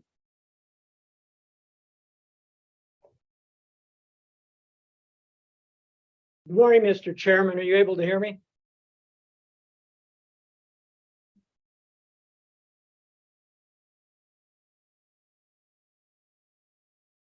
Good morning, Mr. Chairman. Are you able to hear me? We can hear you, but we cannot see you. I can see Well, I myself, can't. so that's even better.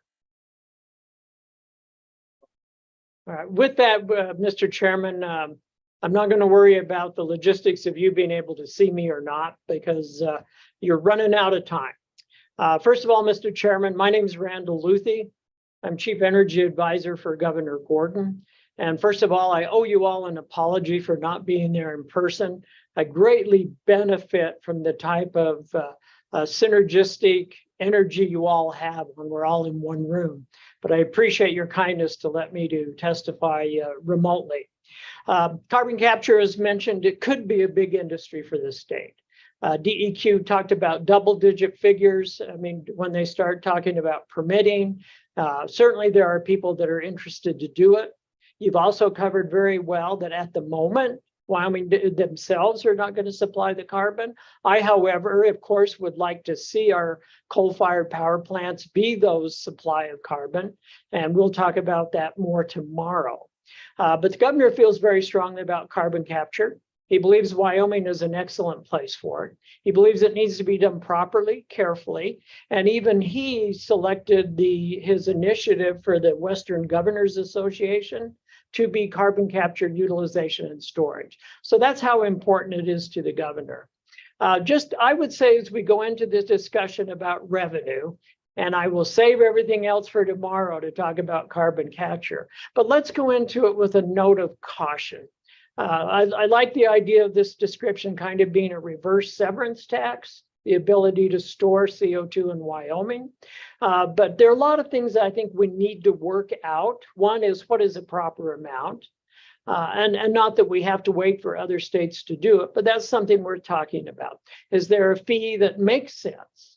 And two, I think one of the most important things about public policy is consistency.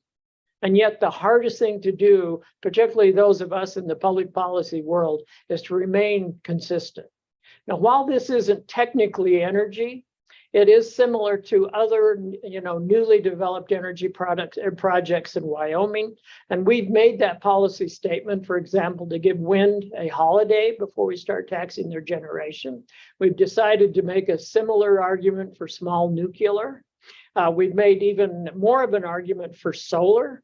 So there might be time to work this out. And so I would just urge caution, Mr. Chairman and members of the committee, that when we do go forward, it's a product that we can actually know we've got the facts for, and we're ready to move forward with that. So with that, Mr. Chairman, I will be quiet. Any questions for Mr. Luthi? Any questions? Okay, thank you. Thank you, Mr. Luthi. Now you're back there. Thank you all. All right, any other questions? Okay. We have a few minutes for public comment. Any public comment on this issue? And I'm gonna have to hold you to, I think, 2 minutes. Okay. And everybody can tell you, I timed the 2 minutes. Mr. Chairman, members of the committee, my name is Tom Van Cleef. I am not here as a member of any other organization today. I'm here as a citizen. And I'm here to answer Chairman Burkhart's question. I am a business owner in the state of Wyoming. One of my businesses is an oil and gas company. I have 8 wells. I have no pore space. I have no ability to do EOR. My other business is a small aircraft maintenance business. And I use that to help me make ends meet out in the oil and gas field. So you want to know what is in this? What do we get? We get jobs. This is the Minerals and Business and Economic Development Committee.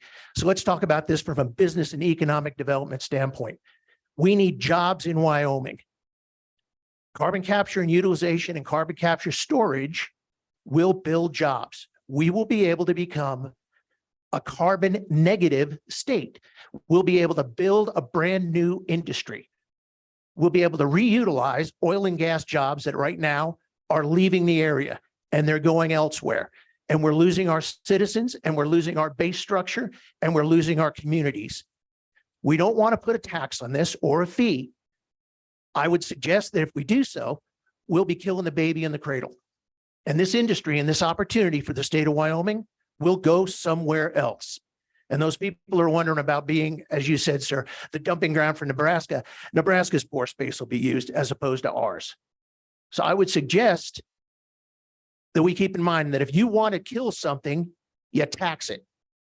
If you want to build something, you incentivize it. So I would suggest that the 45Q option that I just heard about today is a great idea. And I would suggest that at this point in time, putting fees on anything having to do with carbon capture and sequestration would be a bad idea for the state of Wyoming, a bad idea for our economy, and a terrible idea for our communities. And I say that as someone who's not just in the oil and gas industry. I say that as someone who's trying to build jobs in the state of Wyoming, as somebody who employs 12 people at the airport in Casper.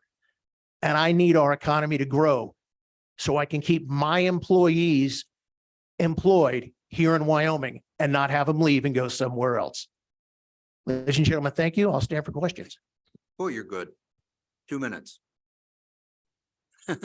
Thank you. Any questions for Mr. Van Cleef? Okay, thank you very much. Mr. Scholes.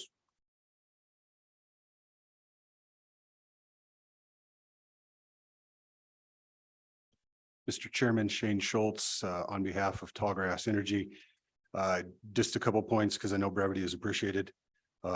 First of all, the state does receive revenues from the state lands that are leased. You have 2 existing fields that are being permitted where there are state leases involved. So there is some state revenues that'll come in there. I also want to touch on a point I think that Senator Office brought up, that Wyoming potentially could become the epicenter for sequestration, and that may be true for now, but there are other states that will try and catch up. I do know to the previous presenter's point, Nebraska does have geology that is conducive for storage. And to that point, one of Tallgrass's big projects is to obviously take Trailblazer, decommission it from a natural gas pipeline, turn it into a CO2 pipeline that would take some industrial or take industrial CO2 from Nebraska. But let's keep in mind, as carbon capture gets more commercial on the power plant side, there are a number of power plants in Nebraska that take Powder River Basin coal that could be unloaded onto that pipeline and then put back into sequestration in Wyoming. And so I just kind of wanted to make those points. And I also just stress you're trying to build out a railroad right now, and you guys are potentially talking about putting a tax on that railroad before it's built. And let's let this thing get built. Let's help Wyoming industries. Sure, you're going to have some out of state CO2 that's coming in, but some of those fields potentially could be used for CO2 off trona mines. You have a lot of end use customers who've made net zero commitments at a certain date and time, that all of these manufacturers have to figure out how to become net zero, and they're going to need those storage fields. They may start with out of state CO2 first, but some of that local CO2 is going to probably end up there. Okay, thank you. Questions for Mr. Schultz? Questions? Thank you, Shane, very much. Thank you. Okay, anyone else? You have about 30 seconds. Okay, anyone on Zoom? Okay, with that, I'll close public testimony, and that it was just a discussion topic. There'd be no action taken. So committee, I think with that, we are recessed for lunch. Brian, do you have something? Okay, so we will be back here at 8 in the morning. I would say probably take your stuff with you. I don't know how secure the room will be. And you all know the schedule for the rest of the day.